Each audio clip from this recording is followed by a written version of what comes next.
The first time you lay eyes on Stonehenge, it is impossible not to be captivated. Towering monoliths rise from the English plain, standing in a silent, almost defiant testament to a forgotten past. Mist drifts across the grassy fields at dawn, curling around the massive stones like a shroud, and for a moment, it feels as though time itself has paused. There is an aura here, an energy, that seems almost alive, whispering secrets to anyone willing to listen. What makes this place so utterly mesmerizing is not just the grandeur of its construction or the sheer audacity of its scale. It is the mystery that clings to it like a shadow. For thousands of years, humans have stared at these stones and asked the same questions. Who built this? Why? And, perhaps most chillingly, what truths have been deliberately hidden from us? From the very first glance, Stonehenge appears more than a monument. It is a puzzle etched in stone, a riddle crafted by hands long gone. Conventional archaeology has given us dates, measurements, and a basic understanding of its construction phases. Yet every explanation seems to generate more questions than answers. The bluestones, quarried hundreds of miles away in the rugged hills of Wales, were transported using methods that continue to baffle modern engineers. The sarsen stones, each weighing multiple tons, were raised into place with a precision that defies simple Neolithic tools. And yet, despite centuries of study, the true purpose of this enigmatic site remains elusive, hidden beneath layers of time, myth, and speculation. Some say Stonehenge was a temple. Others insist it was a burial ground. Astronomers have suggested it served as a calendar, precisely aligned with solstices and celestial events. Druids, mystics, and modern spiritualists claim it was a site of powerful rituals, a place where the veil between the mundane and the supernatural was thin. But what if all of these theories, even combined, barely scratch the surface of its true significance? What if the answers lie not in what we can see, but in what has been deliberately obscured or forgotten? Imagine walking among these stones centuries ago, when the monument was new and the world around it was unrecognizable. The air would have been filled with the sounds of human endeavor, the groaning of massive timber rollers, the chants and cries of laborious, the rhythmic pounding of stone upon stone. There would have been ceremonies, too, mysterious rites that are now lost to time, echoing across the hills in ways that perhaps we can no longer comprehend. The ancients who built Stonehenge were not primitive. They were visionaries, architects of a reality that seems to blend science, spirituality, and perhaps something far stranger. The more we learn about Stonehenge, the more extraordinary it becomes. Ground-penetrating radar and modern technology have uncovered hidden structures beneath the surface, revealing ditches, pits, and earthworks that suggest the monument was only one piece of a much larger, intricately planned landscape. Nearby sites, including Durrington Walls and Woodhenge, hint at a sprawling ceremonial network that connected people, places, and perhaps even ideas we can scarcely imagine today.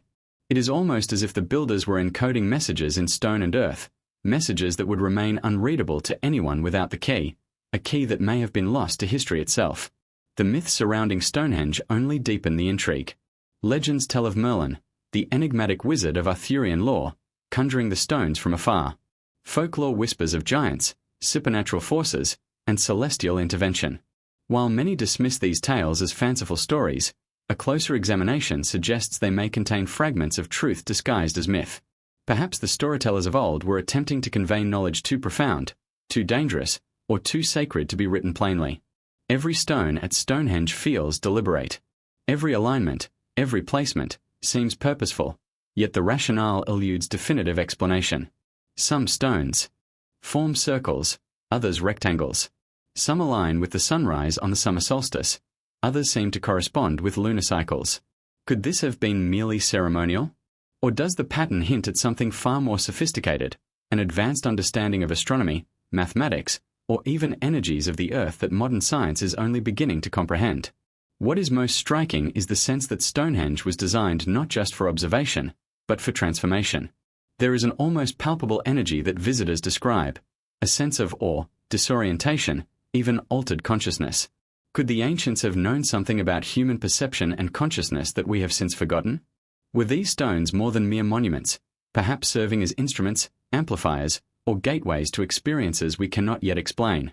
In the coming journey, we will explore every angle of Stonehenge, peeling back the layers of history, archaeology, and legend.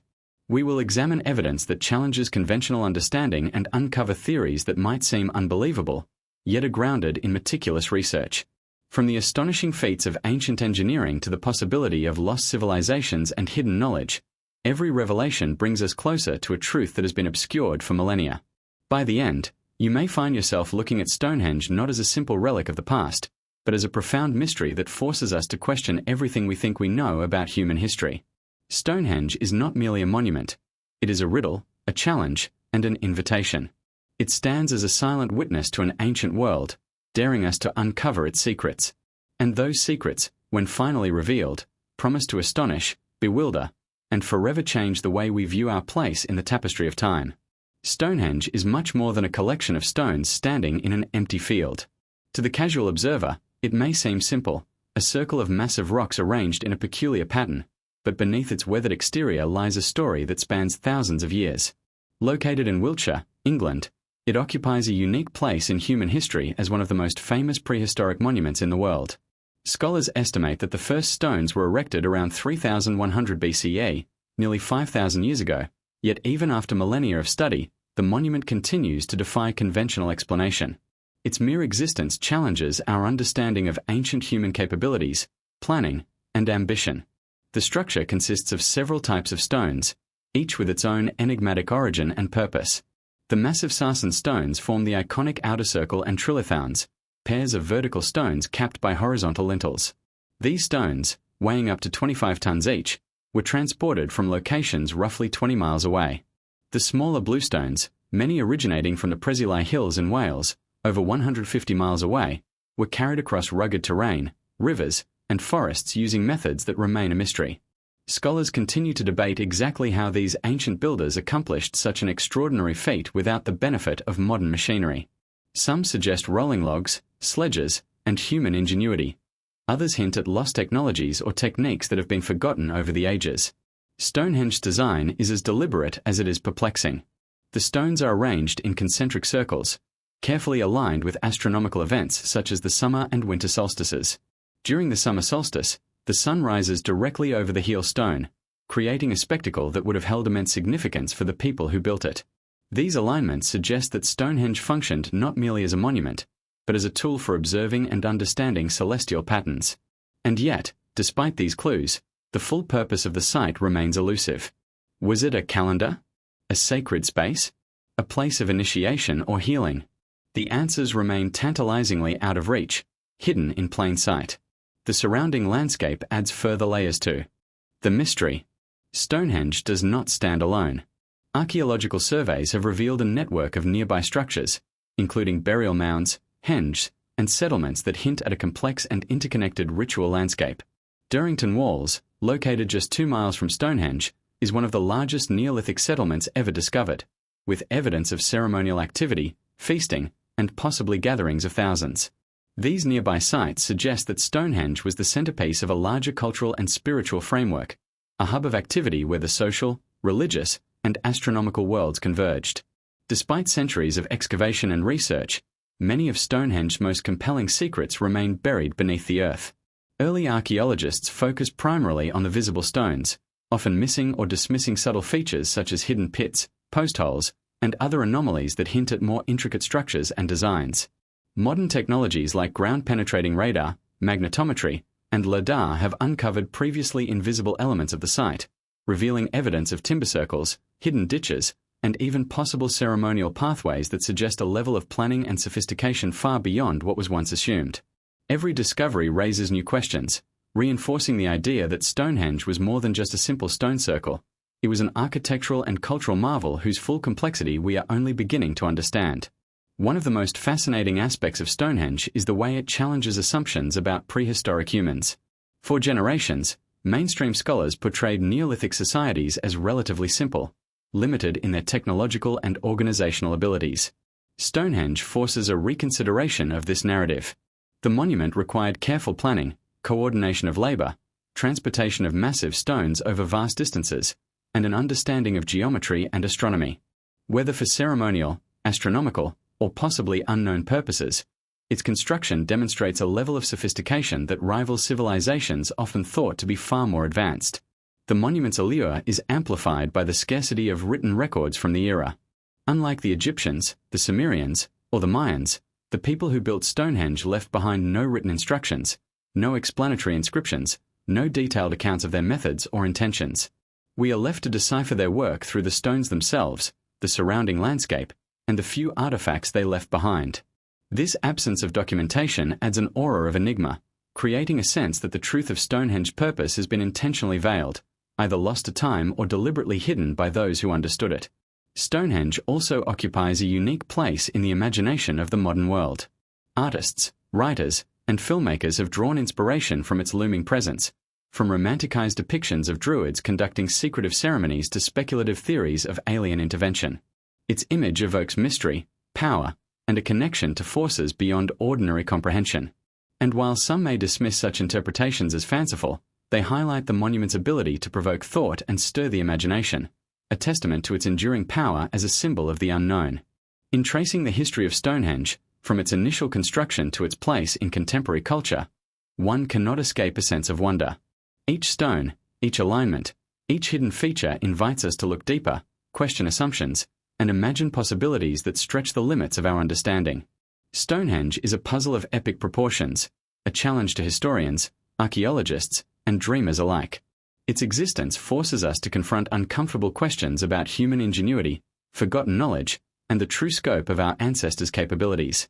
As we journey further into the secrets of Stonehenge, we will explore not only its physical structure but the stories, theories, and evidence that hint at a much larger truth. Every discovery, every new insight, brings us closer to unraveling a mystery that has captivated humanity for millennia. The more we uncover, the more we realize how little we truly know, and that very mystery is what makes Stonehenge one of the most compelling enigmas in human history. Long before archaeologists ever set foot on the Wiltshire Plains, long before carbon dating or ground-penetrating radar, Stonehenge existed as a monument shrouded in myth and legend. To the ancient peoples who gazed upon it, the stones were far more than rock. They were living symbols of power, magic, and cosmic significance. Stories of giants carrying stones from distant lands, of wizards summoning magic to raise the megaliths, and of mystical forces guiding human hands have persisted for centuries, passed down through generations as oral history, folklore, and later, romanticized literature.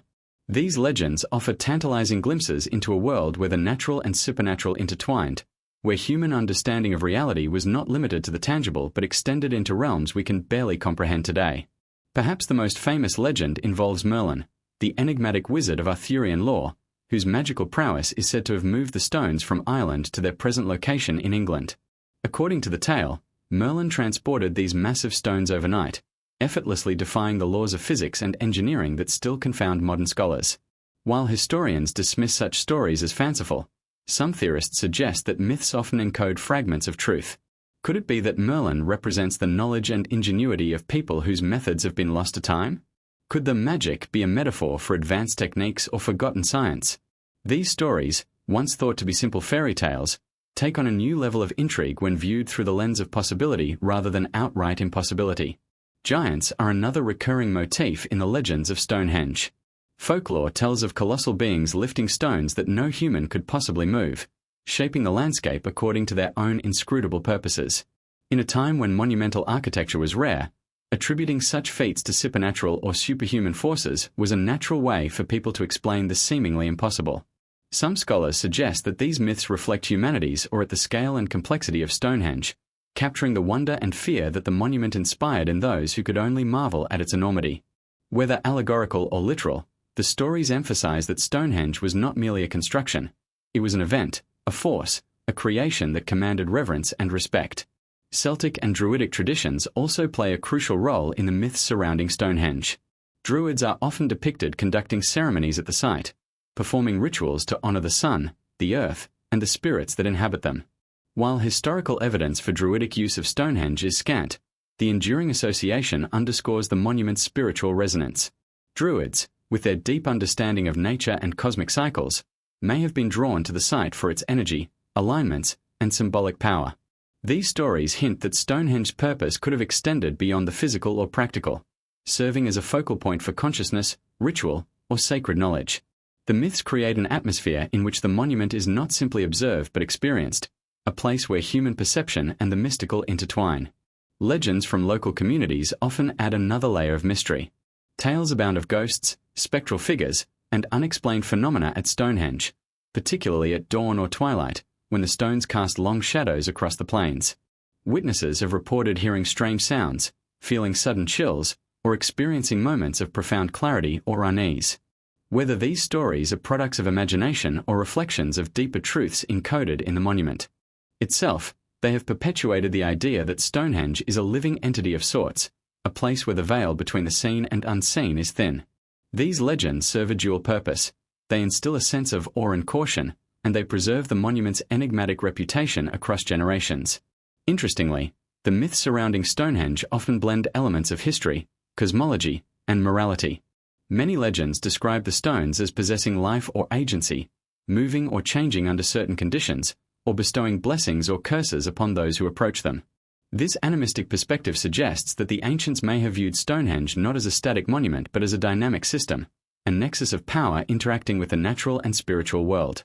Even if these beliefs seem fantastical today, they reveal a sophisticated understanding of the relationship between humans, nature, and the cosmos, an understanding that modern science is only beginning to explore in fields like geomancy, acoustics, and archaeology. The myths are not merely quaint stories. They are also cultural mirrors, reflecting the hopes, fears, and values of the societies that created them. In a time when written records were scarce or non-existent, myths conveyed knowledge, preserved memory, and transmitted cultural wisdom. They offered explanations for phenomena that would otherwise be inexplicable, alignments with the sun, strange stones, or hidden underground features, and embedded them in narratives that were easier to remember and pass along. In this way, myths may have served as an ancient form of encoded information, a way to safeguard insights about the monument's purpose, construction, or significance in ways that ordinary observation could not. Modern researchers, fascinated by the overlap of myth and archaeology, have begun to re-examine these stories with new perspectives. Could the legends of giants, wizards, and supernatural forces hint at lost engineering techniques, forgotten scientific principles, or even a suppressed history of human achievement? Some theorists argue that myths should not be dismissed outright but read like cryptic manuscripts, where allegory hides literal truths and the impossible gestures toward real, yet unexplained, phenomena. The interplay between myth and archaeology at Stonehenge challenges the conventional boundaries between history and legend, inviting a reconsideration of what might have been possible in the Neolithic world. As the stories of Merlin, giants, druids, and spirits intertwine with the stones themselves, Stonehenge becomes more than an archaeological site. It transforms into a narrative landscape, a monument that communicates through both stone and story. Every legend, every myth, every whispered tale from the past adds another layer to its mystery, hinting at purposes, powers, and knowledge long forgotten. They remind us that human beings have always sought to explain what they cannot fully understand, blending imagination with observation, logic with wonder. Ultimately, the myths of Stonehenge prepare us for the revelations that lie ahead. They teach us that the monument is not merely a collection of rocks but a living enigma, a symbol of human curiosity and ingenuity that has resisted explanation for millennia.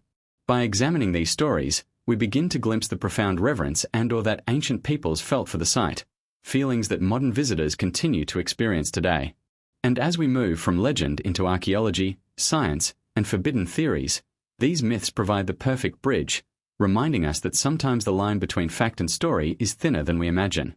Long before the advent of modern technology, before ground-penetrating radar and carbon dating, Stonehenge drew the attention of scholars, antiquarians, and curious wanderers who sought to unlock its secrets. The first recorded attempts to study the site date back to the 17th century, when explorers and writers began documenting its arrangement, size, and sheer presence. To these early observers, Stonehenge was already a monument steeped in mystery, a relic from a time long before memory. They approached it with a mixture of awe and bewilderment, often attempting to reconcile the grandeur of the stones with the presumed simplicity of the people who built them. One of the earliest detailed examinations came from the work of John Aubrey, a 17th-century antiquarian who meticulously surveyed the monument. Aubrey noted not only the size and positioning of the stones but also the surrounding earthworks, ditches, and pits that hinted at a larger ceremonial complex. He observed features that would later become central to our understanding of the site, such as the circular layout and the heel stone's alignment with the sunrise on the summer solstice. While Aubrey lacked the tools and scientific rigor of modern archaeology, his careful records provided a foundation for generations of researchers who would follow, capturing details that might otherwise have been lost to time. In the centuries that followed, Stonehenge continued to draw the attention of pioneering archaeologists. William Stukeley, an 18th-century antiquarian, conducted some of the first systematic excavations, meticulously documenting the site's layout and attempting to interpret its purpose. Stukely was fascinated by the monument's potential connection to ancient Druids, imagining the site as a place of ritual and worship. His observations, while speculative by today's standards, were groundbreaking for their time and helped to frame the way Stonehenge would be studied for centuries. Stukely's work, blending meticulous documentation with imaginative interpretation, laid the groundwork for both serious archaeology and the enduring mystique that surrounds the stones. By the 19th century, more formal archaeological efforts began to uncover tangible evidence of the people who built Stonehenge. Excavations revealed fragments of tools, flint implements, and pottery shards, each hinting at a culture both sophisticated and enigmatic. These early finds were often perplexing. Some suggested domestic activity, while others implied ceremonial or ritual use. Burials discovered near the site introduced a deeper level of intrigue, suggesting that Stonehenge was not merely a monument but a focal point of life and death, a place where the living honored the dead and sought to connect with forces beyond the human realm.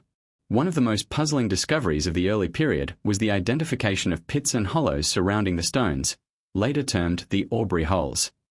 These circular depressions, invisible to casual observation, seemed to suggest that the monument's design extended far beyond the visible stones. Were these pits symbolic, holding sacred objects or remains? Or did they serve a practical function, perhaps related to astronomy, ritual, or construction? Early archaeologists could only speculate, and many questions remained unanswered. The more they dug, the more enigmatic the site became, hinting that Stonehenge's mysteries were layered and complex, far deeper than mere stone and soil. In addition to physical discoveries, the early period of archaeology at Stonehenge also revealed the challenges of interpretation. Different scholars proposed wildly divergent theories. Some insisted the monument was a temple, others a calendar, and still others a burial site. Each explanation carried weight, yet none seemed fully satisfactory. Even the most meticulous observers were confronted by a fundamental tension. The evidence suggested extraordinary knowledge and capability, yet the creators left no written records to clarify their intentions. This tension between what is visible and what is hidden, between fact and speculation, became a defining feature of Stonehenge research, compelling subsequent generations to seek answers through ever more sophisticated methods. Early discoveries also highlighted the monument's resilience and the impact of time. Centuries of weathering, human interference, and natural erosion had altered the site, complicating efforts to reconstruct its original appearance and purpose. Stones had fallen, shifted, or been removed, and soil layers had accumulated over buried features, concealing crucial evidence. Yet, even in its fragmented state, Stonehenge retained an unmistakable aura of intentionality, a sense that every stone, every circle, and every alignment was deliberate. Early archaeologists were struck by the realization that they were confronting not just a ruin, but a carefully designed system, a monument that had survived millennia yet still spoke with clarity to those who observed carefully. These early investigations set the stage for the more advanced studies of the 20th and 21st centuries. They revealed that Stonehenge was not merely a local curiosity but a monument of global significance, one that demanded new methods, innovative thinking, and a willingness to question established assumptions. From Aubrey's careful surveys to Stukely's imaginative interpretations, the early archaeologists laid the foundation for our modern understanding, uncovering evidence that challenged conventional history and hinted at knowledge lost to time. Their work revealed tantalizing glimpses of rituals, alignments, and construction techniques, each raising new questions and deepening the sense of wonder that continues to surround Stonehenge today. Perhaps the most striking lesson from these early discoveries is that Stonehenge resists easy explanation. Every excavation, every artifact, and every measurement seems to confirm what the ancients must have known intuitively, that this is not a simple monument. It is a statement, a challenge, and an invitation. The people who built Stonehenge were visionaries, capable of feats that still inspire awe and debate. They left behind evidence that is tantalizing yet incomplete, forcing modern observers to piece together a story from fragments, myths, and subtle clues. And in doing so, they created a monument that continues to captivate the imagination, centuries after the first tools scratched the earth, centuries after the first archaeologists dared to dig. In tracing the early history of Stonehenge's excavation, one thing becomes clear: the more we uncover, the more complex and mysterious the monument becomes. Every artifact, pit, and measurement tells a story, but none provide the full answer. Early archaeology did not solve the mystery of Stonehenge. It deepened it, revealing that what we can see today is merely the surface of a vast, hidden narrative. It is a puzzle that spans millennia, one that demands curiosity, imagination, and a willingness to question everything we think we know about our ancient past. The stones of Stonehenge are more than mere rocks. They are colossal, silent witnesses to a history that stretches back thousands of years, guarding secrets that continue to elude modern understanding. At first glance, the monument structure seems deceptively simple. Massive stones arranged in concentric circles, capped with horizontal lintels, forming trilithons that inspire awe in anyone who approaches. Yet every stone tells a story of mystery, ingenuity, and perhaps even lost knowledge, challenging everything we think we know about the capabilities of Neolithic humans. Their sheer size and weight defy easy explanation, and their origins raise questions that have puzzled archaeologists for centuries. The largest stones at Stonehenge, the Sarsens, weigh up to 25 tons each and were quarried from Marlborough Downs, roughly 20 miles to the north. Moving these massive stones over such a distance without modern machinery is an astonishing feat, one that has fueled endless speculation. Theories abound. Some suggest they were rolled on logs, dragged over sledges, or transported via waterways, yet no evidence conclusively proves any method. Even the simplest tasks, lifting, positioning, and securing these immense stones, present challenges that continue to baffle engineers today. The precision with which they were aligned, often perfectly perpendicular or forming exact geometric shapes, hints at knowledge that seems remarkably advanced for the era. Equally mysterious are the smaller bluestones, each weighing up to 4 tons, transported from the Preseli Hills in Wales, over 150 miles away. Their journey, across rugged terrain, rivers, and forests, is one of the most puzzling aspects of Stonehenge. Archaeologists have debated whether they were transported by human effort alone, or whether some forgotten technique was employed, perhaps one that has been lost to time. Some alternative theorists even suggest that the stones were moved with the help of ice, rollers lubricated with animal fat, or even methods we cannot yet comprehend. Regardless of the method, the transport of these stones represents a staggering accomplishment, demonstrating determination, coordination, and ingenuity beyond what many assume Neolithic humans possessed. The stones themselves carry further mysteries in their composition and selection.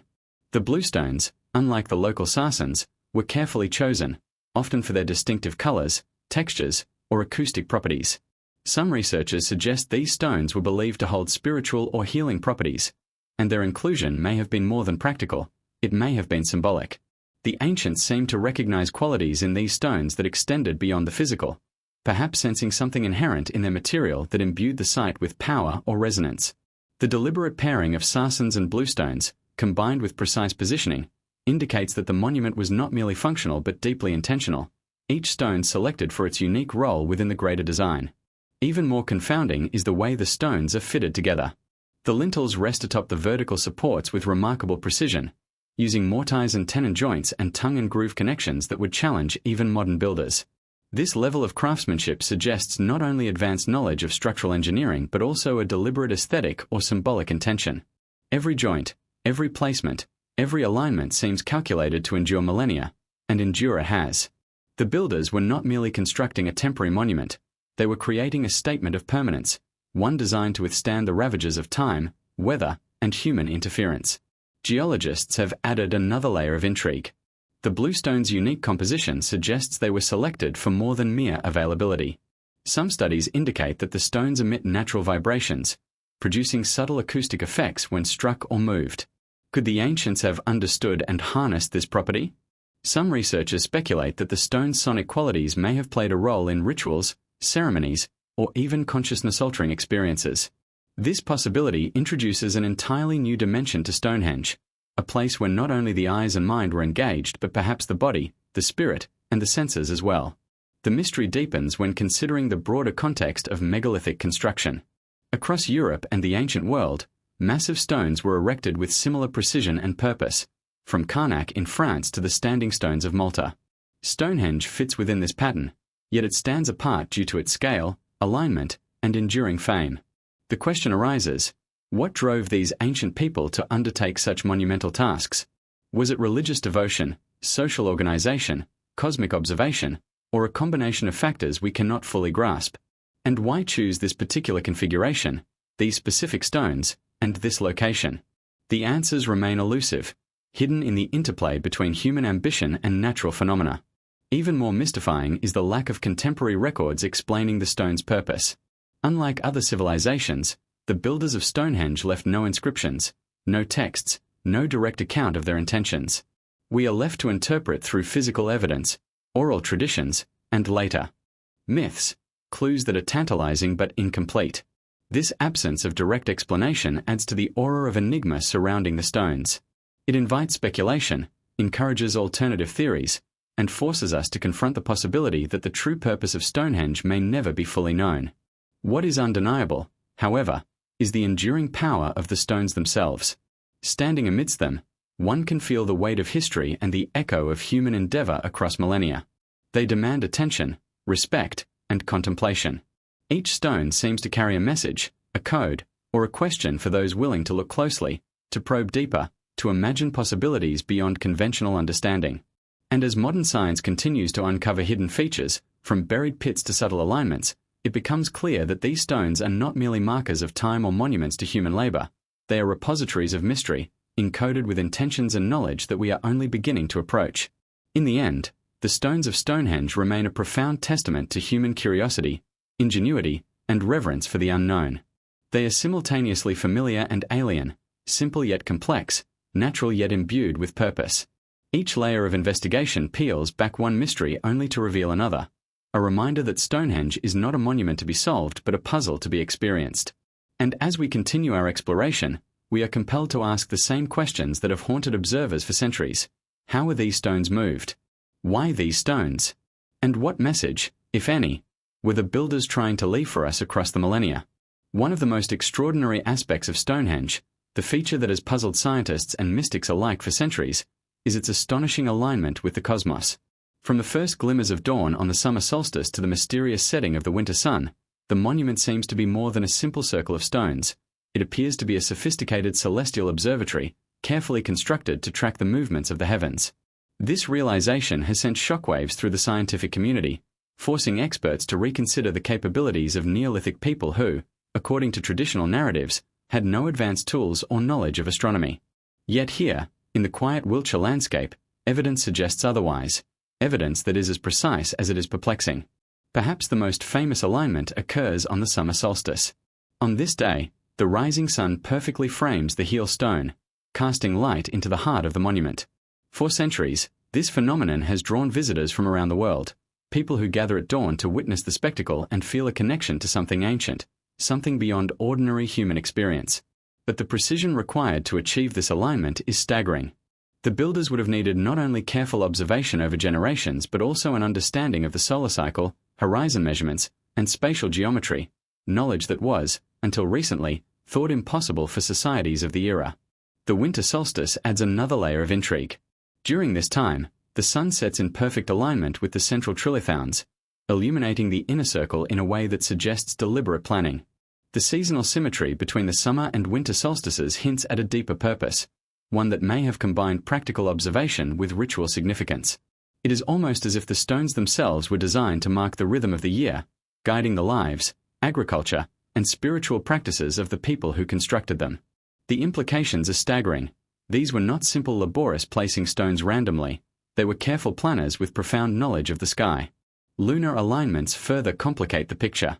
Some researchers have noted that certain stones correspond to the positions of the moon during key phases, suggesting that Stonehenge may have functioned as a lunar calendar as well. Tracking the moon cycles would have been invaluable for predicting tides, planning agricultural activities, or coordinating ceremonial events. This dual solar-lunar function implies an extraordinary level of sophistication, an awareness of celestial mechanics that rivals the achievements of civilizations often considered far more advanced.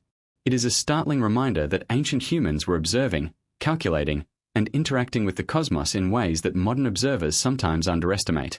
Astronomical studies of the site reveal additional layers of precision. Certain stones align with the rising and setting of specific stars or constellations, suggesting that Stonehenge may have been used to mark longer astronomical cycles or even track events over decades. Researchers have proposed that the monument could have served as a predictive tool, a way to forecast eclipses or other celestial phenomena with remarkable accuracy. If true, this knowledge represents a level of observational astronomy far beyond what has traditionally been attributed to Neolithic societies. The stones, in essence, may have functioned as both markers and instruments, capturing the dance of the heavens in a way that connects the earthbound to the infinite. The implications of these alignments extend beyond science. They suggest a profound spiritual or symbolic dimension. For cultures that lacked written records, the sky was a canvas on which meaning and significance were inscribed. Aligning massive stones with celestial events may have served multiple purposes: practical, ceremonial, and metaphysical. The monuments could have been used to celebrate the cycles of life, death, and rebirth, to honor deities associated with the sun and moon, or even to facilitate ritual experiences that aligned human consciousness with cosmic rhythms. This intersection of astronomy and spirituality challenges modern assumptions, suggesting that ancient builders were not only skilled engineers but also philosophical thinkers deeply attuned to the natural world. Even modern technology has confirmed the precision of these alignments. Using laser mapping, satellite imaging, and computer modeling, researchers have reconstructed the original layout of Stonehenge with incredible accuracy. The results are astonishing. What may have appeared random to the untrained eye is, in fact, a highly ordered system, where each stone has a specific role in tracking celestial events. These findings have shocked scientists who once assumed that the monument's construction was haphazard, reinforcing the idea that Stonehenge was a deliberate attempt to connect the human world with the heavens. Yet, despite this growing understanding, questions remain. How did the builders acquire such sophisticated astronomical knowledge? How did they transmit it across generations without written language? And why was this knowledge encoded into stones that would stand for millennia, seemingly resistant to the passage of time? Some scholars suggest that the astronomical alignments were symbolic, representing a cosmology or worldview rather than a practical tool. Others argue that they had practical purposes, guiding agriculture, religious ceremonies, or societal organization. Whatever the reason, the alignment of Stonehenge with celestial events remains one of its most compelling mysteries, bridging the gap between human ingenuity and cosmic wonder. The alignments also invite speculation about knowledge that may have been lost. Could these celestial patterns encode information beyond what we currently understand? Some theorists propose that the monument's layout reflects advanced knowledge of geometry, mathematics, or even energy patterns, subtly woven into its design in ways that modern science is only beginning to explore. The possibility that Stonehenge was both an astronomical instrument and a spiritual device creates a sense of awe that persists to this day, reminding us that our ancestors were capable of feats that challenge conventional historical assumptions. In the end, astronomical alignments at Stonehenge force us to confront the extraordinary capabilities of the people who built it. The monument is not merely a collection of stones, it is a map of the heavens, a record of cosmic observation, and a testament to human curiosity and ingenuity. Each alignment, each sunrise and sunset, tells a story of precision, planning, and reverence for forces larger than oneself. And as we continue to uncover these connections, we are reminded that Stonehenge is not simply a relic of the past. It is a bridge between the earth and the cosmos, a monument that continues to inspire wonder, speculation, and a deep sense of mystery that no explanation can fully contain. Beneath the surface of Stonehenge lies a world largely invisible to the casual observer, a hidden landscape of pits, ditches, post holes, and buried structures that suggests the monument is only the tip of a much larger, enigmatic system. For centuries, archaeologists focused primarily on the towering stones themselves, marveling at their scale and precision while largely overlooking what lay beneath the earth. It wasn't until the advent of modern technology, including ground-penetrating radar, magnetometry, and LiDAR mapping, that researchers began to uncover the full complexity of this subterranean world. What they found has shocked scientists, revealing that Stonehenge was never an isolated construction but the centerpiece of a vast, carefully planned ceremonial and ritual landscape. The first significant discovery beneath the surface came in the form of the so-called Aubrey holes, a series of circular pits located around the outer perimeter of the monument. Named after John Aubrey, the 17th century antiquarian who first documented them, these pits have been subject to endless debate. Early theories suggested they might have held timber posts, stones, or even cremated remains, but their true purpose remains uncertain. Recent excavations indicate that some of the holes may have contained bluestones before they were moved to their current positions, hinting at a dynamic, evolving construction process. This revelation raises profound questions. Were the builders experimenting with placement, following an unknown ritual, or encoding information that we are still too limited to decipher? Even more astonishing are the hidden features revealed beneath the surrounding landscape. Surveys have uncovered hundreds of pits, post holes, and burial sites, extending far beyond the visible monument. These include evidence of elaborate ceremonial pathways, enclosures, and henge that suggest a level of planning and organization previously unimagined. The sheer scale of this underground network challenges the notion of Stonehenge as a simple stone circle. It appears to have been the heart of an intricate system designed for ritual, observation, and possibly even social coordination, connecting multiple sites across miles of the Wiltshire Plain. Each buried feature hints at ceremonies, gatherings, and practices that were intimately tied to the stones themselves. One of the most intriguing discoveries is a series of massive pits, some over 2 meters wide, located in the surrounding landscape. Analysis suggests that these pits were not random. They were placed with deliberate alignment, possibly corresponding to celestial events or seasonal cycles. Some researchers propose that they were markers for astronomical observations, extending the precision of the above-ground monument into the Earth itself. Others suggest they may have held symbolic or spiritual significance, serving as receptacles for offerings, remains, or sacred objects. The presence of these pits reinforces a growing realization. Stonehenge was a multidimensional site, where the visible stones were only one layer of a far more complex and mysterious design. Burials discovered beneath and around Stonehenge add yet another layer of intrigue. Cremated human remains have been found in some of the pits, indicating that the site functioned, at least in part, as a place of death and remembrance. Yet the distribution and arrangement of these burials are unusual, suggesting ritualistic practices that are difficult to interpret. Were these individuals of special status, shamans, or members of a priestly class? Or were the burials symbolic, representing ancestral connections or cosmic alignments? The evidence hints at a spiritual framework deeply embedded in the landscape, one in which life, death, and the cosmos were intricately intertwined. Technological advances in recent decades have allowed archaeologists to map previously hidden ditches and trenches, revealing that Stonehenge is surrounded by concentric features that extend for miles. These discoveries suggest that the monument was part of a carefully choreographed experience, guiding visitors along specific paths, through ceremonial spaces, and toward the stones themselves. It is as if the builders intended not only to create a visual spectacle but also to orchestrate a physical and spiritual journey, a pilgrimage that unfolded in both space and time. The hidden elements beneath the surface are integral to understanding this journey, offering clues that the stones alone cannot provide. Another astonishing aspect of the subterranean landscape is the evidence of timber circles, long since decayed, which were discovered through post-hole patterns. These circles predate the sarsen stones and indicate that Stonehenge evolved over time, with successive phases of construction and redesign. This challenges the perception of the site as a single, static monument and instead paints a picture of a dynamic location, continuously adapted to serve the changing needs, beliefs, and knowledge of its builders. The interplay between stone and timber, visible and hidden, creates a multidimensional puzzle, one that spans centuries and reflects an extraordinary depth of planning. The underground features also provoke speculation about lost knowledge and forgotten rituals. Could these buried structures have been used for ceremonies conducted out of sight, where only the initiated could access their secrets? Were they designed to amplify acoustic, spiritual, or energetic effects, interacting with the stones above to create experiences that transcended ordinary perception? Modern science has begun to explore these possibilities, studying vibrations, magnetic anomalies, and subtle alignments within the landscape, yet many questions remain unanswered. The underground world beneath Stonehenge hints at a level of sophistication and intentionality that exceeds what conventional archaeology often assumes. Ultimately, the subterranean secrets of Stonehenge remind us that the monument is more than a stone circle. It is a layered, multidimensional enigma, where what is visible above ground is only part of the story. Each pit, post-hole, and burial contributes to a narrative that blends astronomy, ritual, engineering, and possibly lost knowledge.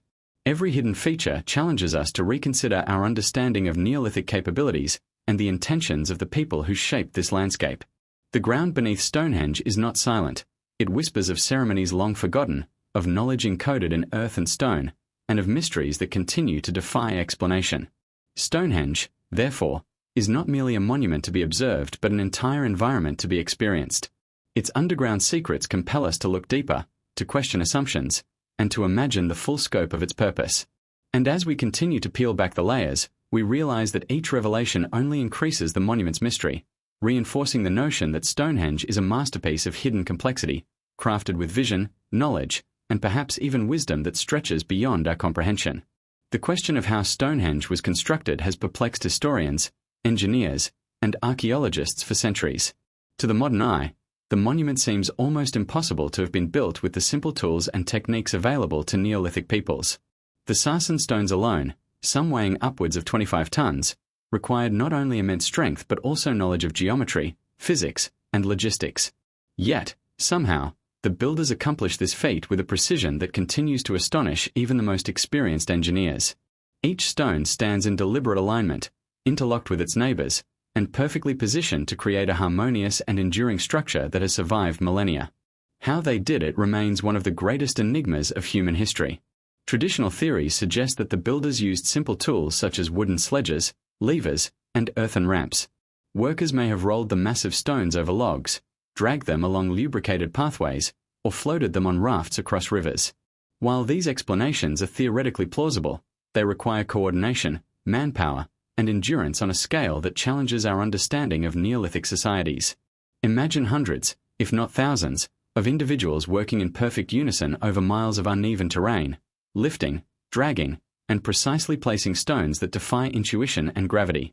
The effort is staggering, and yet, there is no contemporary record of the methods employed, no blueprint, and no surviving testimony.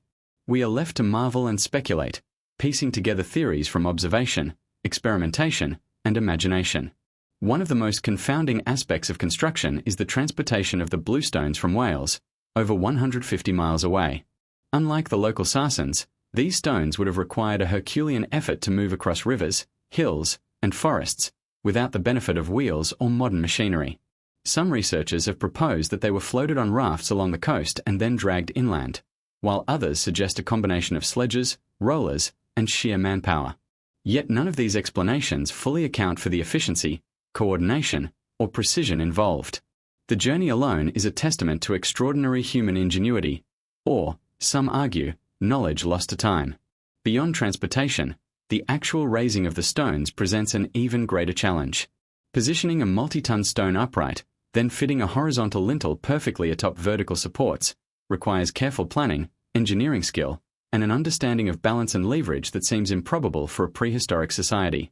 Some experimental archaeologists have attempted to replicate the process using replica stones and traditional methods, only to find that it requires immense effort, coordination, and creativity. Every successful attempt underscores the brilliance of the original builders and highlights the mystery of how such techniques were conceived and perfected millennia ago. Alternative theories push the boundaries of conventional thinking. Even further, some suggest that the builders possessed advanced knowledge of levers, pulleys, and counterweights that was never passed down or recorded. Others speculate on lost technologies, perhaps techniques or tools that vanished with the society that created them. A small but persistent group of theorists even entertains the possibility of external influences, ancient civilizations with unknown methods, or even extraterrestrial assistance. While these ideas are controversial, they highlight a fundamental truth. The methods of construction remain largely unexplained, and the monument challenges assumptions about the technological capabilities of its builders.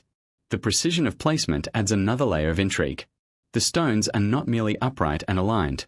Many are interlocked using mortise and tenon joints and tongue and groove fittings, techniques that require advanced planning, precise cutting, and an understanding of structural integrity. Achieving this with stone alone, using primitive tools, is nothing short of remarkable. The accuracy of the alignments, both for structural stability and astronomical observation, suggests that the builders were not only skilled laborists but also visionary engineers who understood the interplay of force, geometry, and the natural environment. Even more perplexing is the question of purpose influencing construction. Theories suggest that the monument was designed for astronomical observation, ritual practice, healing, or even energy amplification. If so, the builders were not only moving massive stones, they were encoding knowledge, symbolism, and function into every placement, every orientation, every alignment. Stonehenge becomes not just a feat of engineering but a multidimensional creation that fuses science, spirituality, and art. Each stone, each joint, each alignment may have been carefully calculated to achieve a purpose that transcends our immediate understanding, further heightening the mystery. Some researchers have proposed that the construction was iterative, evolving over centuries. Stones may have been repositioned, removed, or added as knowledge, ritual, and societal needs changed. This fluidity complicates our understanding but also suggests an advanced level of planning, record-keeping, and vision, even without written language. The builders may have been experimenting with different layouts, testing alignments, and responding to environmental or astronomical cues, making the construction process dynamic, sophisticated, and astonishingly advanced for a prehistoric society. The theories of construction also force us to reconsider the social organization of the builders. Coordinating the transport, placement, and alignment of hundreds of massive stones would require not only physical labor but also leadership, planning, and communication across a large group. This suggests a society with advanced social structures, knowledge transmission, and perhaps even a spiritual or hierarchical motivation to accomplish such an immense task. The scale of coordination needed to construct Stonehenge challenges the notion that Neolithic societies were simple or primitive, revealing a sophistication that defies traditional assumptions. Ultimately, the construction of Stonehenge remains a mystery that defies conventional logic. Every attempt to explain it, whether through simple labor, lost technology, or speculative theories, underscores the extraordinary capabilities of its builders. Stonehenge is more than a monument. It is a testament to human ingenuity, vision, and ambition, a puzzle that continues to challenge, inspire, and astonish those who dare to study it. Each stone, each alignment, and each joint invites us to question not only how it was built, but why, and what this implies about the people who dared to shape the earth in such a monumental way. Beyond the monumental scale, the precise alignments, and the mysterious construction of Stonehenge lies a lesser-known but equally captivating mystery: the possibility that the site was designed as a place of healing and energy. For centuries, visitors and researchers alike have been drawn to the stones not only for their historical significance, but also for the strange sensations and inexplicable phenomena reported by those who spend time among them. Some claim feelings of intense energy, sudden clarity, or even relief from chronic ailments when in close proximity to the stones. While these reports are often anecdotal, they hint at a dimension of Stonehenge that science has only begun to explore, a dimension where earth, stone, and human consciousness converge.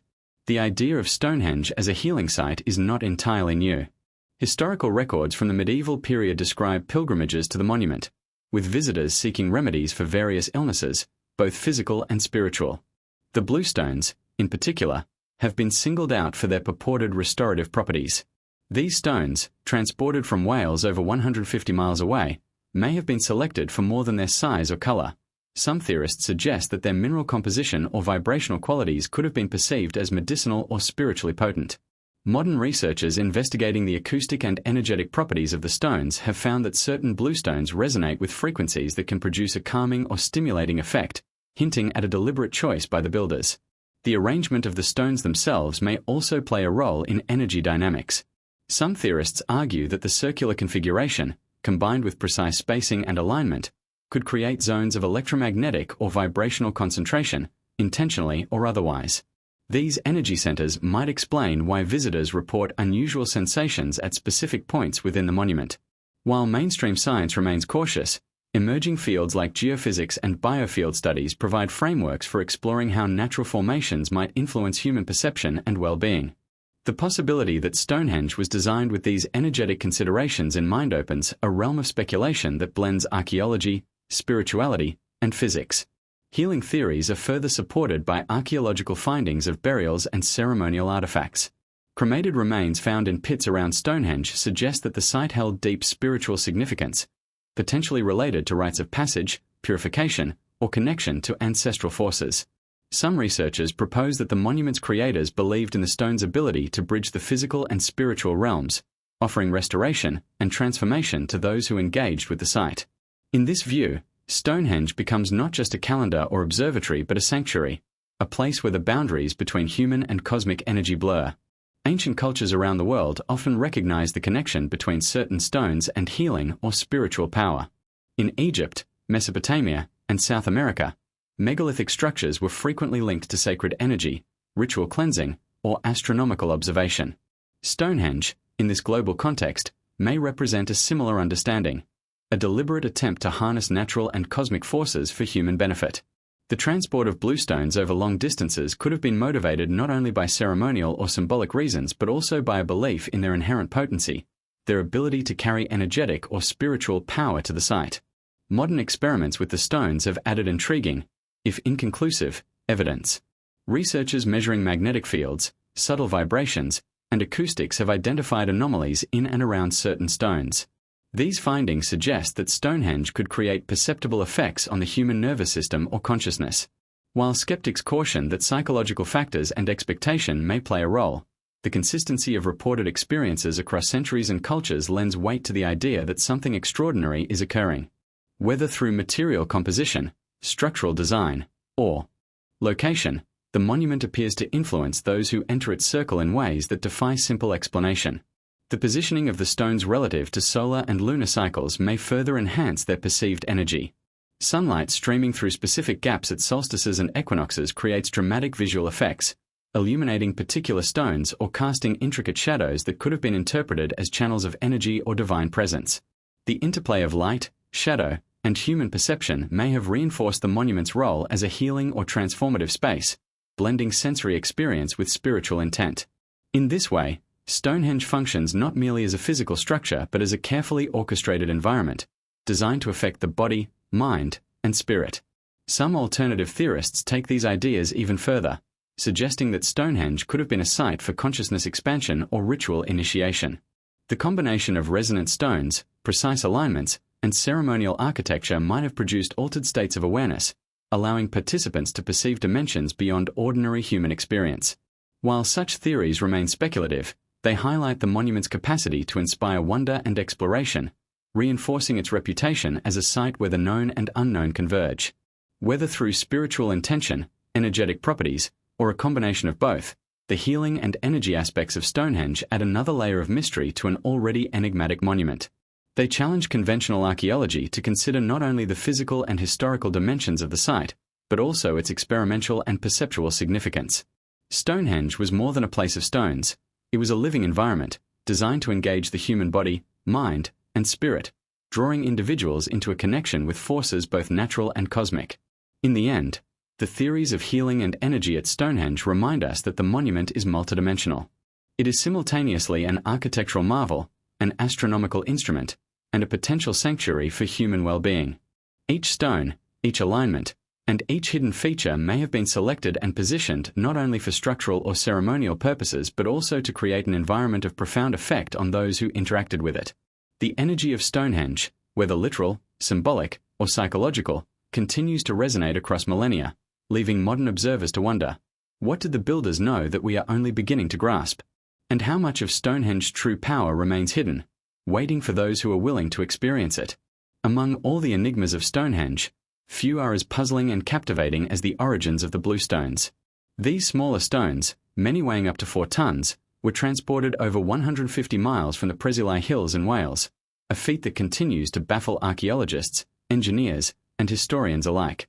While the Sarsens, massive stones sourced locally, pose immense logistical challenges on their own, the journey of the bluestones is particularly perplexing because it requires not only transport across rugged terrain but also careful selection and placement. Why these stones? And how did ancient people accomplish such an extraordinary feat without the technologies we take for granted today? The answers remain elusive, wrapped in mystery, speculation, and awe. The bluestones are not uniform. They vary in size, shape, and geological composition. Some are dolerite, known for its density and durability, while others are rhyolite or sandstone, each chosen with a precision that suggests careful consideration rather than random selection. Some researchers speculate that the stones were chosen for their symbolic significance, possibly for their color, texture, or resonance. The bluish hue, visible when wet, may have held special spiritual or ritualistic meaning, suggesting that the selection process was not purely practical but deeply intentional. Every stone seems to have been handpicked, reflecting a worldview in which natural properties and spiritual significance were intertwined. How the stones were transported remains one of archaeology's greatest mysteries. Early theories suggested human manpower alone, with stones dragged on sledges or rollers, floated on rafts along rivers, and carefully maneuvered over hills and valleys. Experiments attempting to replicate this feat have demonstrated that it is physically possible but would have required extraordinary coordination, resources, and determination.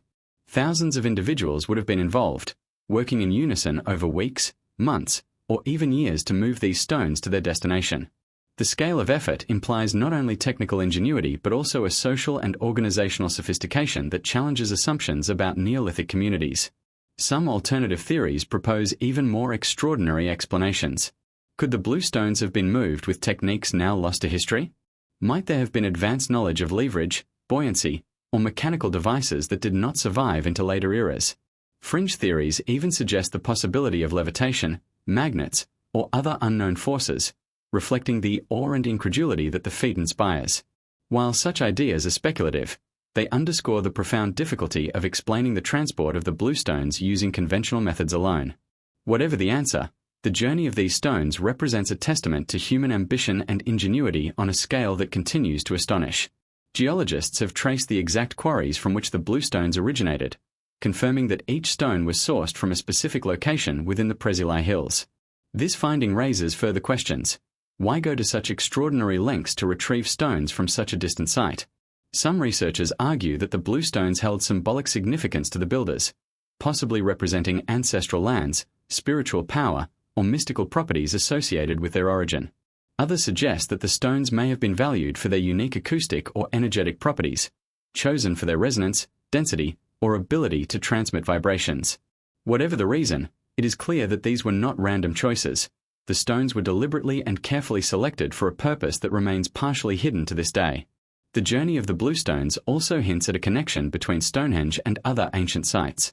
Megalithic constructions in Wales, Brittany, and other parts of Europe exhibit similarities in design, stone selection, and alignment, suggesting that knowledge and tradition may have been shared across regions. The transportation of the bluestones could represent a tangible link between distant communities, a demonstration of skill, dedication, and shared cultural or spiritual understanding. It raises the possibility that Stonehenge was part of a wider network of sacred sites, interconnected through both geography and purpose, each contributing to a larger, mysterious system of prehistoric knowledge. The placement of the bluestones within Stonehenge further deepens the mystery. Unlike the massive sarsens, which form the outer circle and trilithons, the bluestones occupy the inner circles, arranged with intricate precision. Some stones appear to have been repositioned multiple times over centuries, reflecting a deliberate process of adjustment, experimentation, or ceremonial evolution. This suggests that the builders were not simply concerned with moving the stones, they were creating a living monument, one that evolved over time to fulfill a purpose that may have been ceremonial, astronomical, or energetic. Each bluestone's journey, from quarry to placement, embodies a narrative of human ingenuity, spiritual vision, and enduring mystery. The bluestones also reveal secrets about Neolithic beliefs and practices. Their presence indicates that the builders valued not only physical scale but also symbolic meaning, suggesting an understanding of the interplay between stone, space, and human perception. Some researchers have proposed that the bluestones were believed to have healing or magical properties, aligning with broader theories of Stonehenge as a site of energy and transformation. Others suggest that the stones' origin and transport were ritualized, turning the act of moving them into a ceremonial journey in its own right. In any case, the bluestones reflect a consciousness that blends practicality, symbolism, and spiritual insight in ways that continue to inspire wonder. Finally, the mystery of the bluestones reminds us that Stonehenge is not merely a construction. It is a story, a puzzle, and a testament to human ambition.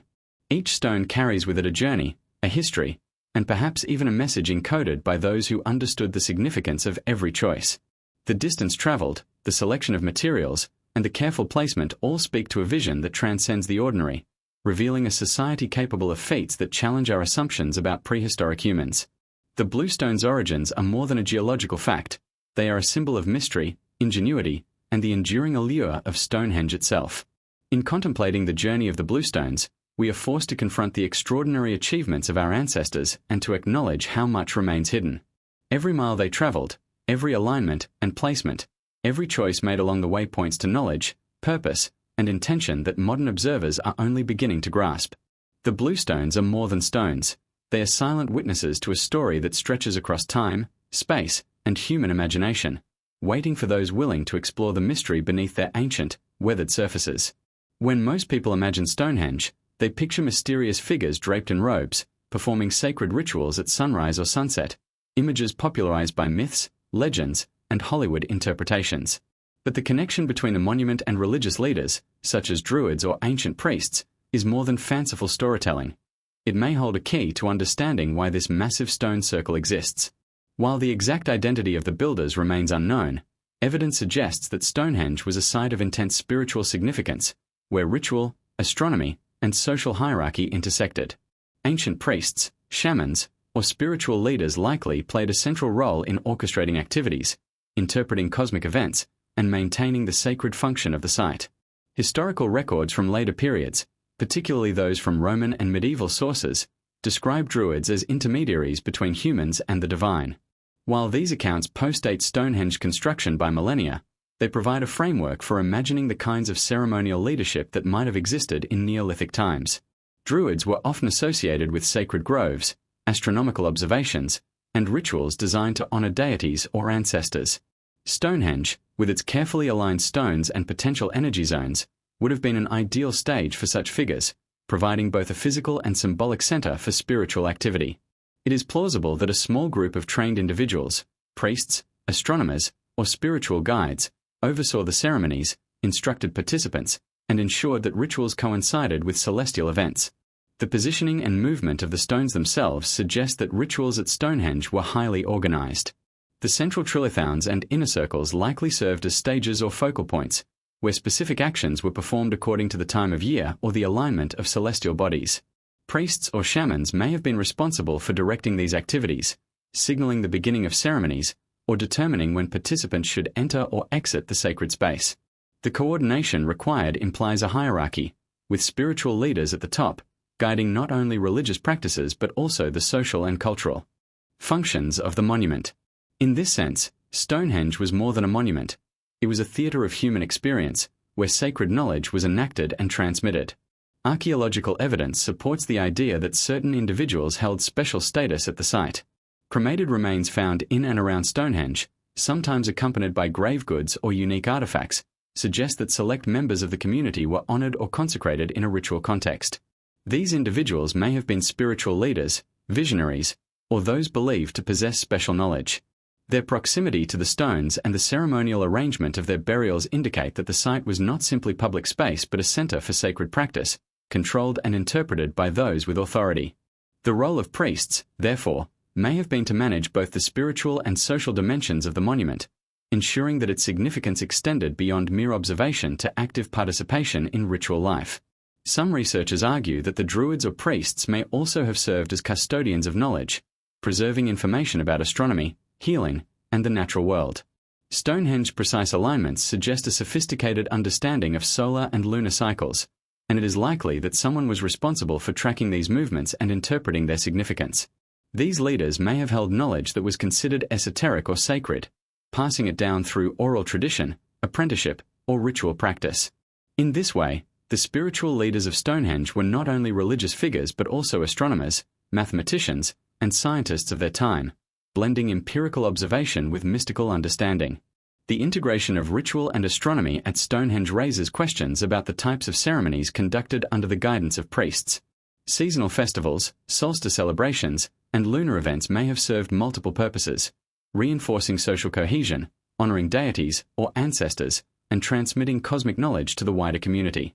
Some scholars suggest that healing rituals could also have been performed under the supervision of priests, taking advantage of the monument's unique acoustic and energetic properties. By combining ritual, astronomy, and potential healing practices, these ancient leaders created a multidimensional experience that engaged the mind, body, and spirit of participants, leaving an enduring imprint on those who took part. The Druids or priests may have also acted as intermediaries between the ordinary population and the sacred, interpreting signs, omens, or celestial phenomena to guide the community. In societies without written language, knowledge was often encoded in ritual and symbol, and Stonehenge itself may have functioned as a repository of wisdom. The monument's alignments, patterns, and hidden features could have been read and interpreted by those trained in the mysteries, with priests serving as the bridge between human perception and cosmic order.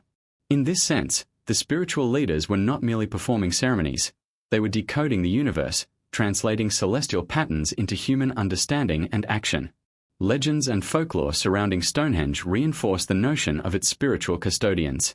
Later stories, including those collected by medieval chroniclers, describe magical and sacred qualities associated with the stones, often attributed to the work of Druids or mystical figures.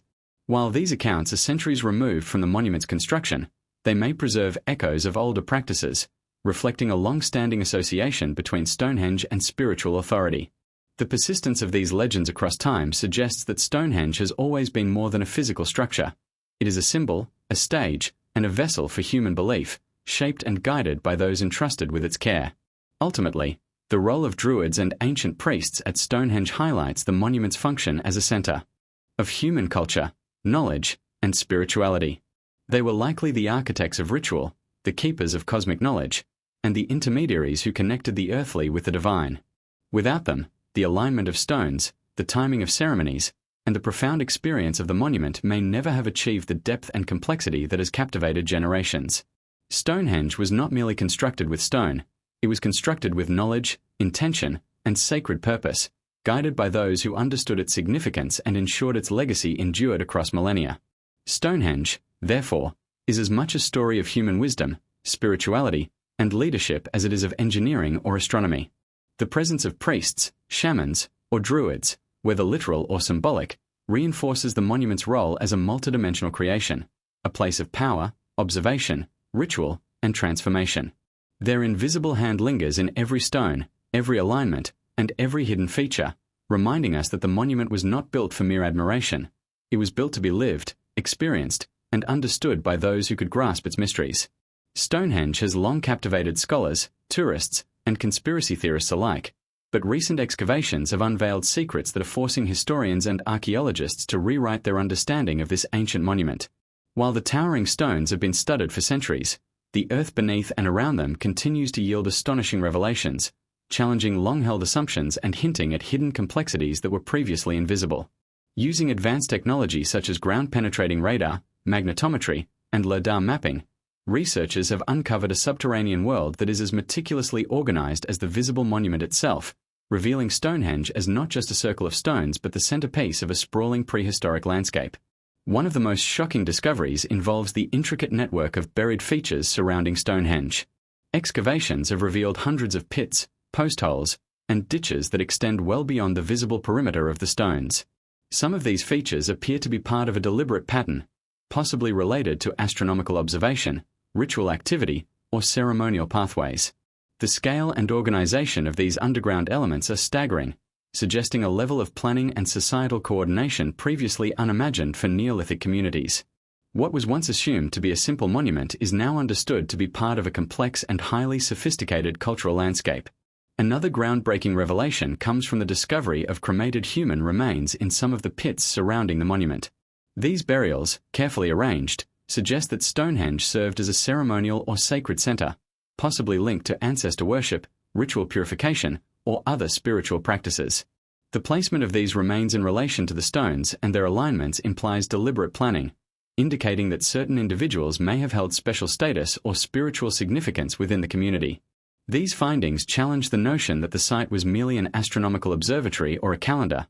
It was also a deeply sacred space, imbued with ritual purpose and human meaning. Perhaps most astonishing is the evidence of earlier structures that predate the sarsen stones. Recent excavations have uncovered timber circles, pits, and post holes beneath the stone circles, suggesting that Stonehenge evolved over centuries through multiple phases of construction. This challenges the perception of the monument as a single, static creation and instead presents it as a dynamic site, continuously adapted to fulfill evolving spiritual, social, and astronomical needs. Each new layer of discovery reveals a civilization with remarkable ingenuity, vision, and an understanding of both the physical and symbolic dimensions of the landscape. The discovery of previously unknown pits and stone holes also raises profound questions about the original layout of the monument. Some of these pits appear to have contained stones that were later removed or repositioned, suggesting that the builders experimented with placement and design over time. This iterative construction process indicates not only technical skill but also an advanced understanding of geometry, alignment, and ritual significance. It is as if the site was a living project, continuously refined over centuries, with each adjustment reflecting a combination of practical, ceremonial, and possibly spiritual intentions. Ground-penetrating radar has also revealed hidden anomalies beneath the surface, including voids, raised features, and subtle alignments that were previously undetectable. Some of these may represent ritual pathways, hidden chambers, or ceremonial enclosures that extended the influence of Stonehenge across the surrounding landscape. The presence of such features suggests that the monument was designed to interact with its environment in complex ways, guiding movement, ritual, and observation across both visible and hidden dimensions. The discoveries hint at a society that understood the interplay between human activity and landscape in ways that modern researchers are only beginning to appreciate. In addition to physical discoveries, chemical and soil analyses have provided startling insights. Studies of buried materials reveal traces of burnt wood, organic matter, and even remnants of ceremonial fires, indicating that ritual activity may have involved offerings, purification rites, or symbolic transformations. Some of these fires may have been timed to coincide with celestial events, reinforcing the connection between the monument and cosmic cycles. Such findings provide a tangible link between the spiritual, astronomical, and social functions of Stonehenge, revealing a depth of sophistication that goes far beyond what had previously been imagined. Perhaps the most controversial discoveries involve evidence of even older human activity in the area surrounding Stonehenge. Flint tools, burial sites, and other artifacts suggest that the landscape had been used for ceremonial or settlement purposes long before the stones were erected. This continuity of use implies a deep, generational connection to the site, with successive communities adding to, modifying, or respecting an already sacred location. Stonehenge, therefore, is not simply the product of a single era or culture. It is the culmination of millennia of human attention, ritual, and ingenuity. The cumulative effect of these recent discoveries is staggering. Stonehenge can no longer be understood solely as a circle of stones. It is now recognized as a multidimensional, evolving site that encompasses astronomy, ritual, engineering, and social organization. Each new excavation adds layers of complexity, revealing that the monument was far more than a simple observatory or ceremonial center. It was a living, breathing entity in the cultural landscape, meticulously designed and continuously adapted by its builders. The monument is a testament not only to human skill but also to imagination, devotion, and a profound understanding of the interconnectedness of the physical and spiritual worlds. These revelations have forced scholars to reconsider everything from construction techniques to societal organization, ritual practice, and spiritual intent. Stonehenge is no longer a static relic of the past but a dynamic, evolving story written in stone, earth, and human effort. The recent excavations illuminate a civilization capable of extraordinary technical and conceptual achievements, challenging assumptions about Neolithic communities and their understanding of the world. Every pit, post hole, and buried artifact underscores the depth of knowledge, planning, and vision invested in the creation of the monument. Ultimately, the shocking discoveries from recent excavations reveal that Stonehenge is not a singular mystery but a layered enigma, with secrets embedded both above and below the ground. Each revelation invites new questions. What purpose did these hidden features serve? How were the celestial, spiritual, and social aspects of the site integrated? And what knowledge has been lost to time, leaving only tantalizing clues for modern researchers to interpret? Stonehenge continues to defy easy explanation, reminding us that even in the age of advanced technology, some mysteries remain stubbornly, beautifully unsolved. Stonehenge is not just a monument of stone and earth. It is a stage upon which ancient humans enacted rituals, ceremonies, and practices that have left subtle but undeniable traces in the landscape. Archaeologists have long suspected that the site served as a focal point for spiritual and ceremonial activity, but recent discoveries have provided compelling evidence that these rituals were far more elaborate and sophisticated than previously imagined. From cremations to ceremonial pits, from feasting remains to mysterious alignments, the archaeological record reveals a society deeply engaged in ritual practice, blending the physical and metaphysical in ways that continue to mystify modern observers. One of the clearest indicators of ceremonial activity is the presence of cremated human remains. Excavations have uncovered numerous burials, some carefully arranged in pits, others interred near significant stones or within concentric circles. The placement of these remains appears deliberate, suggesting a ritual context rather than casual disposal. The alignment of certain burials with solar or lunar events indicates that the timing and location of interments may have been influenced by astronomical observation, reinforcing the link between the heavens and the sacred practices on Earth. These findings hint at a culture that viewed life, death, and cosmic cycles as intimately connected, with rituals designed to honor and interact with those forces.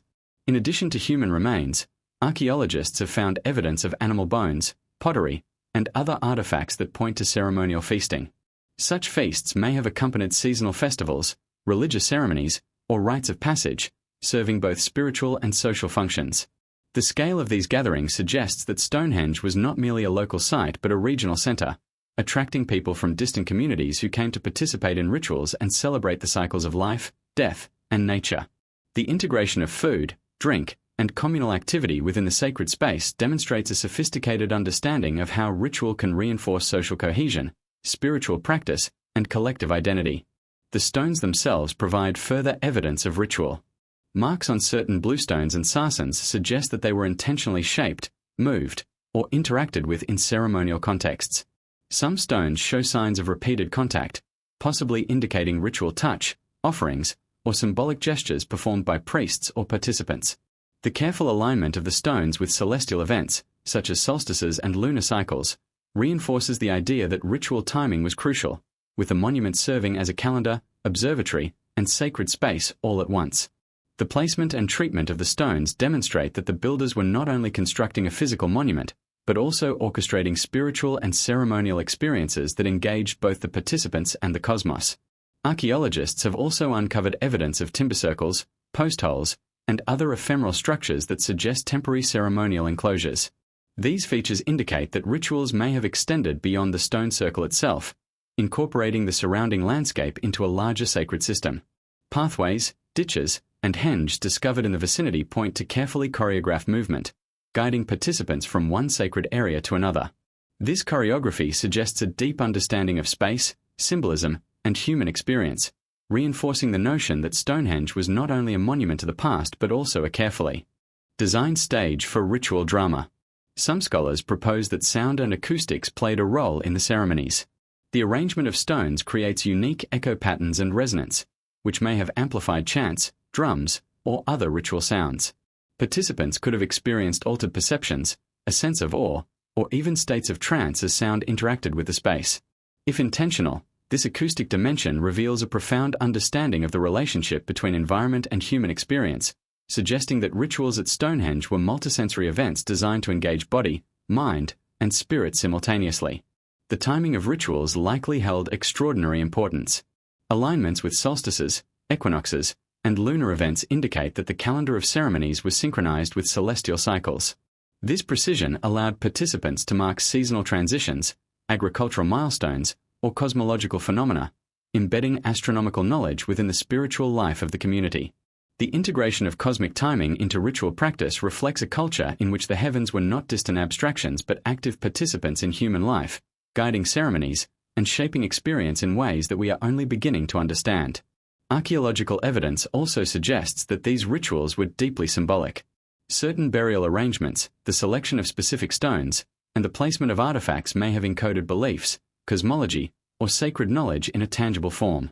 Each action, from the lighting of ceremonial fires to the positioning of participants, may have carried meaning understood only by initiated members of the community, particularly priests or shamans. This symbolic complexity highlights Stonehenge not just as a monument but as a repository of knowledge, tradition, and spiritual practice, with every element serving multiple, layered purposes. Moreover, the persistence of ritual activity over centuries indicates that Stonehenge was a living monument, continually adapted to meet the spiritual and social needs of its users. Evidence of multiple construction phases, repositioning of stones, and additions to the ceremonial landscape suggests a dynamic site that evolved alongside the community, reflecting changing beliefs, knowledge, and cosmological understanding. Stonehenge was not static. It was a space where the past, present, and future converged, where every ritual contributed to the monument's ongoing significance and power.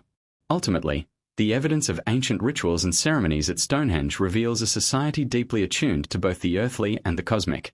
The site was a center of spiritual practice, communal gathering, and cosmic observation, where the boundaries between human and divine, visible and hidden, practical and symbolic, were intentionally blurred. Stonehenge was designed not merely to be seen but to be experienced, enacted, and remembered, a multidimensional stage for the rituals that shaped the lives, beliefs, and identities of those who built and used it. These revelations challenge modern observers to rethink the monument not simply as an architectural marvel but as a living, sacred space, carefully orchestrated to connect humans with the cycles of nature, the cosmos, and the spiritual realm.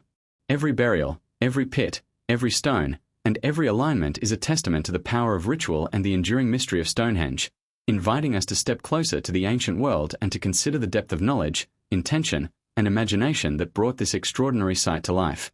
Stonehenge has long been celebrated as an architectural marvel, but its most profound mystery may lie not in its stones, but in the sky above them. For centuries, Researchers have been captivated by the monument's precise alignment with celestial events, suggesting that astronomy played a central role in the lives of those who built it. The solstices, equinoxes, and lunar cycles were not merely observed for practical purposes, such as agriculture. They were deeply integrated into ritual practice, shaping ceremonies, social organization, and the spiritual life of the community. At Stonehenge, the heavens were a living calendar, a sacred clock, and a guide for both human and cosmic interaction. The most famous astronomical alignment at Stonehenge occurs during the summer solstice, when the rising sun aligns perfectly with the heel stone and the central axis of the monument. On this day, sunlight streams into the heart of the stone circle, illuminating key stones and creating a dramatic spectacle that is both visually and symbolically striking. This alignment suggests that the builders possessed an intimate knowledge of solar movements, and that this knowledge was deliberately encoded into the structure. The summer solstice was likely a time of celebration, ceremony, and perhaps even spiritual renewal, as participants gathered to witness the sun's precise interaction with the stones. Winter solstice alignments are equally compelling. During the shortest day of the year, the setting sun aligns with different stones, marking the return of light and signaling seasonal change. These dual solstice events suggest a deep understanding of the solar cycle, with rituals likely timed to coincide with the sun's movements. Such ceremonies may have served multiple purposes: reinforcing social cohesion, marking agricultural milestones, honoring deities or ancestors, and connecting participants to the rhythms of the natural world. The alignment of Stonehenge with these events reflects a culture in which celestial phenomena were inseparable from human ritual, observation, and spiritual practice. Beyond the sun, lunar cycles also appear to have been considered in the design of Stonehenge. The monument's orientation and internal layout may correspond to key lunar events, including the extreme points of the moon's rising and setting. These alignments would have allowed ancient observers to track long-term lunar cycles, which could have been critical for timing ceremonies, predicting seasonal changes, or encoding spiritual knowledge. The incorporation of both solar and lunar phenomena into the monument demonstrates a sophisticated understanding of astronomy, one that blends empirical observation with symbolic and ritual significance. Archaeologists have also discovered evidence suggesting that certain stones were chosen or positioned to act as markers for celestial observation. The arrangement of the blue stones and sarsens may have allowed for tracking the movement of the sun, moon, and even stars across the sky. Some stones appear to have been repositioned over time, potentially reflecting adjustments to maintain astronomical accuracy or to enhance ceremonial effects.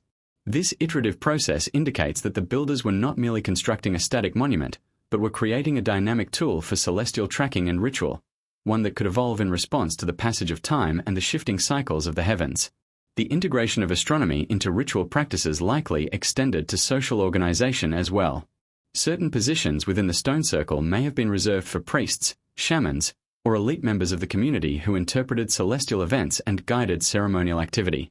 These individuals would have acted as both observers and mediators, translating cosmic movements into human understanding, timing, and ritual action. In this sense, Stonehenge functioned not only as an observatory but also as a theater of cosmic interaction, where human behavior and celestial motion were inextricably linked. The alignment of Stonehenge with the heavens may also have held profound symbolic meaning. The rising and setting of the sun and moon could represent cycles of life and death, renewal and decay, or the eternal rhythm of the cosmos. Rituals timed to these events may have allowed participants to symbolically align themselves with these forces, engaging in acts of spiritual synchronization that connected the human experience to the larger universe. Stonehenge, thus, becomes a place where astronomy, spirituality, and human perception intersect, a multidimensional monument designed to embed cosmic knowledge into the lived experience of its participants. Some scholars have suggested that the astronomical knowledge encoded at Stonehenge may have been part of a broader system of prehistoric observation. Similar alignments have been noted at other megalithic sites across Europe, suggesting that knowledge of the heavens was shared, transmitted, and perhaps even ritualized across cultures.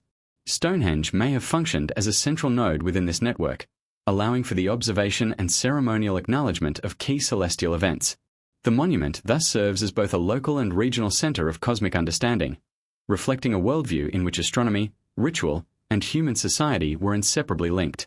Even the subtle interactions of light and shadow within Stonehenge suggest a sophisticated manipulation of visual effects.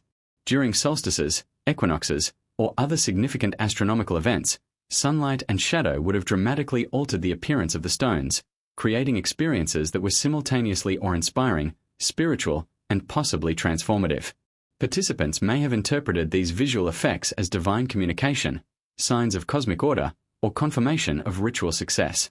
The interplay of astronomy, architecture, and human perception underscores the monument's role as a carefully orchestrated environment, designed to connect the earthly and the celestial in ways that were both tangible and mystical. Ultimately, the role of astronomy in ritual practices at Stonehenge reveals a society deeply attuned to the cosmos, capable of integrating observation, ceremony, and spiritual belief into a unified experience. Stonehenge was more than a calendar or an observatory. It was a living monument, a stage for the enactment of celestial knowledge, and a tool for spiritual engagement. Every alignment, every shadow, and every interaction between sun, moon, and stone served to guide, inform, and inspire the participants, embedding the rhythms of the heavens into human consciousness. Through these practices, the builders of Stonehenge created a monument that continues to resonate across millennia, reminding us that the sky above is inseparable from the earth below, and that human ingenuity, ritual, and cosmic understanding can converge to create something truly extraordinary. Stonehenge is often admired for its scale, its mysterious stones, and its cosmic alignments, but equally astonishing is the mathematical and geometric sophistication embedded in its design. Every circle, arc, and alignment reveals a deliberate precision that seems to defy the technological limitations of its Neolithic builders. The monument's geometry is not random. It is a carefully orchestrated interplay of circles, triangles, and alignments that encode complex knowledge of proportion, symmetry, and measurement. Each calculation, whether of distance, angle, or orientation, suggests that the builders possessed an understanding of mathematics and geometry far beyond what one might expect from a prehistoric society. The circular layout of Stonehenge is perhaps its most immediately striking geometric feature. The outer Sarsen circle, composed of massive stones, forms a near-perfect ring that demonstrates meticulous measurement. Within this circle, the inner arrangements of bluestones create concentric patterns, sometimes in horseshoe shapes, other times forming subtle arcs. These patterns are not merely aesthetic. They appear to have been designed with precision, reflecting a knowledge of spatial relationships and the ability to translate abstract geometric concepts into tangible stone arrangements. This precision allows the monument to function not only as a ritual space but also as a tool for astronomical observation and ceremonial orchestration. Measurements of the stone's placement reveal ratios and distances that hint at advanced understanding of proportion. Some researchers have suggested that the builders employed a standard unit of measurement, sometimes referred to as the prehistoric yard, to ensure consistency across the monument. This level of standardization indicates not only technical skill but also the ability to plan and execute a project of extraordinary scale with remarkable accuracy. It is one thing to move massive stones. It is another to place them with mathematical consistency that aligns both geometrically and astronomically. The coordination required suggests that the builders were not simply laborious but mathematicians, engineers, and planners working in concert. The trilithons, the iconic structures of two vertical stones supporting a horizontal lintel, further demonstrate geometric sophistication. Each trilithon is carefully proportioned, with interlocking joints that require precise cutting, alignment, and placement. The lintels are positioned with incredible accuracy, creating a sense of symmetry and balance that has endured for thousands of years. The ability to construct such features using only stone, wood, and basic tools challenges modern assumptions about Neolithic engineering and highlights the builder's mastery of geometry and structural mechanics. Every joint, angle, and balance point reflects careful calculation, turning the monument into a testament to both mathematical knowledge and artistic vision. Even the spacing between stones exhibits mathematical intentionality. Archaeologists have noted that certain distances correspond to harmonic or proportional ratios, suggesting that the placement of each stone was guided by principles of symmetry and proportion. These ratios may have been intended to create aesthetic harmony, enhance acoustic properties, or reinforce symbolic or ritual significance. The interplay of measurement, alignment, and proportion transforms Stonehenge from a mere collection of stones into a three-dimensional expression of geometric knowledge, one that continues to astonish researchers and visitors alike. Some theories propose that Stonehenge encodes even more advanced mathematical concepts. The arrangement of stones may reflect knowledge of the Pythagorean theorem, the golden ratio, or other principles of geometry that are often associated with much later civilizations. While it is impossible to know the exact intentions of the builders, the alignment of the monument with circles, triangles, and other geometric patterns suggests that they possessed an intuitive or practical understanding of complex spatial relationships. This level of sophistication challenges conventional narratives about prehistoric societies and raises profound questions about the origins of mathematical knowledge. The combination of geometry and astronomy at Stonehenge is particularly striking. The precise angles and positions of stones allow for the observation of solstices, equinoxes, and lunar cycles, integrating mathematical calculation with celestial tracking. This dual functionality demonstrates that the builders were capable of applying abstract knowledge to practical and ritual purposes simultaneously.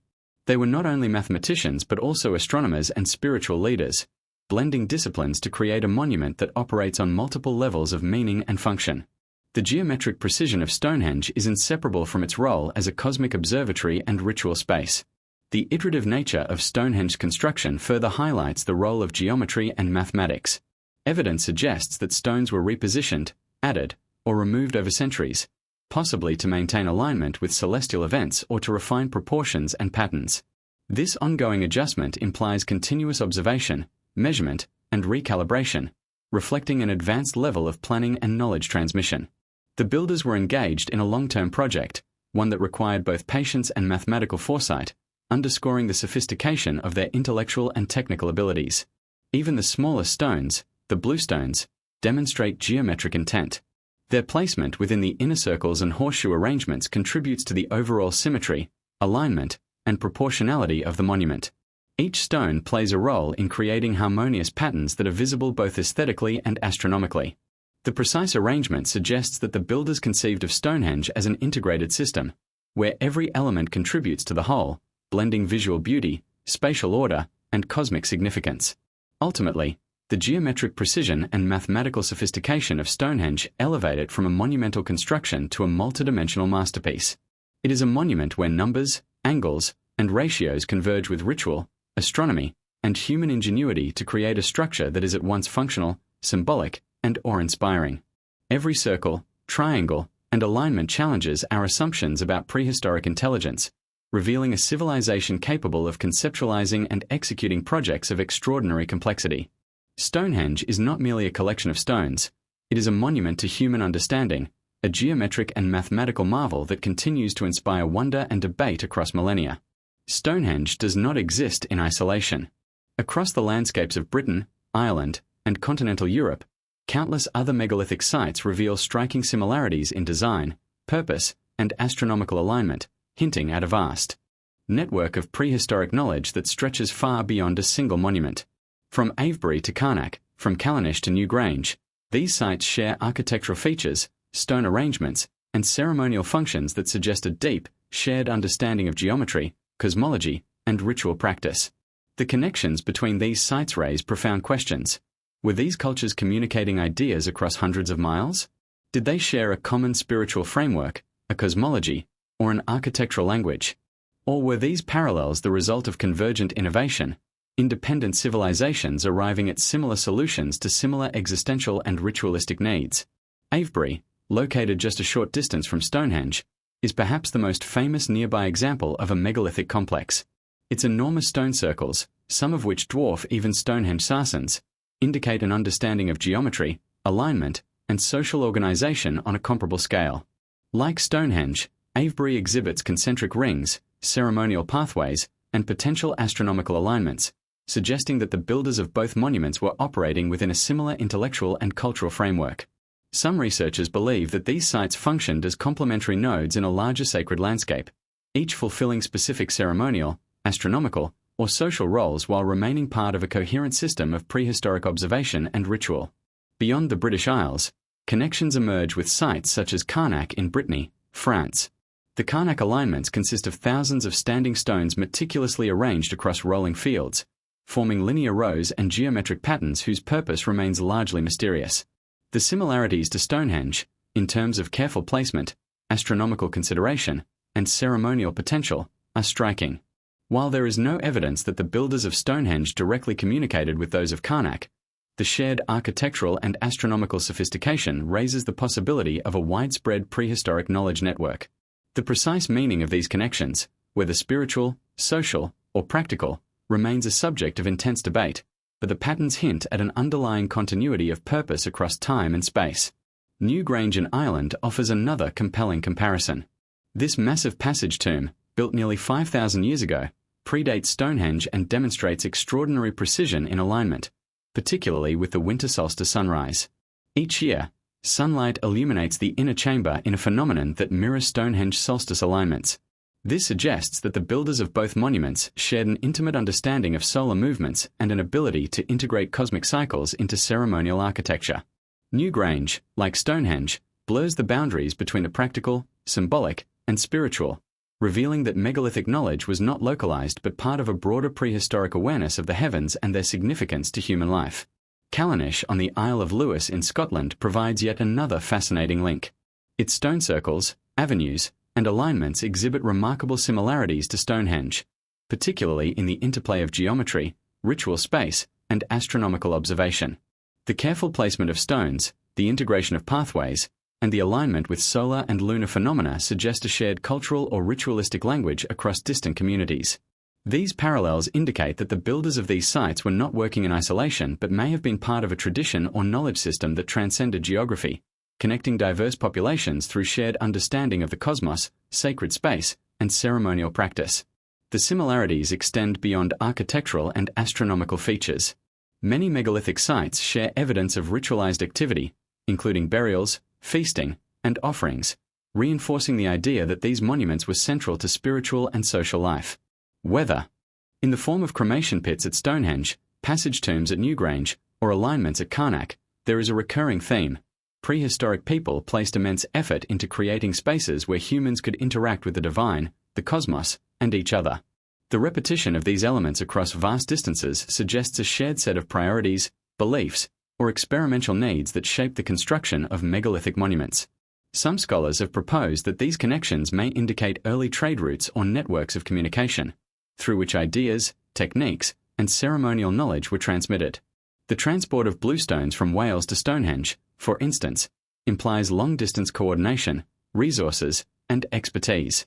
It is plausible that similar networks facilitated the sharing of knowledge between distant communities, allowing architectural, astronomical, and ritual innovations to spread across regions. The interconnectedness of megalithic sites thus suggests a civilization, or a series of civilizations, with sophisticated social organization, spiritual depth, and a remarkable capacity for collaboration and knowledge transfer. Beyond practical or social explanations, some theorists suggest that these connections hint at a shared cosmology, a prehistoric worldview in which humans, stones, and the heavens were deeply intertwined. The repeated use of solstice and lunar alignments, geometric patterns, and sacred landscapes across sites implies that megalithic builders were guided by an understanding of the universe that merged observation, ritual, and belief. Stonehenge, in this context, becomes a single node within a vast symbolic and functional network, part of a prehistoric system designed to link human experience to cosmic order, natural cycles, and spiritual practice. The connections to other megalithic sites also reinforce the idea that Stonehenge was part of a living tradition, evolving over centuries and interacting with other monuments across time and space. The monument's design, construction, and purpose may have been informed by observations, techniques, and ceremonial practices developed elsewhere, reflecting a dynamic, iterative process that integrated local innovation with broader cultural knowledge. Each stone, alignment, and ritual element becomes part of a larger story, revealing a prehistoric civilization that was remarkably interconnected, both intellectually and spiritually. Ultimately, the connections between Stonehenge and other megalithic sites invite us to see the monument not as an isolated enigma, but as part of a sprawling prehistoric network of knowledge, ritual, and observation.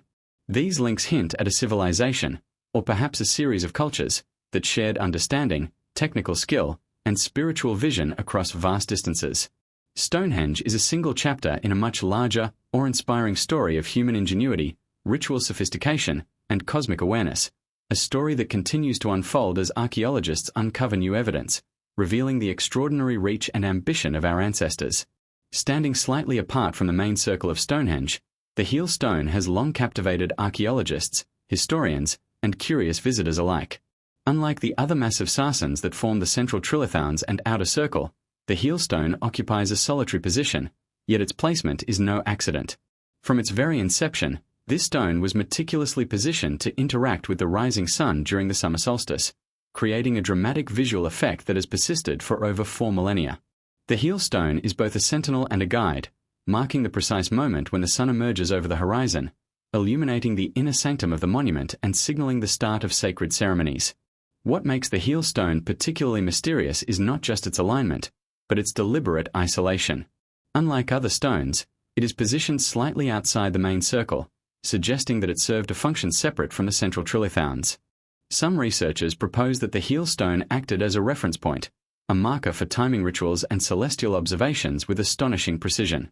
On the morning of the summer solstice, sunlight passes directly over this stone, casting a long shadow toward the center of the monument. This alignment creates a natural pathway of light, guiding participants and marking a moment of cosmic significance.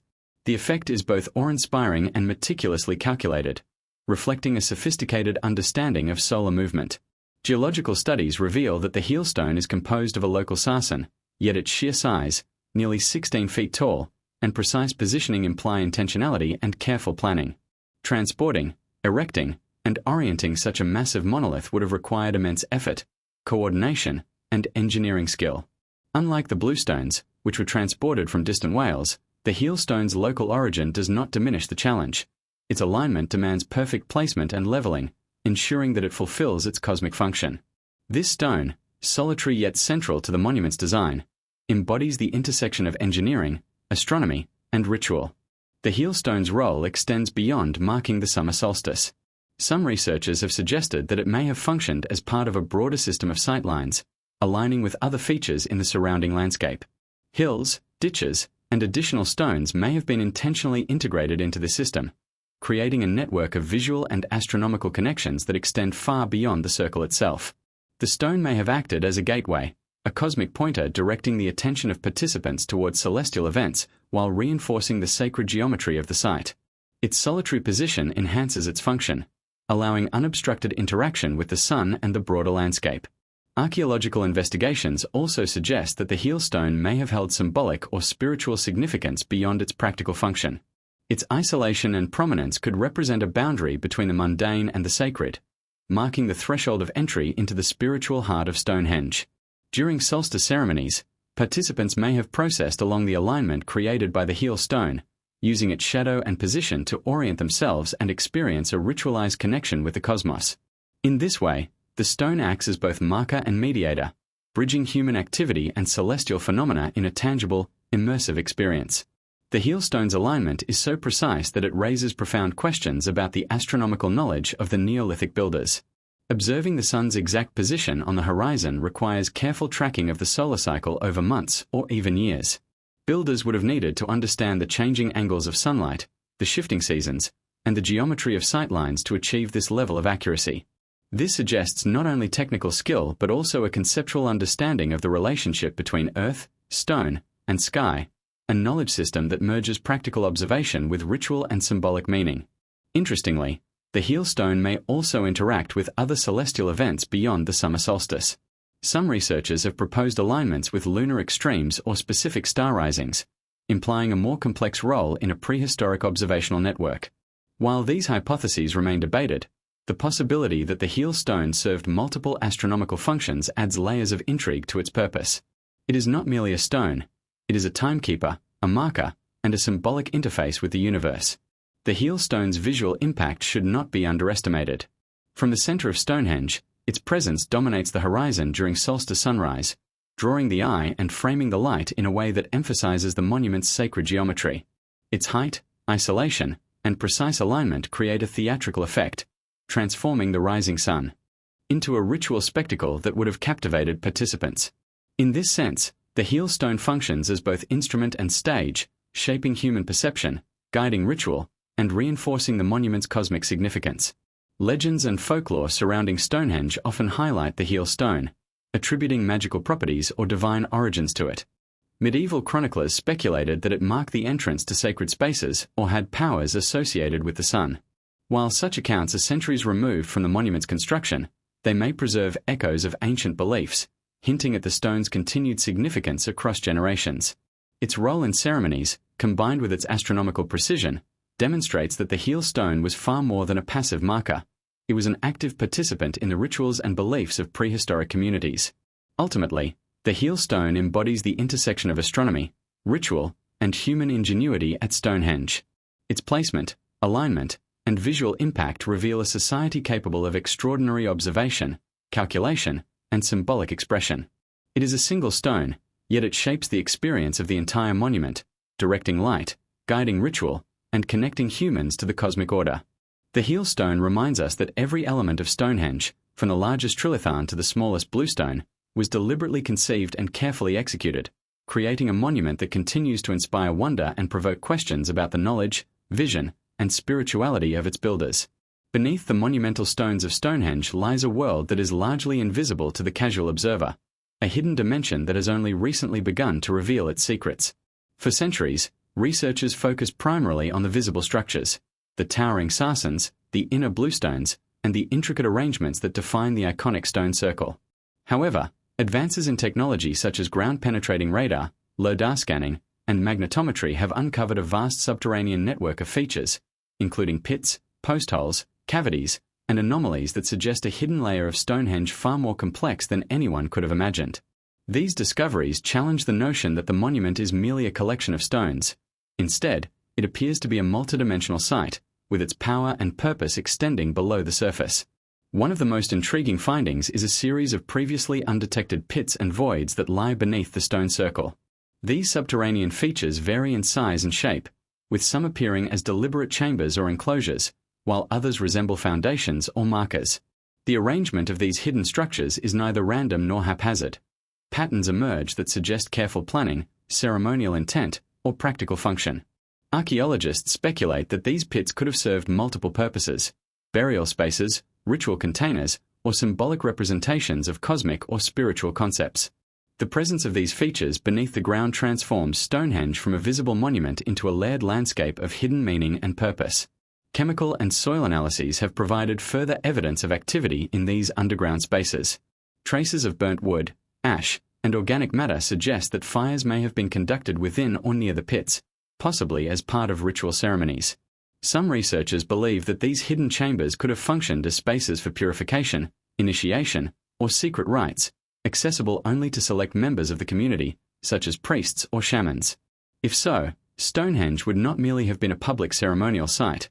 It would have had a private, mystical dimension, reserved for those with specialized knowledge or spiritual authority. The idea of hidden chambers adds an entirely new layer of intrigue, hinting at rituals and practices that remain largely lost to time.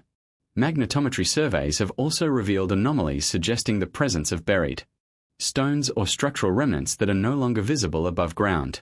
These features could represent earlier phases of construction, abandoned alignments, or symbolic elements deliberately concealed.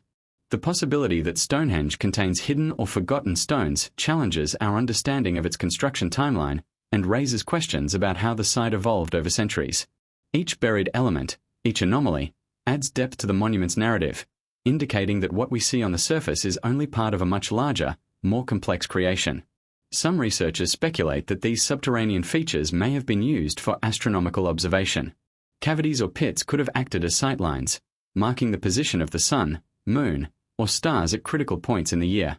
By incorporating these hidden elements, the builders of Stonehenge may have created a multidimensional observatory, one that integrated visible stone arrangements with underground markers, enhancing both precision and ceremonial significance. This dual-layer design, visible and hidden, earthly and subterranean, demonstrates a sophisticated understanding of the environment and the cosmos, blending practical observation with spiritual symbolism. The discovery of hidden features also raises fascinating questions about the sound and energy of Stonehenge. Some researchers have hypothesized that subterranean cavities could amplify sound, creating acoustic effects that enhanced ceremonies or rituals.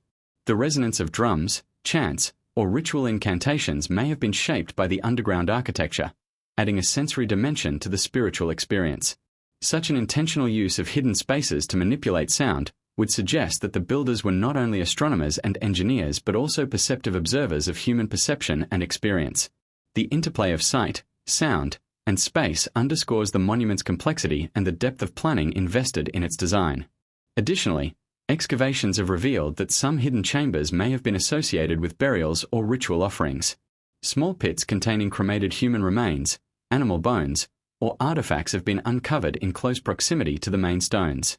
These findings indicate that Stonehenge was not only a ceremonial site but also a sacred repository, where life, death, and spiritual practice intersected. The presence of subterranean burial spaces hints at an intimate connection between the visible and hidden, suggesting that what occurs above ground was mirrored, complemented, or sanctified below. These chambers, therefore, are not just structural anomalies. They are vital elements of the monument's spiritual and ceremonial architecture.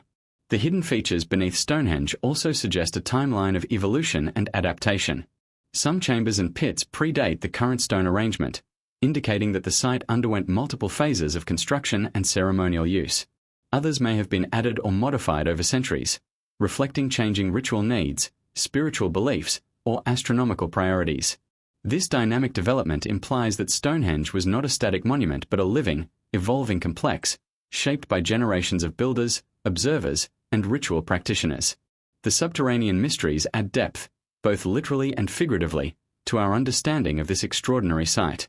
Ultimately, the hidden chambers and subterranean features of Stonehenge deepen the monument's mystique and expand our understanding of its function and significance.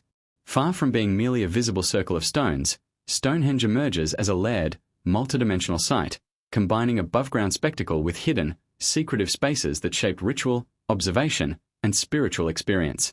Each pit, void, and buried structure hints at lost knowledge, esoteric practices, and a prehistoric society capable of remarkable ingenuity. Stonehenge subterranean mysteries remind us that the monument's true power may lie not only in what can be seen, but in the secrets that remain buried, waiting for future generations to uncover their meaning. Among the many mysteries surrounding Stonehenge, perhaps none is as tantalizing and controversial as the notion that the monument itself may have been imbued with mystical or healing properties. Long before modern archaeology attempted to decode the practical or astronomical functions of the site, legends and folklore hinted at an almost supernatural power emanating from the stones. Ancient texts, medieval accounts, and local myths describe the bluestones as possessing the ability to cure ailments, restore vitality, and even influence human consciousness. These stories, though often dismissed as fanciful, raise intriguing questions about the spiritual and symbolic significance of Stonehenge. Was it simply a ritual site, or did its builders intentionally harness metaphysical forces? The theory of healing powers largely centers on the bluestones, smaller stones brought from the Preseli Hills in Wales, some 150 miles away from the site. While their mineral composition and origin suggest that their selection was far from arbitrary. The idea that the stones were chosen for specific energetic or symbolic characteristics, rather than simply for size or availability, aligns with the broader pattern of careful design seen throughout Stonehenge. The healing stone theory, therefore, may not be purely mystical. It could reflect an ancient understanding of natural properties, ritual symbolism, and human psychology. Some researchers also propose that Stonehenge's healing functions were communal and social as well as metaphysical. Rituals conducted at the site, whether healing ceremonies, seasonal festivals, or spiritual observances, would have fostered a sense of collective well-being and cohesion. The act of gathering at a sacred space, performing structured rituals, and participating in symbolic gestures could itself have therapeutic effects, reinforcing the perception of the stone's powers. In this sense, the monument's mystical reputation may be both literal and symbolic, blending observable outcomes with spiritual and psychological experience. The healing stone theory also intersects with the broader function of Stonehenge as a sacred landscape. Water sources, pathways, burial sites, and astronomical alignments all suggest a holistic design, in which the monument, the surrounding terrain, and the movement of celestial bodies were integrated to produce transformative experiences. The stones themselves may have served as anchors for these experiences, concentrating ritual activity, energy, and intention. Participants may have perceived enhanced health, vitality, or spiritual insight as a result of engaging with the site in these ways, reinforcing the belief that the stones possessed extraordinary properties. While skeptics argue that such claims are purely speculative, the combination of folklore, ritual evidence, mineral composition, and careful spatial design cannot be easily dismissed. Whether the effects were literal, symbolic, or psychological, the perception of the stones as agents of healing underscores the profound reverence in which Stonehenge was held. The monument emerges as not merely an architectural or astronomical achievement, but as a spiritual and experimental environment, designed to engage the body, mind, and soul. Ultimately, the healing stone theory adds a deeply human dimension to the mystery of Stonehenge. It reminds us that the monument was not only a technical marvel or an astronomical tool, but also a sacred space where ancient people sought comfort, vitality, and connection to the cosmos. The bluestones, the arrangements, the rituals, and the legends all point to a society capable of perceiving and harnessing forces, whether physical, spiritual, or psychological, that we are only beginning to understand. In this sense, Stonehenge remains a living mystery, a place where the boundary between the material and the mystical continues to inspire awe and wonder. For decades, Stonehenge has captured the imagination not only of archaeologists and historians but also of those who look to the skies for answers. Among the most provocative and controversial theories surrounding this ancient monument is the notion that extraterrestrial beings may have played a role in its construction. Proponents of the alien influence theory argue that the sheer scale, precision, and sophistication of Stonehenge exceed what would have been possible for Neolithic humans, suggesting the intervention or guidance of advanced intelligence from beyond our world. While mainstream archaeology largely dismisses these ideas as speculative, the theory continues to captivate the public, feeding a narrative of forbidden knowledge, hidden history, and cosmic connection. Supporters of the theory point first to the technical challenges involved in moving and erecting the massive sarsens and bluestones. Some of the bluestones, weighing up to 4 tons, were transported from the Preseli Hills in Wales, over 150 miles away. The methods available at the time, primitive. Sledges, ropes, and brute human strength, pose enormous logistical questions. The precision placement of these stones, their alignment with celestial events, and the interlocking joints of the trilithons add layers of complexity that proponents argue could suggest external guidance or knowledge beyond what the prehistoric builders might have possessed. They claim that such sophistication hints at intervention from beings with advanced understanding of engineering, geometry, and astronomy. Another argument made by proponents revolves around the monument's astronomical alignments. Stonehenge's precise correlation with solstices, equinoxes, and lunar cycles demonstrates advanced observational skill.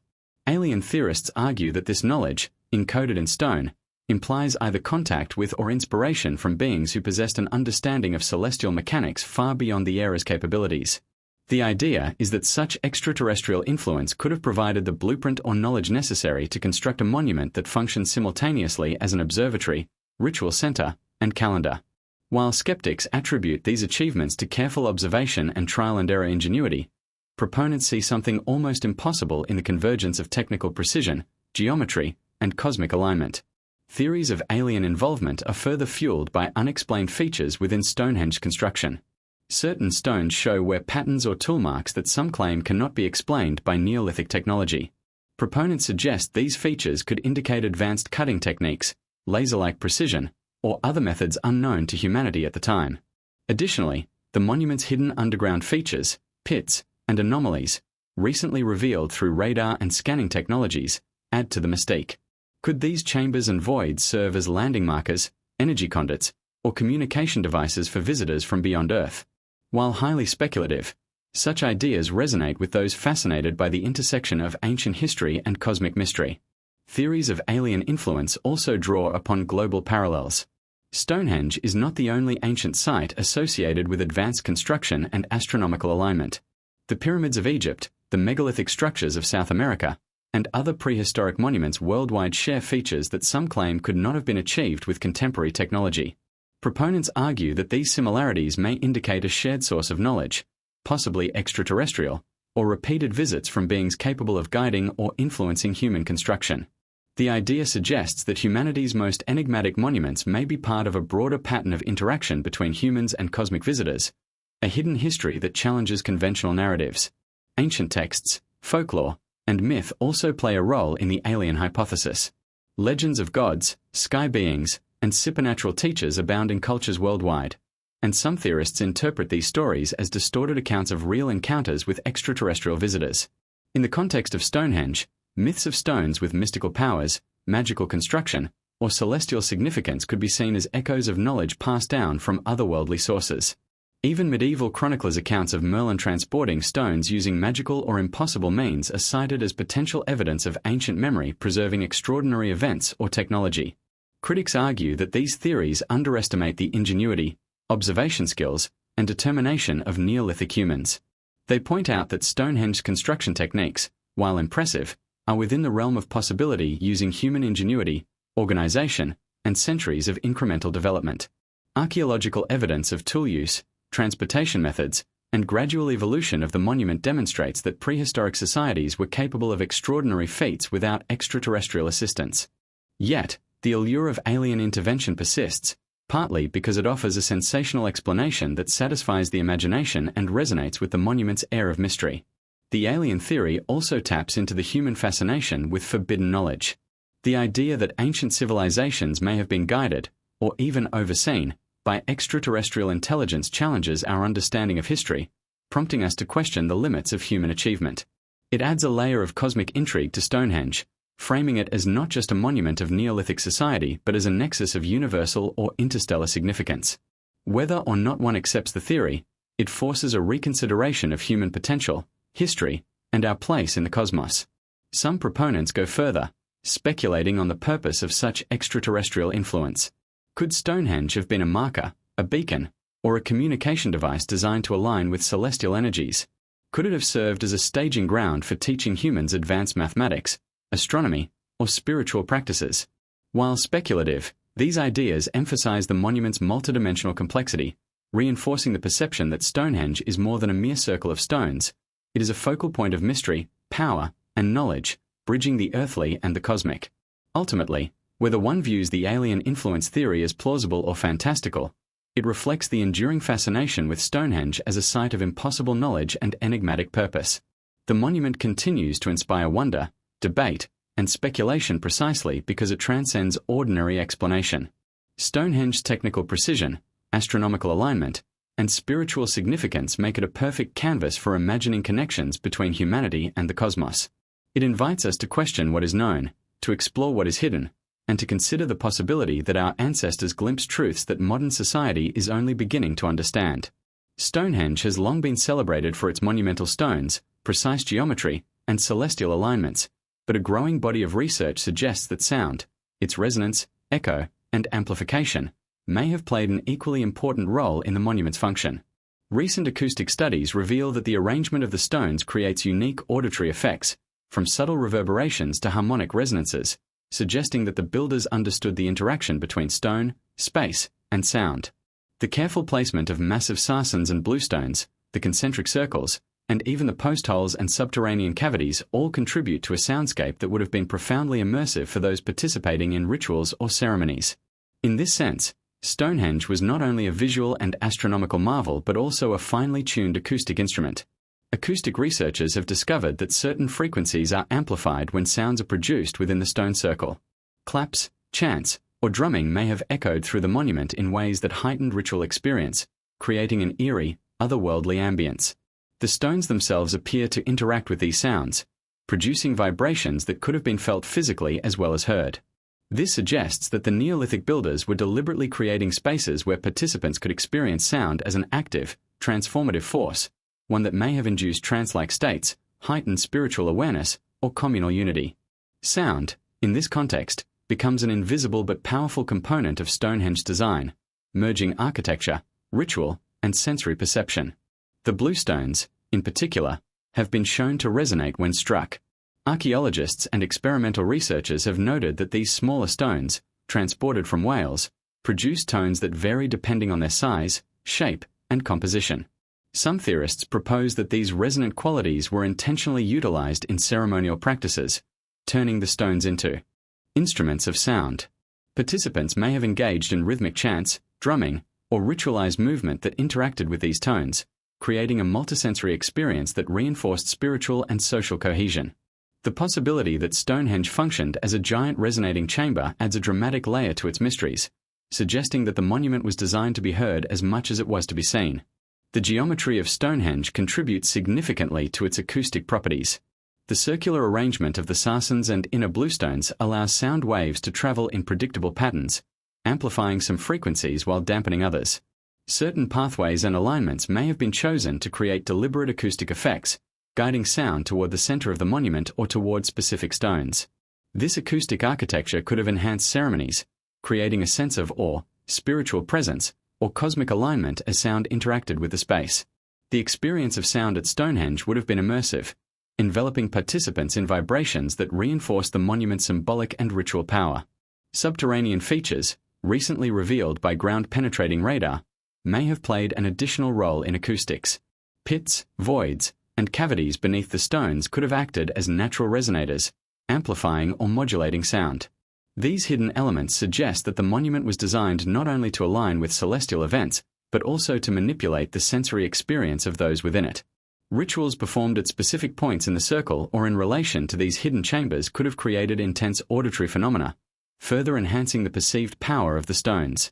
The interplay of visible and hidden architecture highlights the sophisticated understanding of sensory design possessed by Stonehenge builders.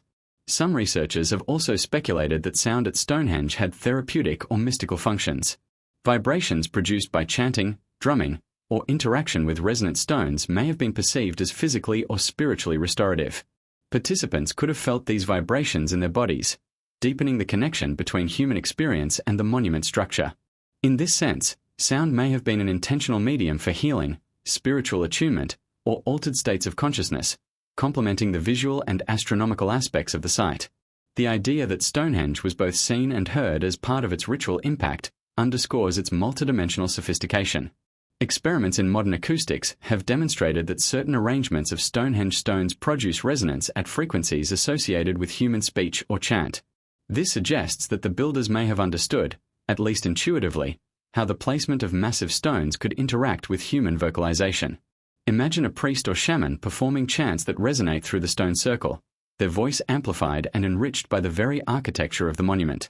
Participants in these ceremonies would have experienced a profound auditory effect, heightening the monument's perceived spiritual power and connecting them to the cosmic or metaphysical dimensions represented by the stones.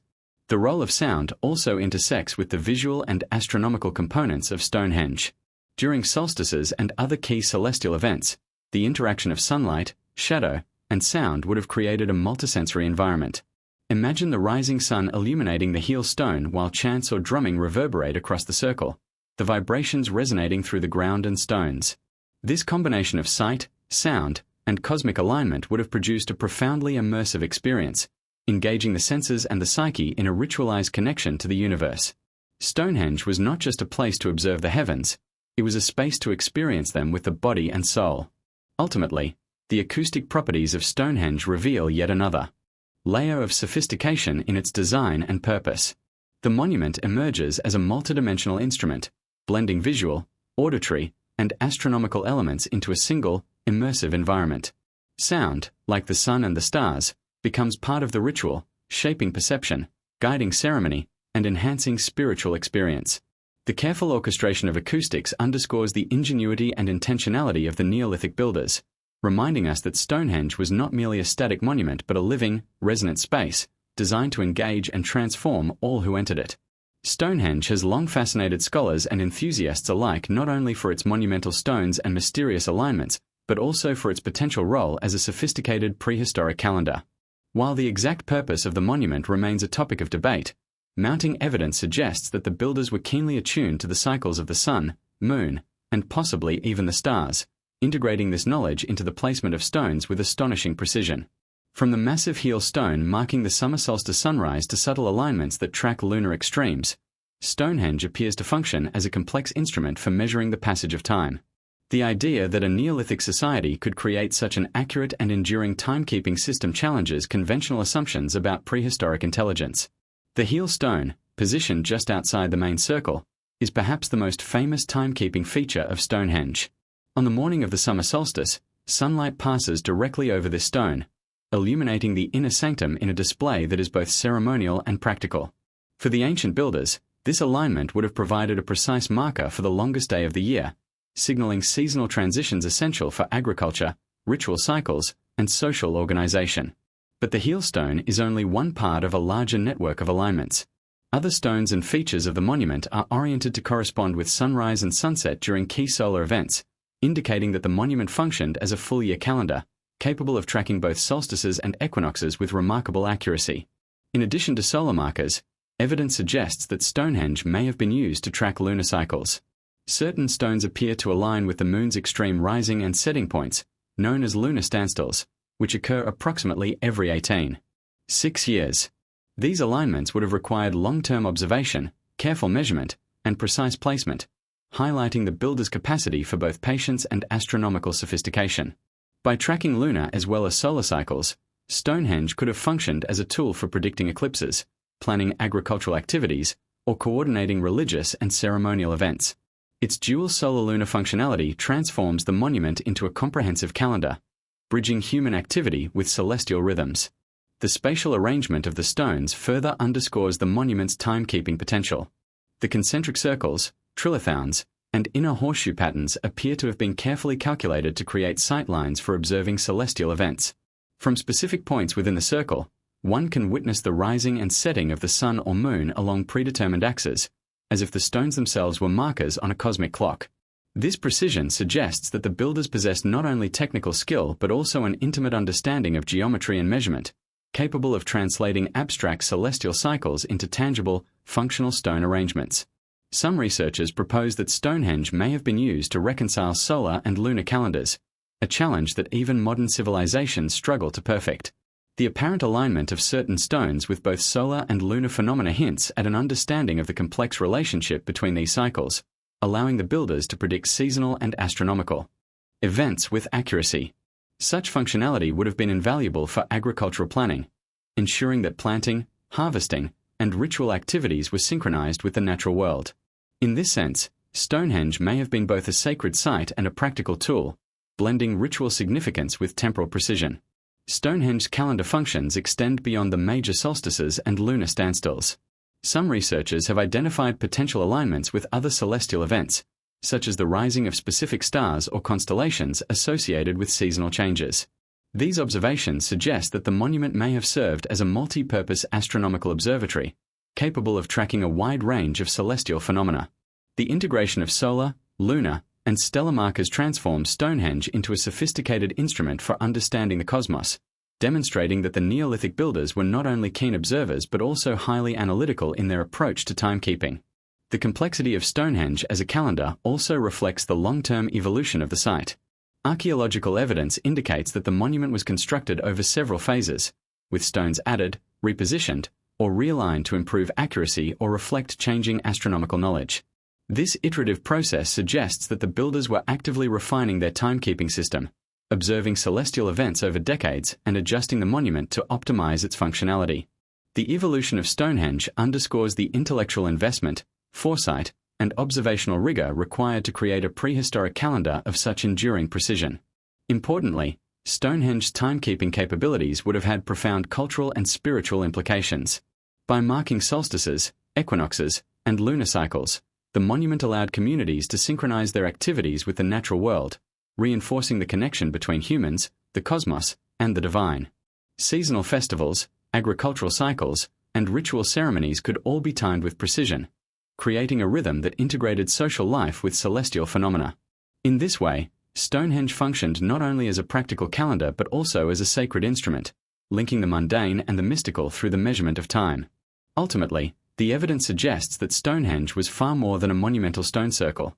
It was a sophisticated, multidimensional instrument for observing, measuring, and interacting with the cycles of the universe. Its solar, lunar, and potentially stellar alignments indicate a civilization capable of remarkable precision, astronomical understanding, and long-term planning. Stonehenge's function as a calendar and timekeeping device reveals the intellectual, spiritual, and practical ingenuity of its builders, challenging modern assumptions about prehistoric societies and highlighting the enduring mysteries of this extraordinary monument.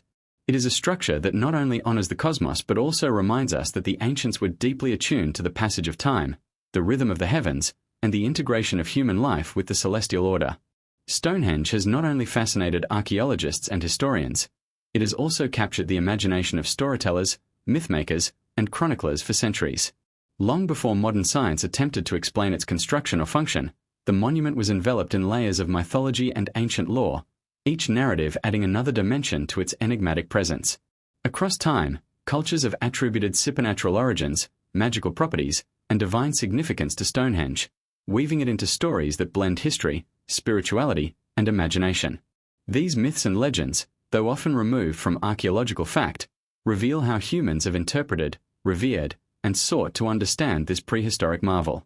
One of the earliest and most enduring myths comes from medieval sources, particularly Geoffrey of Monmouth, who wrote in the 12th century that Stonehenge was the work of the legendary wizard Merlin. According to this account, Merlin magically transported the stones from Ireland to their current location, creating a monument imbued with mystical power. While this story is fantastical, It reflects a deep cultural attempt to explain the impossible, how humans of the Neolithic era could have moved and arranged massive stones with such precision. Merlin's involvement elevates Stonehenge from a mere architectural achievement to a site of magical significance, reinforcing the idea that extraordinary knowledge and power were necessary to create it. Another strand of mythology portrays the stones themselves as animate or sacred beings. Folklore suggests that the blue stones possess inherent life force or magical energy, capable of healing, protection, or spiritual transformation. People traveled great distances to sit upon the stones or to witness rituals performed in their presence, believing that the monument held forces beyond human comprehension. These legends highlight the perception of Stonehenge as a living site, one that interacts with those who approach it, blurring the boundary between the material and the mystical.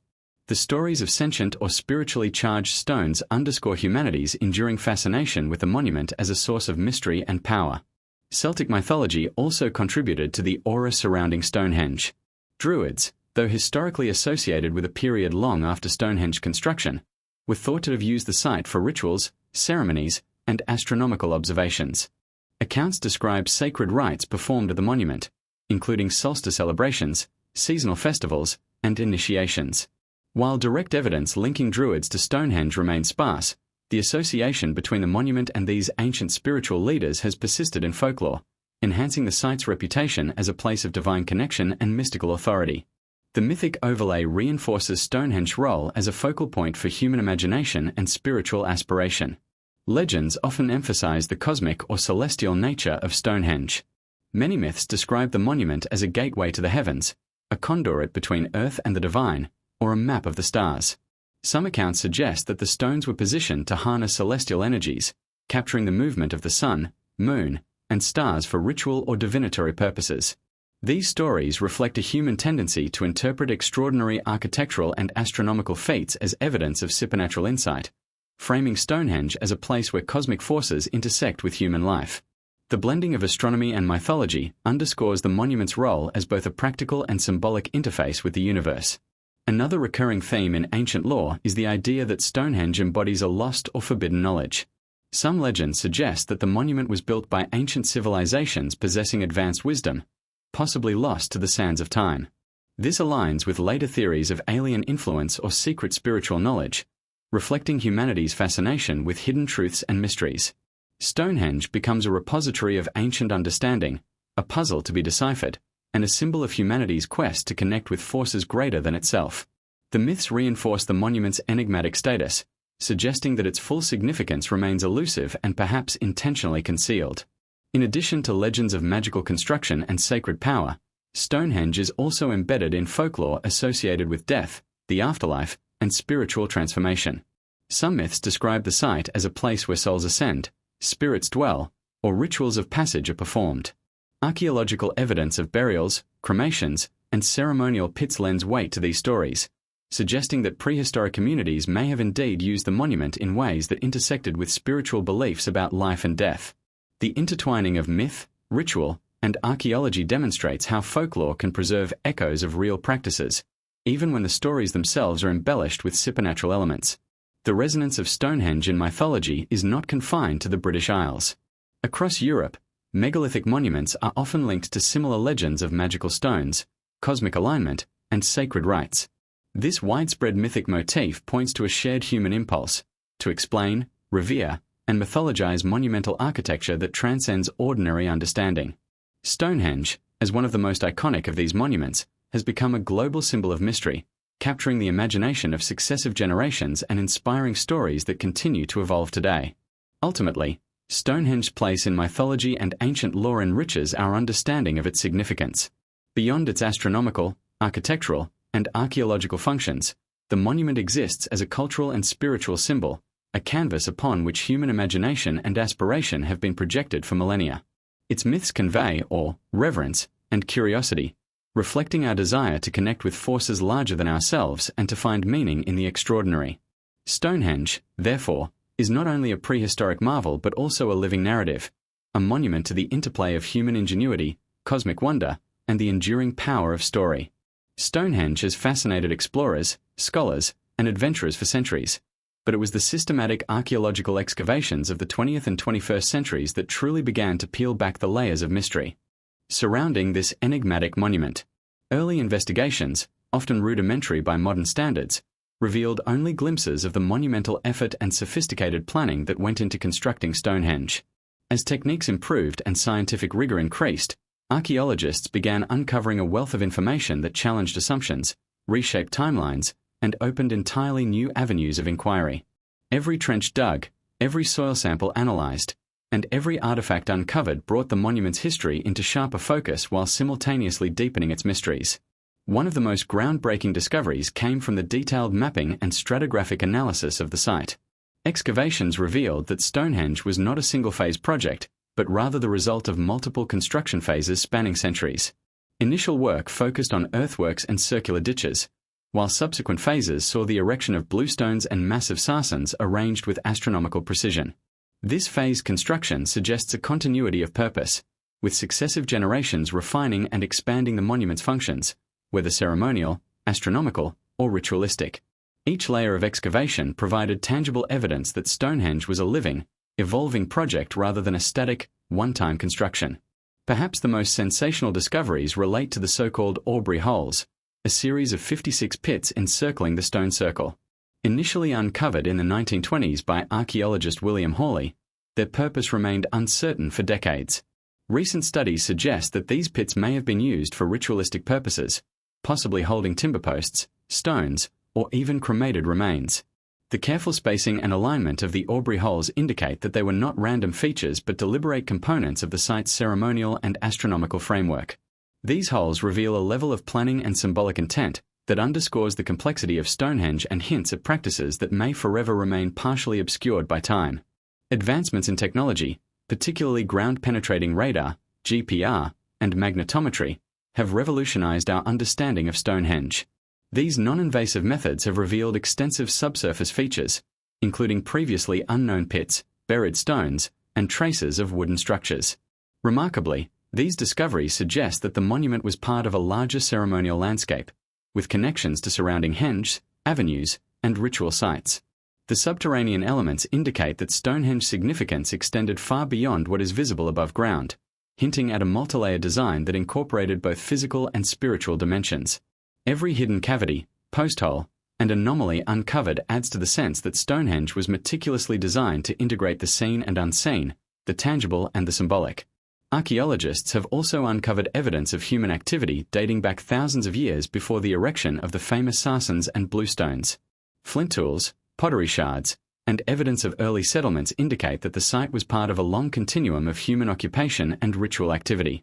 This context is crucial for understanding Stonehenge not merely as an isolated architectural marvel but as a focal point within a broader prehistoric landscape.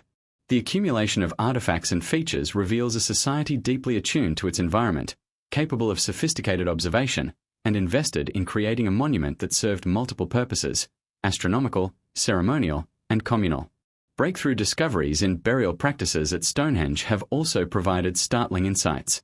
Excavations have uncovered cremated human remains, sometimes placed in small pits or carefully arranged within the monument structure. Analysis of these remains offers clues about the people who constructed and used the site, including their health, diet, and social structure. The association of burials with specific stones or features hints at ritualistic significance, suggesting that Stonehenge was not only a public ceremonial site but also a sacred space for honoring ancestors or facilitating spiritual journeys. These findings reinforce the notion that Stonehenge functioned as a multidimensional monument, blending the practical, the symbolic, and the metaphysical. The discovery of long, curving avenues connecting Stonehenge to distant sites such as the River Avon has further expanded our understanding of the monument's context and purpose. These avenues may have served as processional routes for ceremonies, linking Stonehenge to water sources and other ritual landscapes. The orientation and construction of these pathways suggest a deliberate integration of natural features into the sacred architecture, emphasizing movement, ritual performance, and symbolic connectivity. The monument was not a static structure but a dynamic space where landscape, architecture, and human activity interacted to create profound sensory and spiritual experiences. Scientific analysis of the stones themselves has yielded additional breakthroughs. Petrographic and geochemical studies confirm that the bluestones originated from the Preseli Hills in Wales, while the larger sarsens were sourced locally. Understanding the origins and transport of these massive stones has provided insight into the extraordinary logistical achievement required to construct Stonehenge. Combined with alignment studies and excavation data, these findings reveal a society capable of remarkable engineering, long-term planning, and sophisticated ritual integration. Every new discovery adds another layer to the monument story, highlighting the interplay of human ingenuity, natural resources, and spiritual vision. Perhaps most remarkably, these excavations continue to uncover surprises even today. Recent surveys have identified a network of pits, hidden post holes, and buried features that were previously unknown, suggesting that Stonehenge remains only partially explored. Each new finding challenges assumptions and sparks fresh theories, reinforcing the monument's status as a living puzzle that continues to fascinate both researchers and the public. The ongoing nature of archaeological work reminds us that Stonehenge secrets are not fully revealed, and that every trench, scan, or analysis has the potential to reshape our understanding of this prehistoric wonder. Ultimately, the archaeological excavations and breakthrough discoveries at Stonehenge reveal a monument of staggering complexity and enduring mystery. From the visible sarsens and bluestones to the hidden pits, post holes, and subterranean anomalies, every element contributes to a layered narrative of ritual, astronomy, and human ingenuity. Excavations demonstrate that Stonehenge was not merely a static or symbolic creation, but a dynamic, evolving space that integrated observation, ceremony, and community. Each discovery adds to our appreciation of the monument, reminding us that Stonehenge is not only an architectural marvel but a timeless testament to human creativity, curiosity, and the enduring quest to understand the cosmos. Stonehenge is not just a monument of stone, it is a celestial observatory encoded in rock, designed to interact with the movements of the heavens. From the earliest studies of the monument, researchers noticed that the stones are precisely aligned with the sun, the moon, and even distant stars. These alignments suggest that the Neolithic builders had an advanced understanding of astronomical cycles, far beyond what one might expect from a prehistoric society. Every stone, every gap, and every orientation appears to have been chosen with meticulous care, creating a site that functions both as a sacred space and as a sophisticated astronomical instrument. The role of astronomy at Stonehenge is not incidental. It is central to understanding why this monument was built, how it was used, and what it meant to those who constructed it. The most famous astronomical feature of Stonehenge is its alignment with the solstices. On the summer solstice, sunlight passes directly over the heel stone and illuminates the center of the monument, while during the winter solstice, the sun sets in perfect alignment with specific stones. These events would have been of profound importance to Neolithic people, marking the changing seasons and guiding agricultural cycles, ceremonial events, and communal gatherings. The precision of these alignments suggests careful long-term observation and a deep understanding of the solar cycle. Stonehenge was not just a passive monument, it was an active tool for tracking the passage of time, a calendar etched in stone that allowed humans to harmonize their lives with the cosmos. Lunar alignments at Stonehenge are equally fascinating. Researchers have identified specific stones that correlate with the moon's extreme positions, known as lunar standstills, which occur every 18.6 years. These alignments are subtle but deliberate, indicating that the builders were capable of long-term astronomical prediction and observation. By tracking both solar and lunar cycles, Stonehenge could serve as a comprehensive calendar, predicting eclipses, tracking seasonal changes, and possibly guiding ceremonial rituals. The combination of solar and lunar markers elevates Stonehenge from a simple stone circle to a multidimensional observatory, capable of integrating multiple celestial cycles into a single, coherent system. The arrangement of the stones also reflects an understanding of geometry and spatial relationships in relation to astronomy. Trilithons, horseshoe-shaped arrangements, and concentric circles create sightlines that frame the rising and setting of the sun and moon at key times of the year. From specific points within the monument, observers could witness celestial events with extraordinary accuracy. Some researchers suggest that these sightlines may have been used to track not only the sun and moon but also the positions of stars, marking seasonal or ceremonial significance. Stonehenge, in this sense, becomes a three-dimensional celestial map, a tool for measuring the heavens and understanding the cosmos. Astronomy at Stonehenge was likely intertwined with ritual and spiritual practice. The alignment of stones with celestial events would have created awe-inspiring experiences for participants, particularly during solstices, equinoxes, and lunar standstills. Imagine a priest or community leader standing within the circle as the sun rises or sets in perfect alignment with the stones, while the congregation witnesses a display that appears orchestrated by the cosmos itself. These moments of celestial synchronization would have reinforced the spiritual authority of ritual leaders and deepened the communal connection to the universe. Stonehenge's astronomical design was not only scientific but also profoundly symbolic, connecting human activity to cosmic order. Recent research has suggested that Stonehenge builders may have used the monument to reconcile solar and lunar cycles, a challenge that even modern societies find complex. Certain stones and alignments may have functioned as markers to predict the synchronization of these cycles, which would have been essential for timing agricultural and ceremonial events. This level of astronomical sophistication implies sustained observation over decades, meticulous record-keeping, and a deep understanding of patterns in the sky. It is a testament to the Neolithic builders' intellectual capacity and their ability to integrate observation, ritual, and construction into a harmonious whole. Some researchers even speculate that Stonehenge may have functioned as a device to track longer astronomical cycles, such as the precession of the equinoxes or the movements of planets. While these theories remain speculative, they underscore the monument's role as a center of astronomical knowledge. Every stone, every gap, and every orientation may have had significance not only for marking immediate seasonal events but also for understanding longer-term cosmic patterns. In this way, Stonehenge becomes a bridge between the earthly and the celestial, a place where humans could observe, record, and engage with the rhythms of the universe. The integration of astronomy into Stonehenge design also reflects a broader prehistoric worldview, in which celestial events were deeply connected to human life, ritual, and spirituality. The sun, moon, and stars were not distant, abstract objects. They were central to understanding the cycles of life, death, and rebirth, as well as the timing of sacred ceremonies. Stonehenge, as a precisely aligned astronomical monument, allowed its builders to observe these cycles, interpret their significance, and integrate them into the spiritual and practical dimensions of daily life. The monument becomes a living observatory, a place where human experience is synchronized with the cosmic order. Ultimately, the role of astronomy at Stonehenge reveals a civilization of remarkable intellect, observation, and symbolic awareness. The alignment of stones with solar, lunar, and potentially stellar phenomena underscores the builder's capacity for long-term planning, meticulous observation, and profound understanding of celestial mechanics.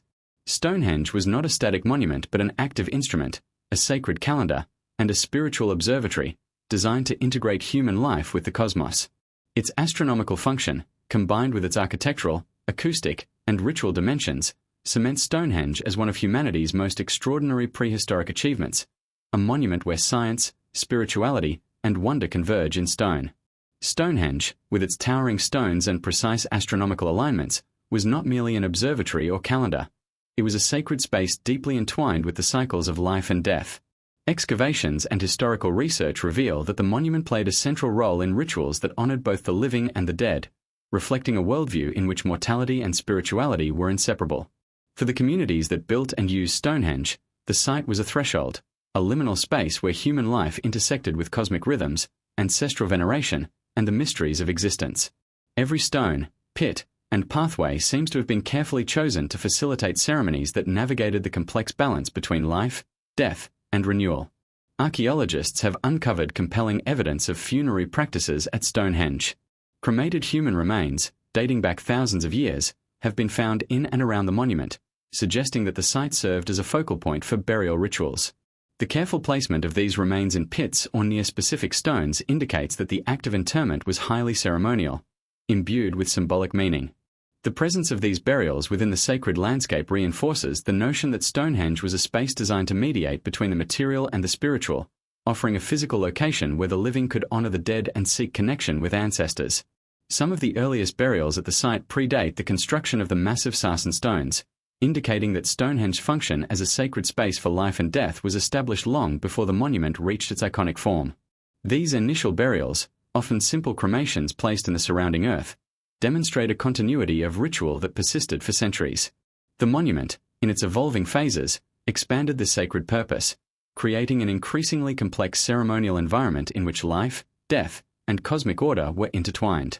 Stonehenge, therefore, was not static but a dynamic ritual landscape, reflecting the spiritual and social priorities of successive generations. Rituals at Stonehenge appear to have been highly structured and symbolic. The circular arrangement of stones, pathways, and avenues suggests that movement through the site was a carefully choreographed experience. Participants in ceremonies may have walked along designated routes, pausing at key, stones or loci to perform acts of remembrance, offering, or prayer. The alignment of these pathways with celestial events, such as solstices or lunar standstills, imbued the rituals with cosmic significance.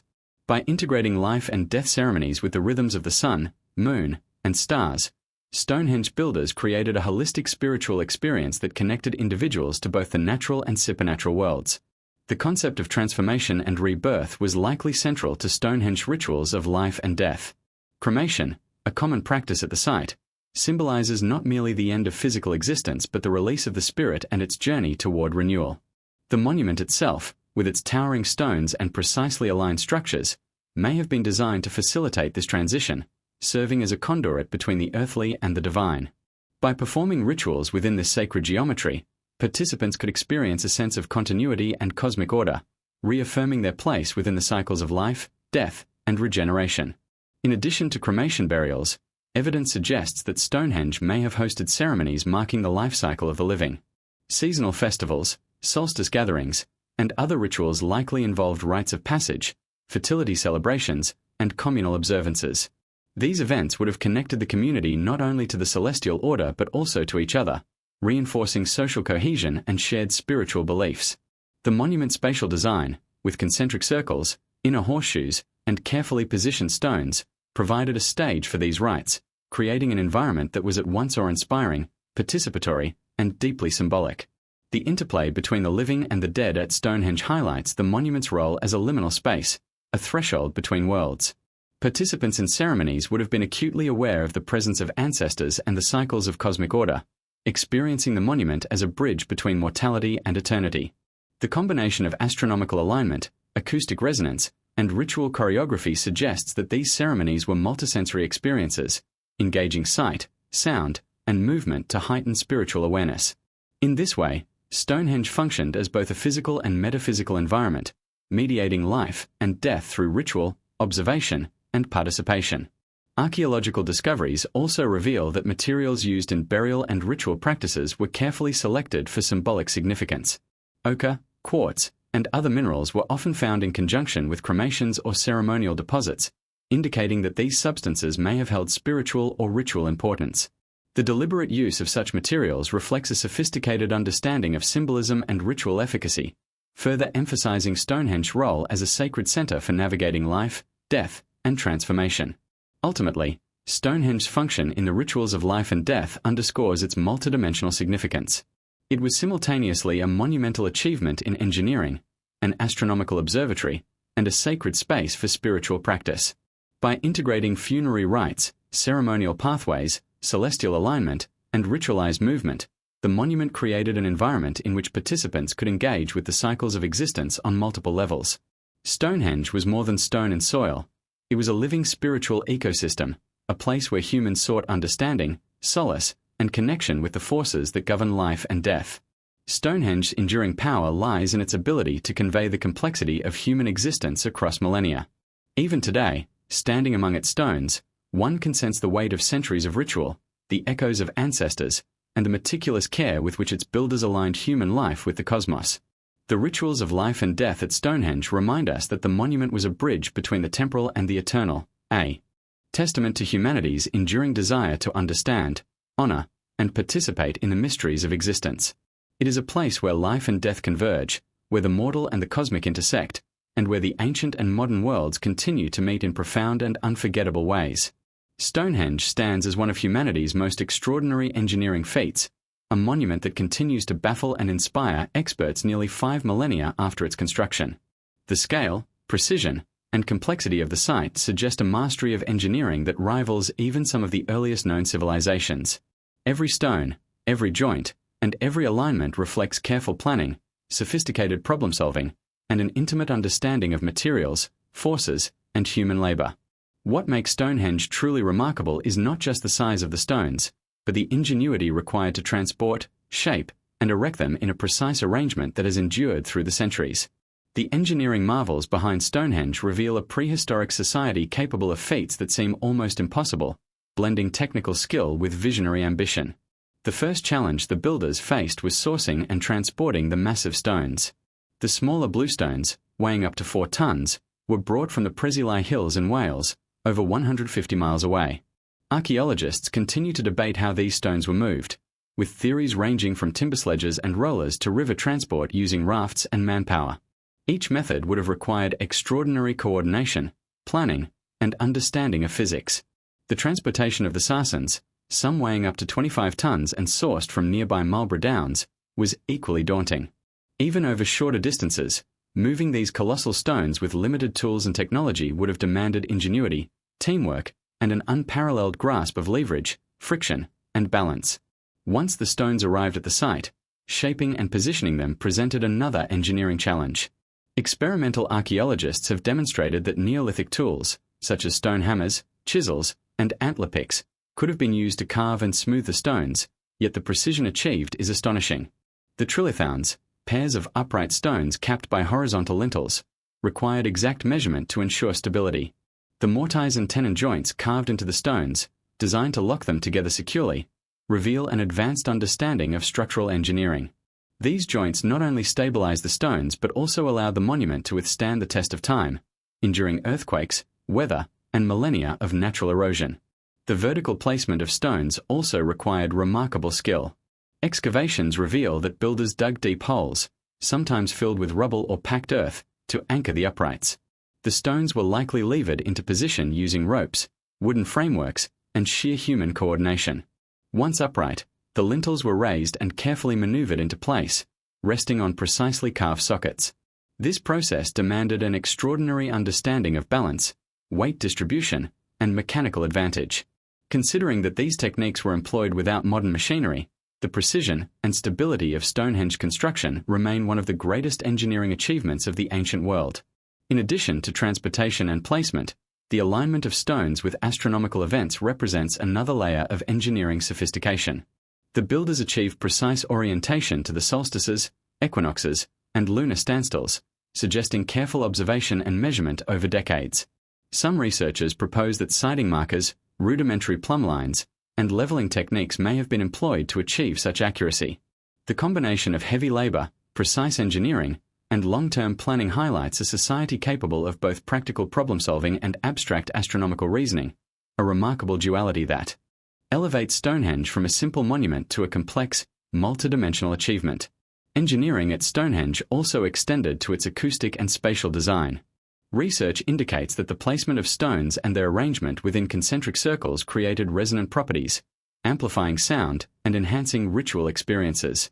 The Neolithic builders appear to have understood the interaction between space, material, and vibration, creating a monument that was as much an auditory instrument as a visual and astronomical one.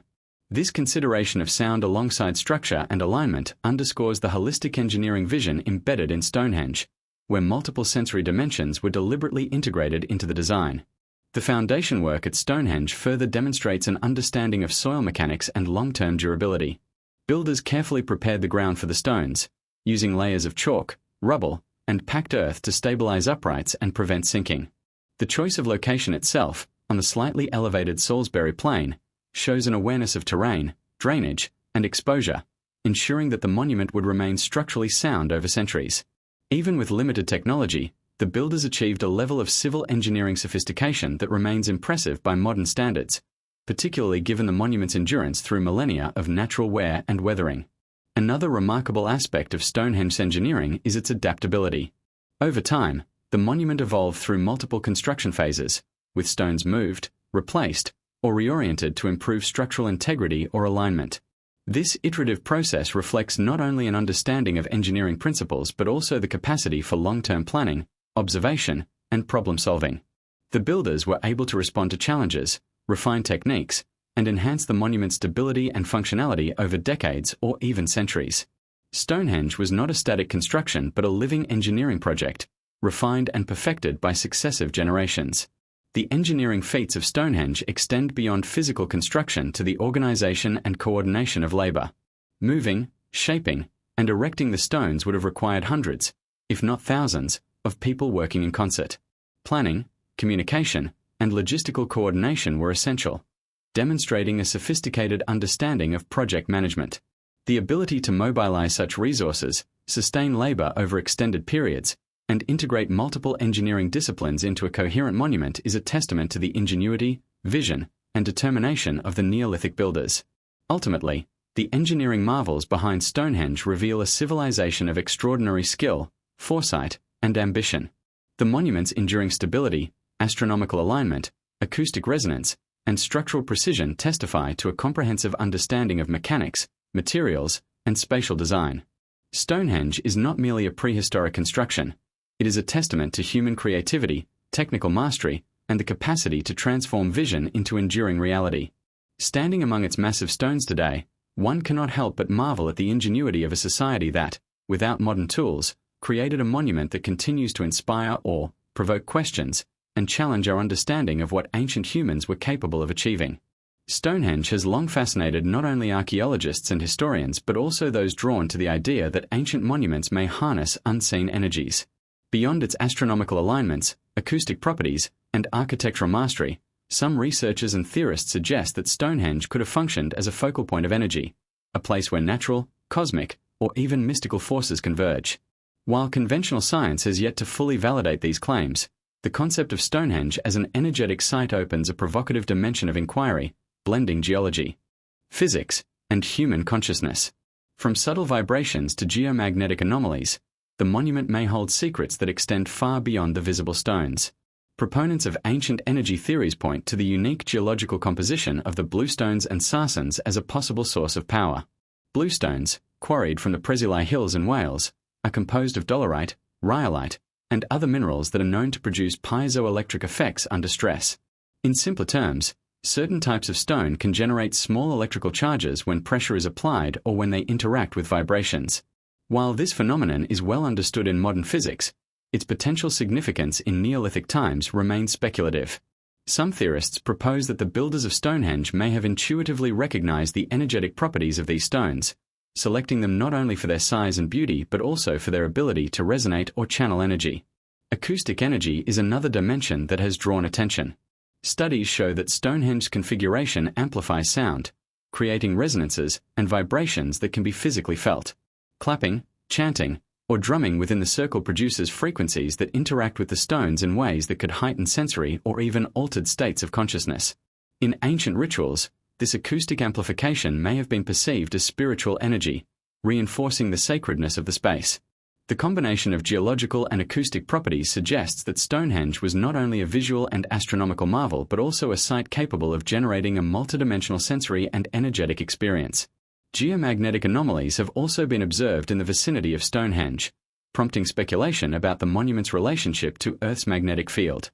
Certain stones appear to be magnetically charged, and some researchers have noted unusual readings at specific points around the site.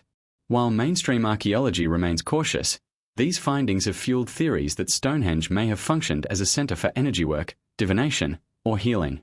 The notion that Neolithic builders could have intuitively harnessed such forces, without instruments or formal scientific knowledge, adds a layer of mystery and challenges conventional narratives about prehistoric societies. The layout of Stonehenge itself may reflect an intentional alignment with natural energy flows. The concentric circles, inner horseshoes, and avenue leading toward the river Avon suggest a deliberate orientation not only for astronomical observation but potentially for channeling subtle forces. Some theorists argue that Stonehenge sits atop energy ley lines, hypothetical lines of geomagnetic energy that crisscross the Earth's surface. According to these ideas, the placement of stones could have been designed to tap into or amplify these flows, creating a site where cosmic and terrestrial energies intersect. Whether or not one subscribes to the concept of ley lines, the patterning and precision of Stonehenge invite questions about intentionality, power, and energy that remain difficult to answer.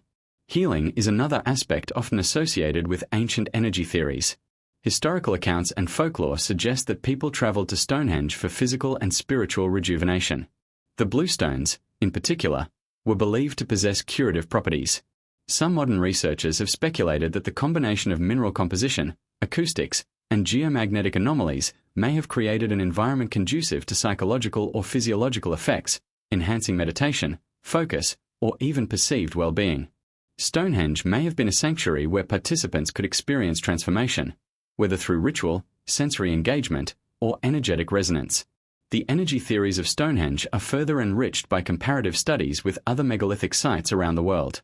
monuments such as the Egyptian pyramids, Karnak stones in France, and various stone circles in Scotland have all been associated with unusual energy phenomena.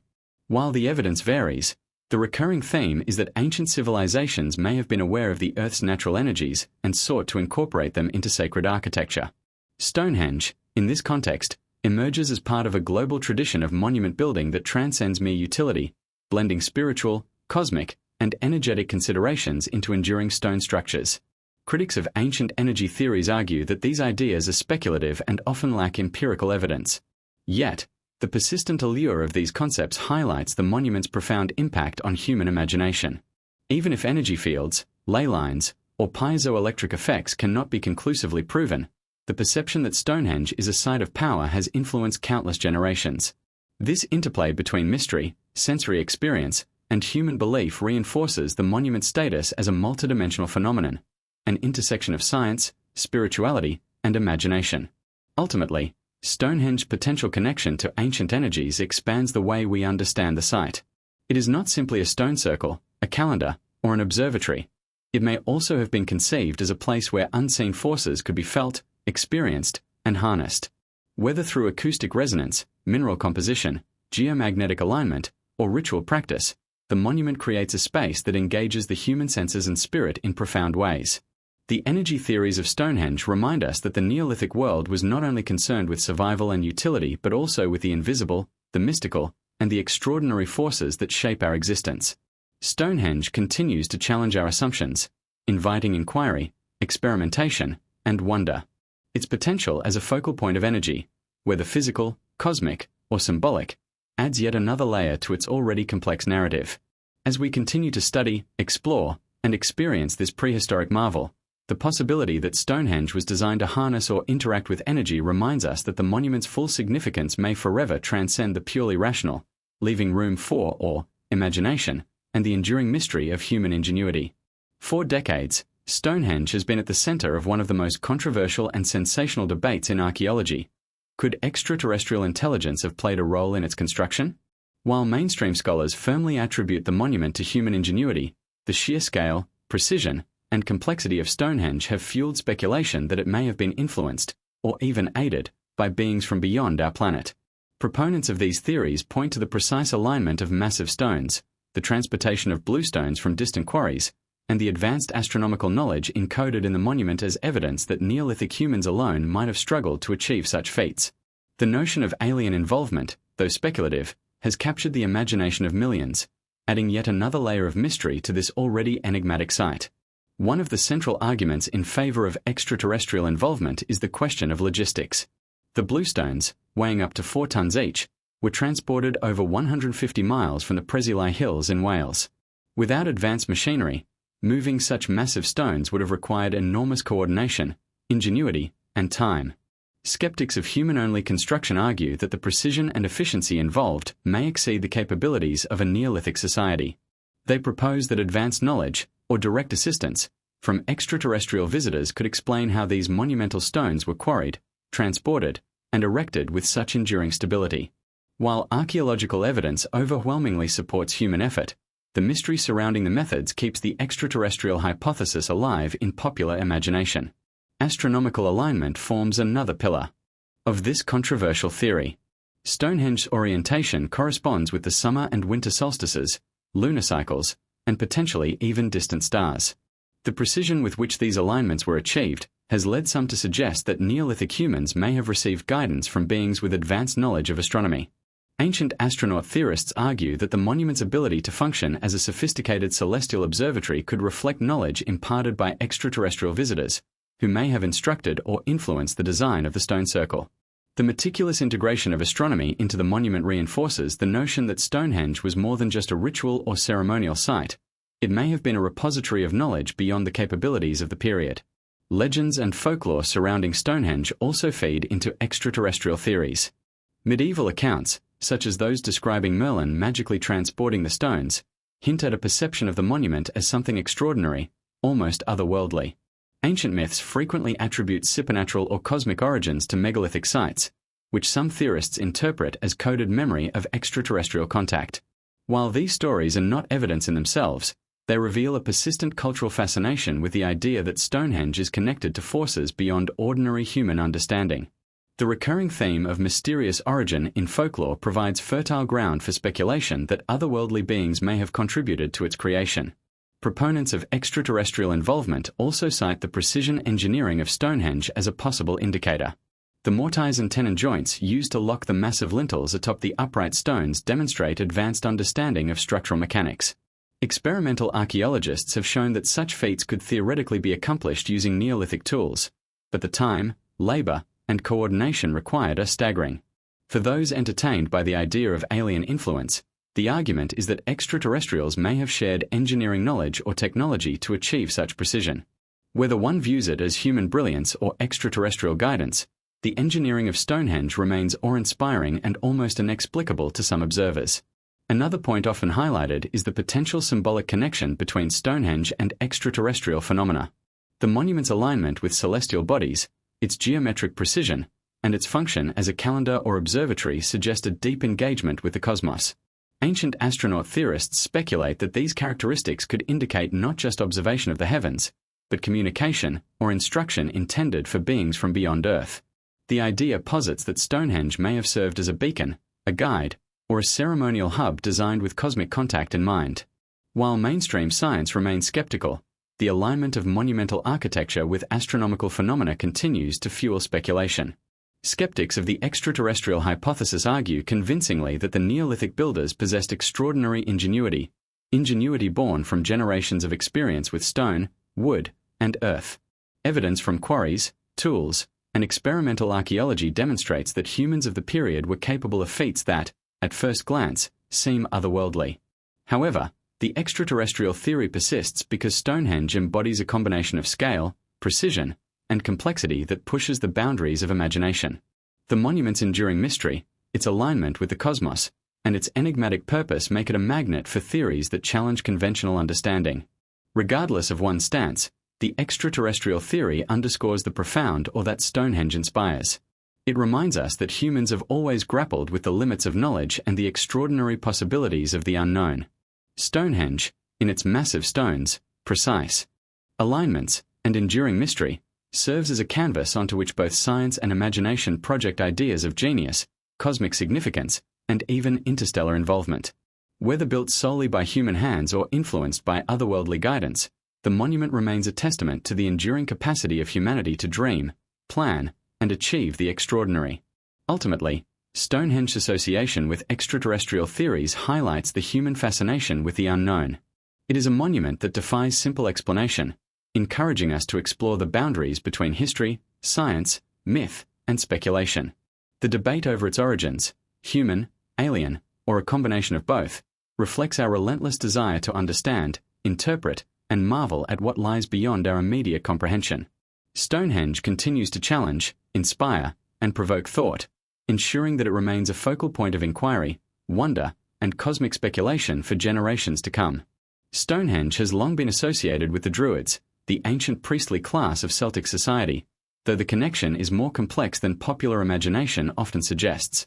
When we think of Druids at Stonehenge, we often picture robed figures performing sacred rituals beneath the towering stones during solstices or other celestial events. Yet historical evidence suggests that while Druids were active centuries after Stonehenge's initial construction, their presence added a rich layer of spiritual significance, intertwining the monument's prehistoric origins with the rituals and beliefs of Iron Age societies. This association has fueled both scholarly investigation and popular myth, shaping our modern understanding of Stonehenge as a ceremonial and mystical site. The first written accounts linking Druids to Stonehenge appear in medieval texts and antiquarian studies of the 17th and 18th centuries. Early researchers, intrigued by the monument's monumental scale and apparent ceremonial function, assumed that Druids must have been the original builders. While this assumption has been debunked, archaeology confirms that Stonehenge predates the Druids by over 1,000 years. The association endured in folklore, literature, and popular culture. These historical misconceptions contributed to the mystique of Stonehenge, framing it as a site of spiritual power, secret knowledge, and sacred rites. Druids themselves were deeply connected to the cycles of nature, astronomy, and spiritual observances, which aligns neatly with what we know about Stonehenge's astronomical functions.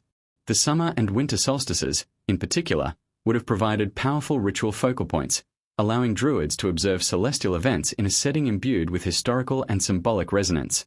Archaeological and ethnographic evidence suggests that the Druids' religious practices involved observing the movements of the sun, moon, and stars to guide ceremonial calendars, celebrate seasonal festivals, and mark important life transitions.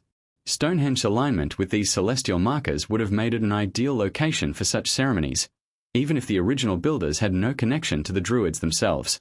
Historical records also indicate that the Druids viewed standing stones and megalithic circles as sacred spaces. In Celtic belief systems, stone circles were often associated with spiritual gateways, places where the human and divine realms intersected. Druids may have used Stonehenge for rituals of divination, seasonal celebration, or communal gathering, capitalizing on the monument's prehistoric aura to enhance the perceived potency of their ceremonies. The alignment with solstices and the acoustic properties of the stones could have amplified the spiritual experience, creating a multisensory environment that heightened the impact of Druidic rituals. Stonehenge, in this context, became more than a historical artifact.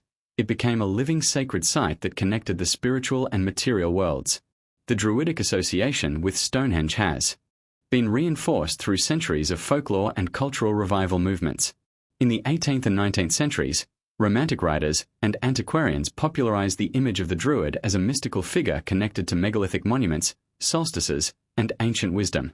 These narratives contributed to modern celebrations such as the summer solstice gatherings, which attract thousands of people each year who feel a connection to both ancient builders and Druidic traditions. The persistence of these cultural practices demonstrates the enduring symbolic power of Stonehenge, bridging millennia of human imagination, ritual, and spirituality. Beyond ceremony, Druids may also have been drawn to Stonehenge as a center of learning and observation. Many scholars suggest that megalithic monuments served as repositories of knowledge, astronomical, mathematical, and spiritual. Druids, with their role as custodians of sacred knowledge, could have utilized Stonehenge as a teaching tool, a reference for ritual timing, and a space for transmitting ancestral wisdom. Even without direct evidence of specific practices, the alignment of the monument with celestial phenomena and its enduring sacred aura make it plausible that Druids found inspiration, instruction, and ritual significance at the site. The Druidic connection also emphasizes Stonehenge's role as a communal and spiritual hub. Rituals likely involved not only priests but entire communities, marking seasonal transitions, fertility rites, and rites of passage. The Druids' leadership in these ceremonies would have reinforced social cohesion and cultural continuity, bridging the ancient and Iron Age traditions. Stonehenge thus functioned as a site where collective memory, religious authority, and cosmic observation converged, creating a space where both the spiritual and social dimensions of life were honored. Modern reinterpretations of the Druidic connection have further cemented the monument's mystical aura. Neo-Druid movements and contemporary spiritual groups celebrate Stonehenge as a sacred space, participating in solstice rituals, meditation, and ceremonial gatherings. While these practices differ from ancient rituals, they continue a long tradition of human engagement with the monument's spiritual, astronomical, and ceremonial significance. Stonehenge remains a place where the past and present converge, a site where Druidic symbolism, prehistoric achievement, and modern imagination intersect. Ultimately, the relationship between Stonehenge and the Druids highlights the monument's evolving spiritual significance. Originally constructed by Neolithic communities for purposes that likely included astronomy, ritual, and social cohesion, Stonehenge later became a ceremonial stage for Druidic observances, bridging thousands of years of human thought, spirituality, and imagination. This layered history reminds us that monuments are not static relics but living symbols, their meaning shaped and reshaped by each generation that encounters them. Stonehenge, in connection with the Druids, embodies humanity's enduring quest to understand the cosmos, honor life and death, and experience the sacred. Stonehenge is often celebrated for its massive stones, astronomical alignments, and ceremonial significance, but there is another, often overlooked dimension that adds to its mystery: sound. Recent studies have revealed that Stonehenge was not only a visual and spiritual marvel but also an acoustic wonder. The arrangement, shape, and composition of the stones create unique soundscapes, amplifying certain frequencies and producing reverberations that can be physically felt by anyone standing within the monument. These acoustic properties suggest that the Neolithic builders may have intentionally designed the site to manipulate sound, adding a powerful sensory dimension to rituals and gatherings that remains largely unexplored. One of the most intriguing acoustic features of Stonehenge is the way the stones interact with sound waves. Experimental research has demonstrated that standing sarsens and bluestones can create a resonant chamber effect, amplifying low-frequency vibrations. Sounds produced within the circle, such as chanting, drumming, or clapping, can be echoed, magnified, and modulated by the stones themselves.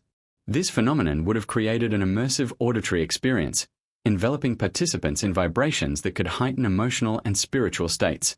The careful positioning of stones may have allowed builders to control these resonances, using sound as an integral part of ceremonial practice rather than as a mere byproduct of the architecture.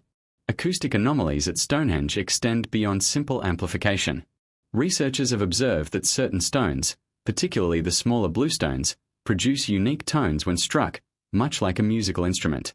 These resonances vary depending on the type of stone, its placement, and the surrounding environment, suggesting that the monument may have been intentionally arranged to produce a specific auditory landscape. Some scholars speculate that these tonal qualities could have been used in rituals to induce trance states, communicate spiritual messages, or create a sense of connection to the cosmos. Whether by design or serendipity, the soundscape of Stonehenge adds another layer to its complexity and potential purpose. The integration of sound into ritual practice would have had profound effects on participants. Low-frequency vibrations, similar to those produced by chanting or percussion instruments, are known to influence human physiology, affecting heart rate, perception, and even emotional states. In a prehistoric ceremonial context, these resonances could have intensified the impact of rituals, creating awe, fear, or transcendence. Stonehenge's acoustic properties may have transformed ordinary ceremonies into deeply immersive experiences, where participants felt physically and spiritually enveloped by the monument itself. This sensory dimension reinforces the idea that the Neolithic builders were not only concerned with visual symbolism and astronomical precision but also with creating experiences that engaged multiple senses. The phenomenon of acoustic hotspots, areas within the monument where sound behaves unusually, adds further intrigue.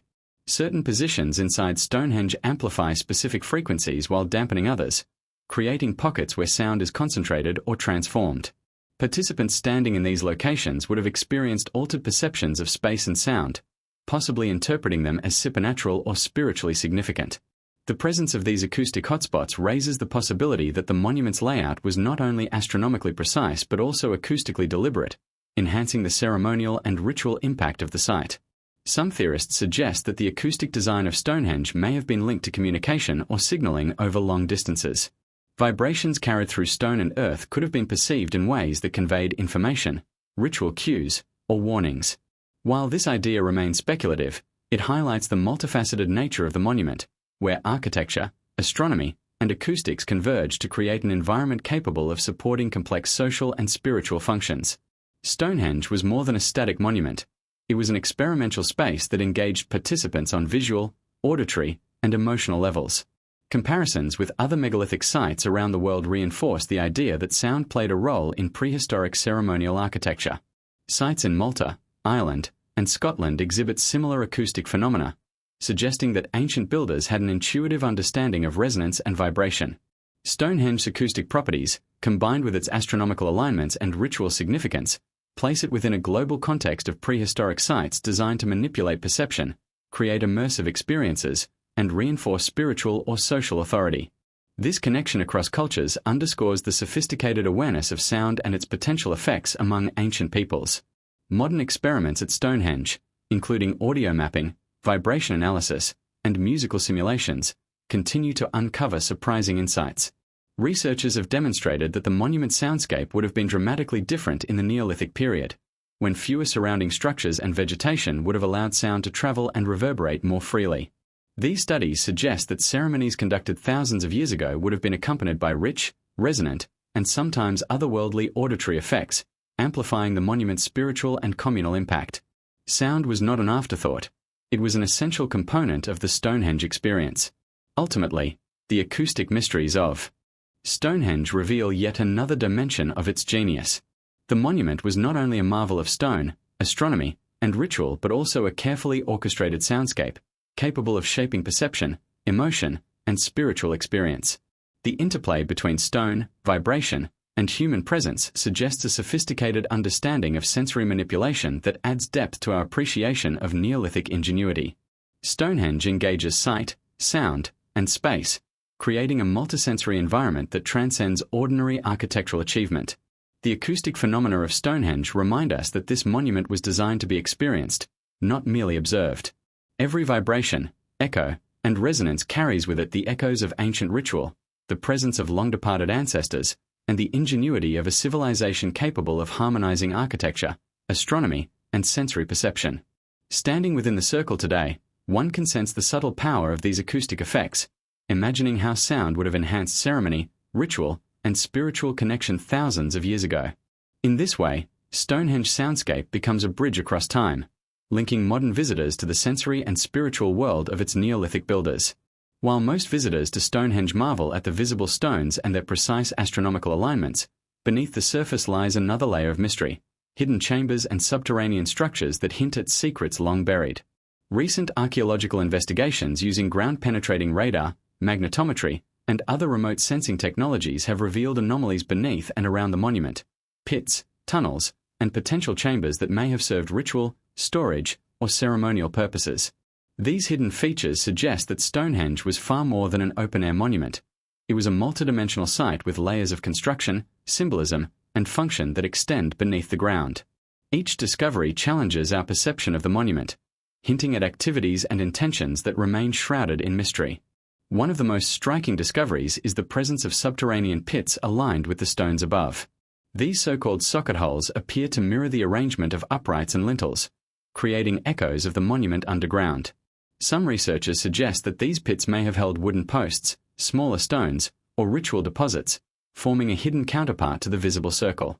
This duality, above and below ground, suggests a sophisticated symbolic design, where the visible monument represents the heavens and the subterranean features represent the underworld, creating a cosmological axis that connects life, death, and the spiritual realm. The very act of hiding these structures beneath the surface implies intentional secrecy, reinforcing the sacred and mysterious nature of Stonehenge. Beyond pits, more substantial chambers and potential tunnels have been hinted at through modern geophysical surveys. In several locations, anomalies consistent with cavities or voids have been detected, though excavation is limited to preserve the site. Some theorists speculate that these chambers could have been used for initiation rites, shamanic journeys, or secret ceremonies conducted away from the public eye.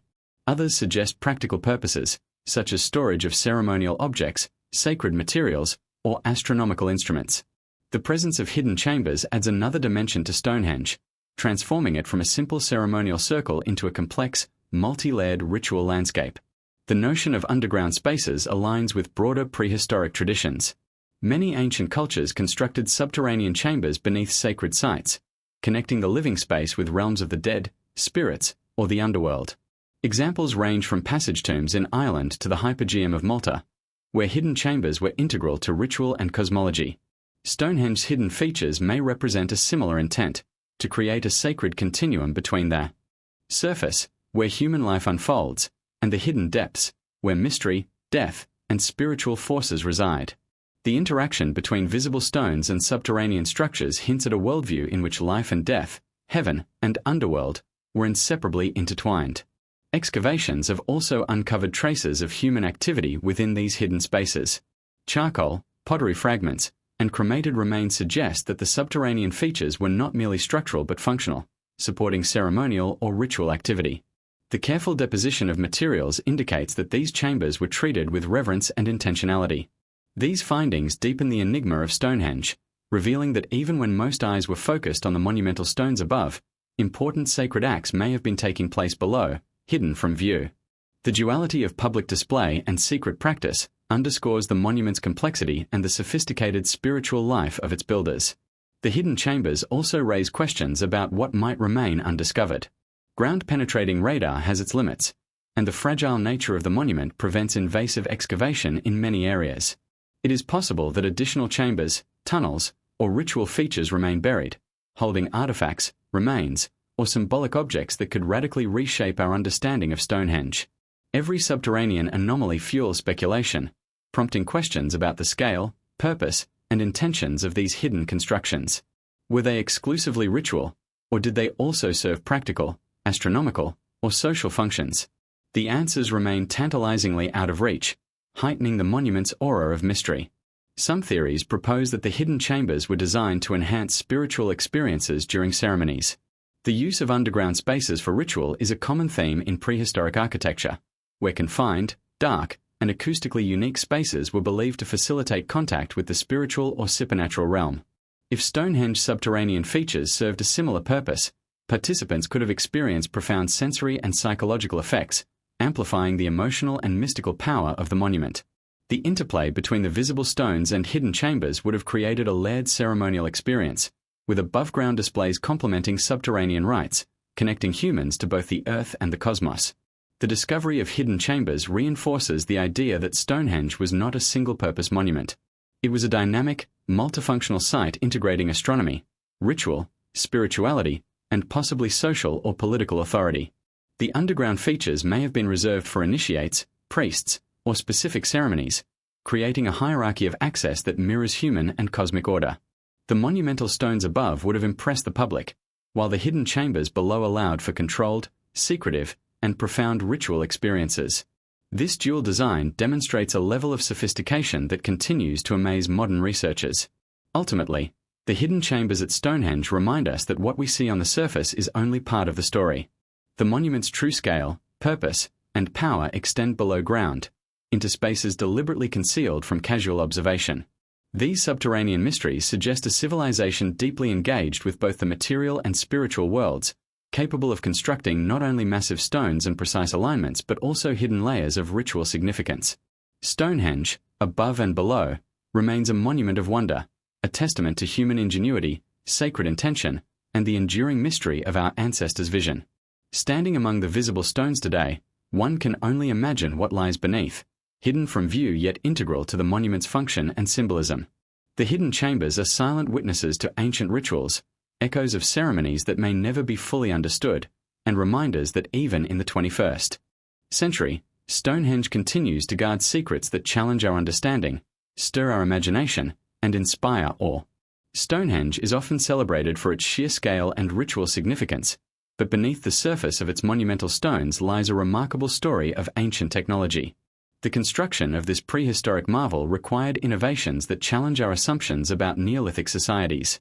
From the precise quarrying of massive stones to the complex transportation, shaping, and erection techniques, Stonehenge demonstrates a sophisticated understanding of physics, geometry, and engineering that continues to astonish modern scholars. While these technologies were created without written language, metal tools, or wheels, they reflect a mastery of practical problem-solving, human coordination, and environmental adaptation that seems almost futuristic for its time. The first technological challenge faced by the builders was quarrying the massive stones. The smaller bluestones, sourced from the Preseli Hills in Wales, and the enormous sarsens from the Marlborough Downs, required methods to extract, transport, and shape stones weighing several tons. Experimental archaeology suggests that Neolithic workers used a combination of stone hammers, wooden levers, antler picks, and controlled fire to break, smooth, and carve these stones with remarkable precision. The use of fire to create fractures, followed by careful chiseling, allowed builders to manipulate massive rocks in ways that required deep knowledge of material properties. The level of precision achieved is especially notable in the interlocking joints, mortise and tenon connections, and the alignment of lintels atop upright stones, revealing a technological sophistication that continues to defy easy explanation. Transportation of these stones presented another remarkable technological achievement. The bluestones traveled over 150 miles, across rivers, valleys, and uneven terrain, yet somehow reached Stonehenge intact. Theories range from rolling stones on timber logs to dragging them over sledges, possibly aided by wetting pathways to reduce friction. Some researchers propose the use of rafts to navigate rivers, while others argue that teams of workers may have coordinated intricate pulling and lever systems. The precise techniques remain debated, yet the fact that prehistoric communities accomplished such feats without modern machinery demonstrates ingenuity, planning, and practical technological skill that rivals later civilizations. Once transported, the shaping and placement of stones required further technological know-how. The upright sarsens had to be raised into vertical positions and capped with horizontal lintels, creating trilithons that have stood for thousands of years. Archaeological experiments suggest that large wooden A-frames, ropes, ramps, and counterweights could have been used, but coordinating these operations required not only skill but a deep understanding of mechanics, leverage, and balance. Every stone was carefully positioned to align with solstices, lunar events, or specific sightlines, indicating that technology and astronomy were intertwined. The ability to integrate structural engineering, spatial geometry, and celestial observation speaks to a holistic technological culture that combined practical tools with visionary planning. Even subtle technological considerations appear throughout Stonehenge. The choice of site demonstrates knowledge of soil stability, drainage, and landscape optimization. Builders prepared the ground meticulously, creating packed chalk foundations and leveling platforms to ensure stability. Stones were arranged to minimize shifting and optimize load distribution, a practice that mirrors principles of civil engineering employed centuries later. These decisions reflect not only practical problem-solving but an advanced awareness of environmental forces and material behavior, showcasing the Neolithic builders' ability to manipulate both natural and constructed elements to achieve long-term stability. The integration of astronomy with construction is another testament to ancient technology. Stonehenge was aligned with the summer and winter solstices, lunar standstills, and possibly even distant stars, requiring accurate observation, measurement, and planning over long periods. The creation of sightlines, avenues, and markers demonstrates that the builders possess technologies for spatial measurement and celestial tracking, even without standardized units of measure or written records. They relied on observation, empirical knowledge, and repetition to achieve precision, illustrating that technology in the ancient world was not limited to tools but included systems of knowledge and methodology. Stonehenge also reflects the use of acoustic technology. Researchers have found that the arrangement of stones creates resonant effects, amplifying low-frequency sounds during rituals or ceremonies. The deliberate use of this acoustic phenomenon may have required careful placement of stones, selection of materials, and understanding of how vibrations interact with the environment. In essence, Stonehenge integrates principles of sound engineering, demonstrating that technology for sensory manipulation, beyond mere construction, was understood and applied in ritual contexts. Moreover, the Neolithic builders incorporated iterative problem-solving into their technological approach. Stonehenge was constructed in multiple phases over centuries, with stones added, removed, repositioned, and reworked. This adaptability reflects a dynamic approach to technology, where feedback from previous construction informs subsequent improvements. Such a process mirrors modern engineering practices, where prototypes, testing, and refinement are critical. The willingness to refine, modify, and enhance the monument over generations demonstrates a sophisticated technological culture capable of long-term planning and complex project management. The technological mastery at Stonehenge extends beyond the physical to the social dimension. Organizing labor, coordinating large groups, and sustaining projects over decades required advanced logistical systems. Knowledge of tool use, construction techniques, and environmental adaptation had to be shared and transmitted across generations. This transmission of technological expertise, without formal education or written records, highlights the remarkable capacity of prehistoric societies to maintain complex knowledge and apply it on monumental scales. Ultimately, Stonehenge is a testament to the ingenuity of ancient technology. It challenges modern assumptions about the capabilities of Neolithic societies, demonstrating that large-scale construction, astronomical observation, acoustic design, and environmental engineering were well within their reach. The monument represents not only cultural and spiritual achievement but also technological sophistication, where vision, skill, and empirical knowledge converge. Stonehenge continues to inspire awe, revealing that the ancient world was far more advanced than often imagined, and that technology, ancient, silent, and enduring, was at the heart of this extraordinary monument. Stonehenge is often seen as a monument of mystery, astronomical mastery, and spiritual ritual, but another layer of its enigmatic purpose has long captivated researchers and enthusiasts alike: healing. For centuries, Stonehenge has been linked to health, restoration, and supernatural rejuvenation, giving rise to theories that the site functioned as a prehistoric healing center. These ideas are supported by both archaeological evidence and folklore, suggesting that the monument's builders may have recognized the unique properties of the stones, the energies of the land, or the effects of ritual in promoting physical and spiritual well-being. Whether through mineral composition, acoustics, or ceremonial practice, the healing aspect of Stonehenge adds a deeply human and profoundly mysterious dimension to its history. One of the earliest clues to Stonehenge's healing properties comes from the bluestones themselves. Sourced from the Preseli Hills of Wales, these stones were believed to carry inherent curative qualities. Archaeological findings suggest that some stones were shaped, placed, or transported in ways that indicate special significance, possibly reflecting an understanding of their therapeutic potential. The mineral composition of dolerite, rhyolite, and other stone types may have contributed to this perception, as certain minerals are known to produce piezoelectric effects or subtle vibrations when struck or stressed. While the science behind such effects remains speculative, it is plausible that Neolithic peoples recognized that these stones produced unusual sensations, energies, or resonance, which could have been interpreted as healing or spiritually beneficial.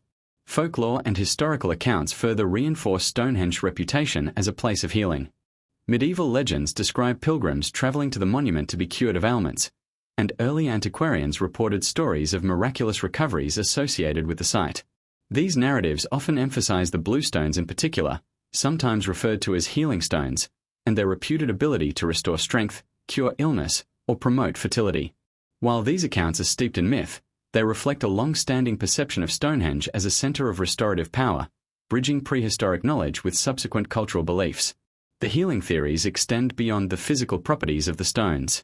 Researchers have suggested that the site's design may have been intended to create an environment conducive to psychological and spiritual restoration.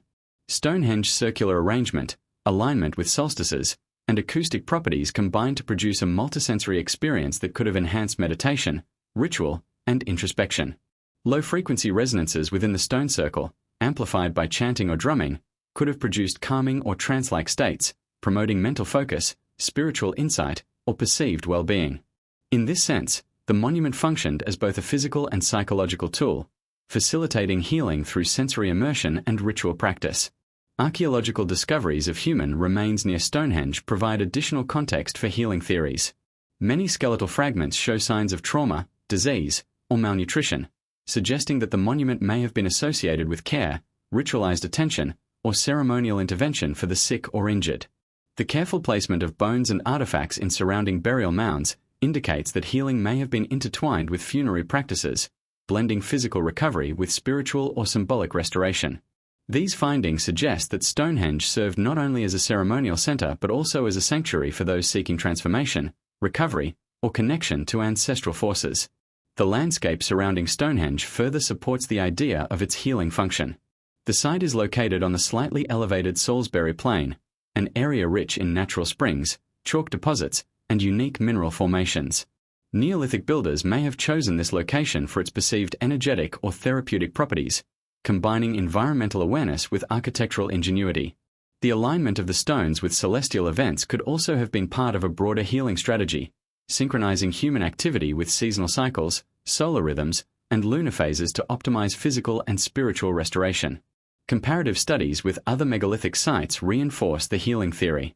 Around the world, ancient communities built stone circles, passage tombs, and ceremonial enclosures that exhibit similar associations with health, fertility, and spiritual rejuvenation.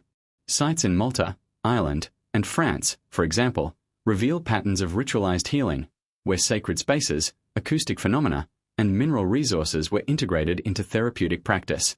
Stonehenge fits into this broader prehistoric tradition, demonstrating that ancient societies understood the intersection of environment, ritual, and well-being in ways that continue to inspire modern researchers. Modern interpretations of Stonehenge's healing potential continue to attract visitors and spiritual practitioners. Neo-pagan and holistic communities celebrate solstices and equinoxes at the site, engaging in meditation, ritual, and sound therapy. While contemporary practices differ from those of Neolithic builders, they echo a long-standing human fascination with the monument's ability to foster physical, emotional, and spiritual renewal. These practices underscore the enduring perception that Stonehenge is not merely a historical artifact but a living space where energy, intention, and sensory experience converge to promote healing and transformation. Ultimately, the healing theories of Stonehenge highlight a deeply human dimension of the monument.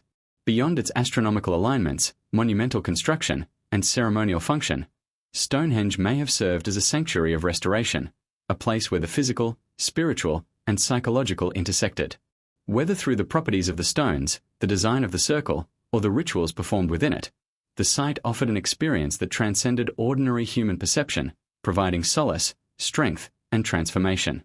The concept of Stonehenge as a healing center reminds us that ancient societies were attuned not only to survival and ritual but also to human well-being, consciousness, and the unseen forces that shape our lives.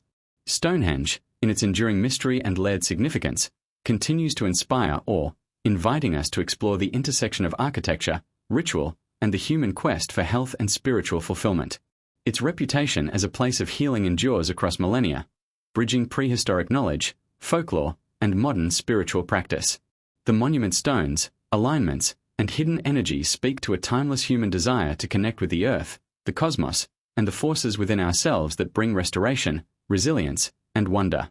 Stonehenge is often celebrated for its astronomical alignments, monumental stones, and mystical energy, but lurking beneath these wonders is a darker, more enigmatic dimension: ritual sacrifice. Archaeological evidence and historical interpretation suggest that Stonehenge was not only a site of celebration, healing, and cosmic observation but also a place where life and death intertwined in sacred ceremonies. The idea of sacrifice, whether human, animal, or symbolic, introduces a powerful lens through which to view the monument, revealing its role as a stage for profound spiritual, social, and ritualized practices that reflected the beliefs and cosmology of its builders. Excavations around Stonehenge have uncovered skeletal remains that provide tantalizing clues about the presence of ritualized death. Cremated human remains, disarticulated bones, and unusual burial positions suggest ceremonial deposition rather than mere disposal of the dead. Some archaeologists argue that these remains indicate human sacrifice, while others suggest that they reflect ritualized treatment of the deceased in connection with burial rites or ancestral worship. Regardless of interpretation, the evidence demonstrates that Stonehenge was intimately connected to the cycles of life and death, serving as a sacred space where the physical and spiritual worlds intersected in profound and sometimes unsettling ways. Animal sacrifice is also well documented at Stonehenge and surrounding ceremonial sites. Analysis of animal bones reveals patterns of slaughter, processing, and deposition that suggest deliberate ritual rather than everyday consumption. Cattle, pigs, and other livestock appear to have been offered to deities or ancestral spirits, reinforcing the connection between humans, animals, and the sacred. These sacrifices may have served multiple purposes: appeasing spiritual forces, ensuring agricultural fertility, or marking significant celestial events such as solstices and equinoxes. In this way, sacrifice became a bridge between the mortal and divine, embedding the monument within a cosmological and ritual framework that governed Neolithic life. The location and structure of Stonehenge further support its role as a site of ritual sacrifice. The concentric circles, avenues, and aligned stones create a staged environment, guiding participants through ceremonial pathways that culminate in the central stone settings. This spatial organization would have enhanced the dramatic and psychological impact of rituals, emphasizing the sacred nature of sacrifice and reinforcing the authority of priests, shamans, or community leaders who conducted these ceremonies. The deliberate choreography of space and movement underscores the monument's function as more than a passive marker of time. It was a dynamic, immersive setting for rituals of life, death, and cosmic significance. Historical interpretations of Stonehenge ritual functions often draw upon comparative studies of other prehistoric sites. Across Europe, megalithic circles, passage tombs, and ceremonial enclosures reveal consistent patterns of sacrificial practices, linking life, death, and spirituality. Sites such as Newgrange in Ireland and Carnac in France exhibit evidence of ceremonial killing, symbolic deposition of remains, and offerings to deities or spirits.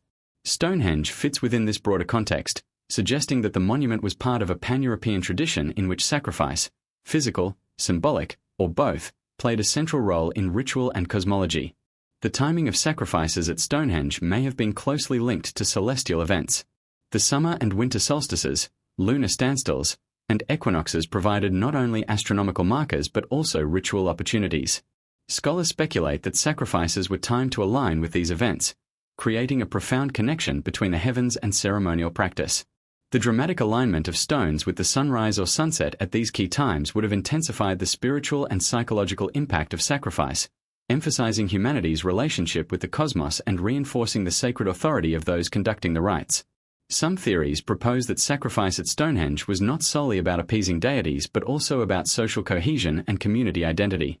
Participation in or witnessing ritual offerings could have reinforced social hierarchies, transmitted cultural knowledge, and solidified communal bonds. The act of sacrifice, whether human, animal, or symbolic, became a shared experience that linked participants to the monument, the land, and one another. In this sense, sacrifice functioned not only as a spiritual or religious act but also as a mechanism for social continuity, shaping the structure and values of Neolithic society. The darker aspects of sacrifice are complemented by the monument's other functions, creating a complex interplay between awe, fear, reverence, and wonder.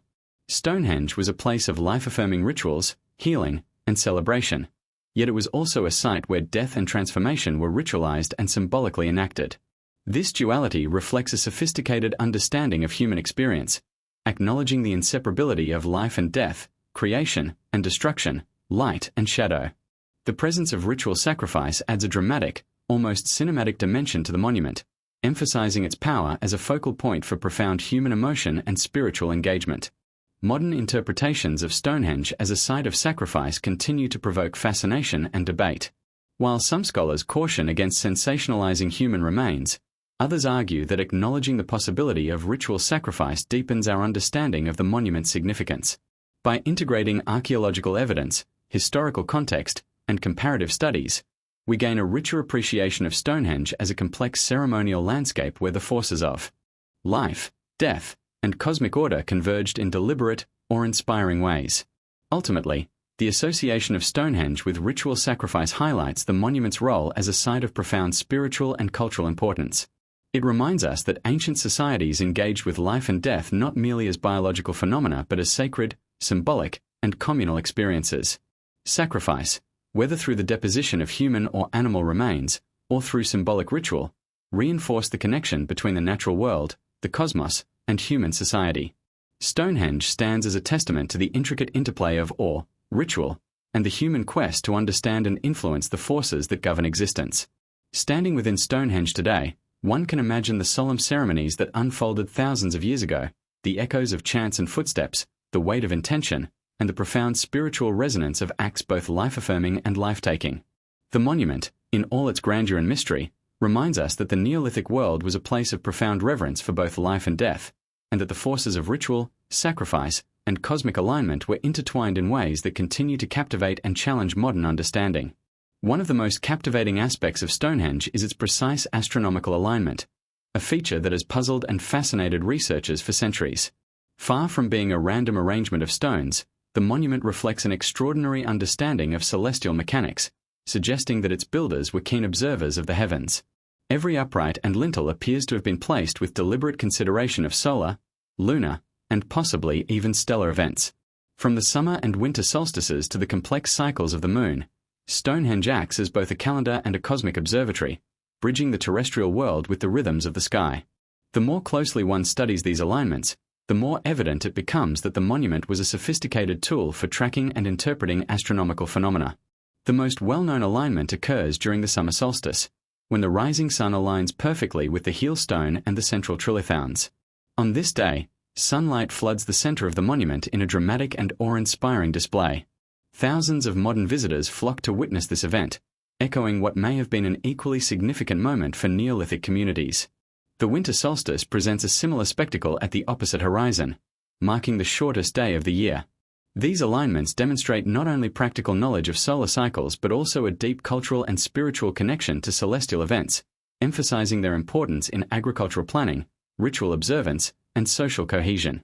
In addition to solar alignments, Stonehenge is intricately connected to lunar cycles. Researchers have identified evidence suggesting that the monument tracks the moon's 18-6-year nodal cycle, a phenomenon that would have required long-term observation, meticulous recording, and the ability to integrate these observations into a coherent architectural plan. This implies that the Neolithic builders possessed both patience and precision, capable of synthesizing decades of celestial data into a permanent stone structure. The integration of lunar and solar alignments highlights a sophisticated understanding of time, rhythm, and natural cycles, allowing Stonehenge to function as a comprehensive astronomical observatory as well as a ceremonial monument. Beyond the sun and moon, some scholars propose that Stonehenge may have been aligned with specific stars or constellations, though this theory remains more speculative. Ancient cultures around the world often connected their monuments to prominent celestial bodies, using them for navigation, ritual, and cultural storytelling. Stonehenge's alignment with the horizon and its orientation relative to nearby topographical features suggest that its builders were attentive not only to immediate solar and lunar events but also to the broader celestial landscape. If true, this connection to the stars would further emphasize the monument's role as a bridge between the human and cosmic realms, linking daily life, spiritual practice, and astronomical observation. The astronomical precision of Stonehenge extends beyond simple orientation. The spacing of stones, the placement of avenues, and the construction of sightlines suggest a deliberate design that allowed observers to track time and celestial events with remarkable accuracy. Some researchers argue that Stonehenge may have functioned as a calendar to predict seasonal changes, track agricultural cycles, or coordinate social events.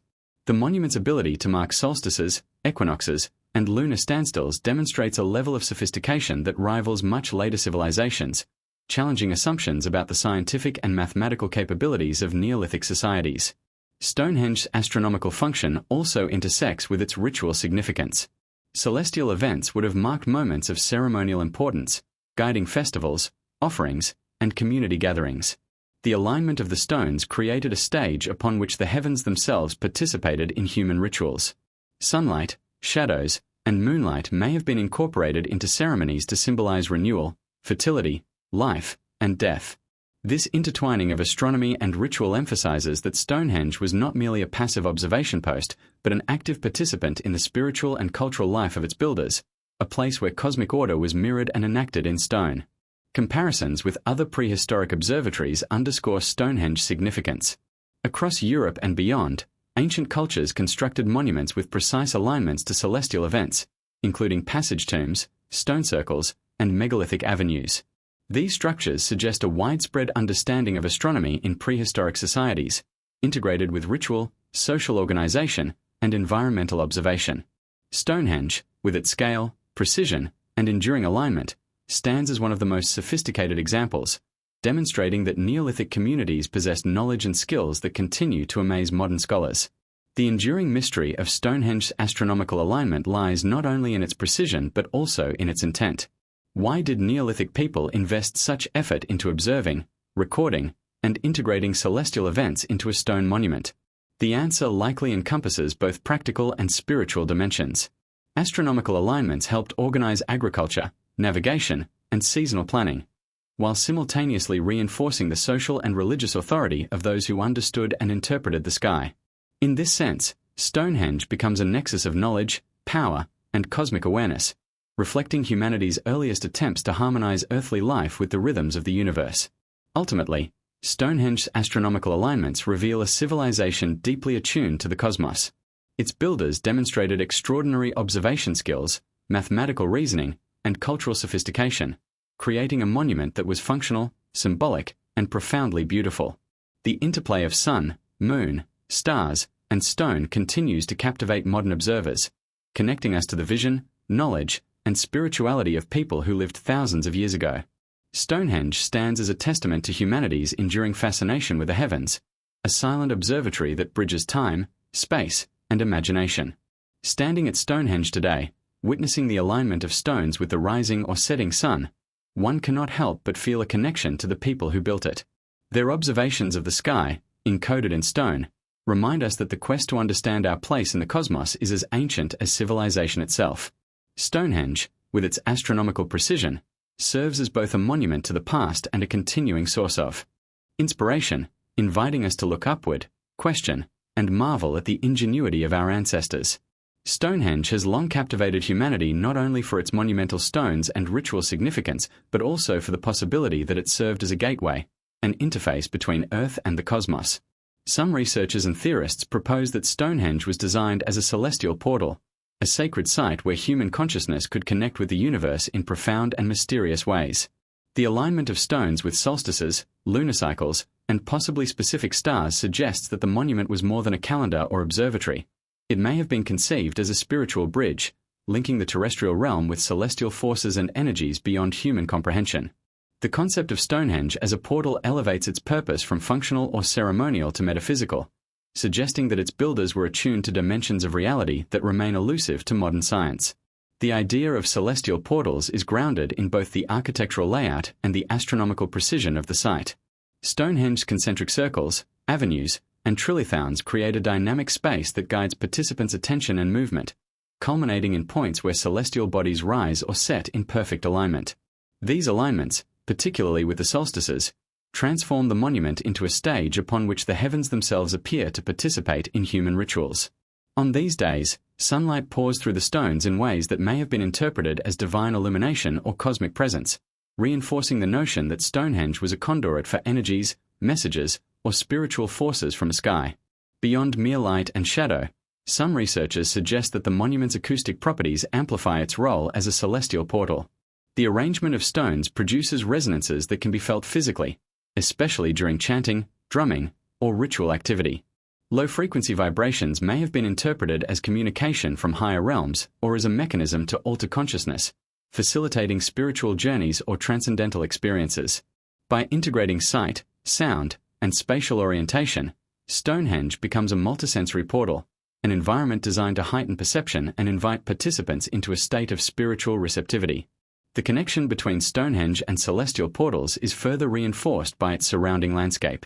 The monument is not isolated. It exists within a complex ceremonial landscape that includes avenues, burial mounds, and other megalithic structures. These features may have extended the portal function, creating pathways of energy or guiding participants along a ritual journey from the mundane to the sacred. The alignment of these features with celestial events and the spatial orientation of the monument suggests that the Neolithic builders intentionally designed Stonehenge to facilitate interaction with forces beyond the visible world. The entire site can thus be interpreted as a carefully crafted network of terrestrial and cosmic connectivity. Historical and mythological traditions add additional layers to the portal hypothesis. Legends associated with Stonehenge often speak of divine or mystical forces, from Merlin transporting the stones from Ireland to the association of the bluestones with magical or healing properties. While these stories are symbolic, they reflect a long-standing cultural perception of Stonehenge as a place where ordinary reality intersects with extraordinary power. The idea of a portal, therefore, is not merely modern speculation. It is deeply rooted in human imagination, storytelling, and spiritual engagement with the monument over millennia. Archaeological evidence also provides hints of transformative experiences at Stonehenge. The presence of hidden chambers, cremated remains, and artifacts associated with ritual activity suggests that the monument was a site of profound personal and communal significance. Individuals participating in ceremonies may have experienced altered states of consciousness, facilitated by the alignment of stones, the acoustic environment, and ritual practice. These experiences, whether spiritual, psychological, or symbolic, could have reinforced the idea that Stonehenge functioned as a gateway to realms beyond ordinary perception. The portal, in this sense, is not a physical structure but a designed experience that bridges the human and the cosmic. Some theories extend the portal concept into the metaphysical, proposing that Stonehenge may have been intended to connect not only with observable celestial bodies but also with unseen energies or dimensions. These ideas draw on ethnographic comparisons with other cultures that regarded certain sacred sites as doorways to other worlds, where priests, shamans, or initiates could communicate with deities, spirits, or ancestors. Stonehenge's precise alignment, acoustic resonance, and immersive environment may have facilitated similar experiences, allowing participants to perceive themselves as part of a larger cosmic order. In this view, the monument transcends the physical, serving as a nexus where human, terrestrial, and celestial realms converge. The celestial portal theory also emphasizes the role of perception and experience. Stonehenge builders were not only constructing with stone, they were crafting human experience. Light, shadow, sound, and spatial orientation were orchestrated to evoke wonder, reverence, and transcendence. Participants moving through the monument, observing the rising sun, or feeling the resonance of the stones may have sensed a doorway opening to the cosmos, reinforcing the monument's spiritual and symbolic power. This interplay of architecture, astronomy, and human perception underscores the sophistication of the builders and their deep understanding of both material and immaterial forces. Ultimately, Stonehenge as a celestial portal challenges modern assumptions about prehistoric societies. It suggests that Neolithic communities were not only capable engineers and astronomers but also deeply attuned to spiritual, symbolic, and possibly metaphysical dimensions of existence. The monument becomes a testament to the human desire to connect with the cosmos, to bridge the gap between earth and sky, and to explore the mysteries of life, death, and the universe. Stonehenge invites us to consider that ancient knowledge extended beyond the tangible and observable, encompassing an awareness of forces that continue to elude scientific explanation. Standing within Stonehenge today, one can sense the extraordinary alignment of stone, sky, and perception. Whether or not it truly functioned as a cosmic portal, the monument evokes a sense of connection to forces greater than ourselves. Its design, purpose, and mystery endure, inspiring awe, curiosity, and a recognition of humanity's timeless quest to reach beyond the visible, to touch the heavens, and to understand the unseen dimensions of reality. In every shadow, every vibration, and every alignment, Stonehenge whispers the possibility that it was not merely a place of stone but a gateway to the infinite. Stonehenge is not just a monument of stone. It is a living testament to human ingenuity, spirituality, and cultural memory. Its impact extends far beyond the Neolithic era, influencing countless generations of people who have sought to understand, revere, and reinterpret its meaning. The monument's cultural legacy is both tangible and intangible, encompassing archaeology, mythology, art, literature, and contemporary spirituality. Its enduring presence on the Salisbury Plain reminds us that certain human creations are not merely artifacts of history. They are vessels of collective imagination, connecting past, present, and future in ways that transcend time. From the earliest records, Stonehenge has captivated human curiosity. Ancient chroniclers, such as Geoffrey of Monmouth, wove fantastical tales linking the monument to Merlin, giants, and magical transport from distant lands. These stories, while mythological, illustrate the profound impact of Stonehenge on cultural consciousness.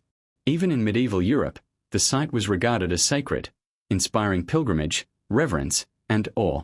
The myths surrounding Stonehenge have persisted for centuries, highlighting humanity's desire to explain the inexplicable, to find meaning in monumental achievement, and to connect earthly experience with the supernatural.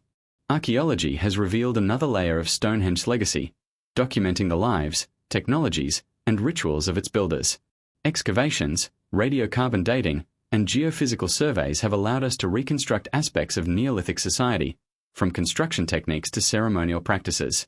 Yet even as science uncovers these details, Stonehenge retains its mystique. Each new discovery, whether a hidden chamber, a cremated burial, or an acoustic anomaly, adds depth to the narrative, reinforcing the monument's status as a bridge between knowledge and mystery. Its cultural legacy is therefore both empirical and symbolic, grounded in evidence yet alive in imagination. Art, literature, and modern media have perpetuated Stonehenge's cultural influence. Poets, painters, and novelists have drawn inspiration from its enigmatic presence, depicting it as a site of magic, mystery, and cosmic alignment. Its imagery has become iconic, representing the intersection of human creativity, natural wonder, and spiritual aspiration. In films, documentaries, and digital media, Stonehenge continues to capture global attention, inviting audiences to explore its secrets and speculate about its purposes. The monument's ability to inspire art and storytelling centuries after its construction underscores its enduring cultural resonance and timeless appeal. Contemporary spiritual and cultural practices also reflect Stonehenge's legacy. Neo-pagan, druidic, and holistic communities hold ceremonies at the site, particularly during the solstices and equinoxes, connecting with its energies, alignments, and spiritual symbolism. These modern rituals are not mere reenactments. They represent a living tradition of engagement, where people seek transformation, reflection, and communion with forces larger than themselves. Stonehenge thus serves as both a historical artifact and a living spiritual landscape, bridging the ancient and the contemporary, the tangible and the transcendent. Stonehenge's influence extends to education and heritage preservation. The monument is a UNESCO World Heritage Site, recognized not only for its architectural and archaeological significance but also for its universal cultural value. It draws scholars, tourists, and students from around the world, fostering a global appreciation for human history, prehistoric knowledge, and the ingenuity of early civilizations. The preservation of Stonehenge ensures that future generations can experience its power firsthand, connecting with both the material achievements and the symbolic meanings embedded in its stones. The cultural legacy of Stonehenge is also reflected in its role as a symbol of human curiosity and exploration. It challenges assumptions about prehistoric societies, forcing us to reconsider what ancient peoples knew about astronomy, engineering, acoustics, and ritual. It inspires questions about life, death, cosmology, and the human desire to connect with forces beyond the immediate world. In this sense, Stonehenge is more than a monument. It is a catalyst for intellectual and spiritual inquiry, a focal point where history, mystery, and imagination converge. Moreover, Stonehenge's legacy is a testament to continuity and change. Over thousands of years, its meaning has evolved, from Neolithic ceremonial center to mythic symbol, from archaeological wonder to modern spiritual site. Each generation interprets the monument through its own lens, infusing it with contemporary values, fears, and aspirations. Yet despite these changing interpretations, Stonehenge's power endures, a reminder that some human creations possess an intrinsic resonance that transcends time, culture, and circumstance. Ultimately, Stonehenge embodies the profound connection between humans and their environment, imagination, and cosmos. Its cultural legacy is a layered tapestry of history, mythology, art, science, and spirituality, illustrating humanity's enduring quest to understand, influence, and celebrate the world around us. The monument stands as both a product of human ingenuity and a source of ongoing inspiration, reminding us that the mysteries of the past continue to shape our present and illuminate our future. Standing in the shadow of Stonehenge today, one cannot help but feel the weight of countless generations who have marveled at its stones, pondered its purpose, and sought connection with the unknown. Its cultural legacy is not static. It lives in every story told, every ritual performed, and every visitor who gazes upon it in wonder. Stonehenge reminds us that true monuments are not merely built. They endure in memory, imagination, and the shared human experience, leaving a mark that is timeless, universal, and profoundly mysterious.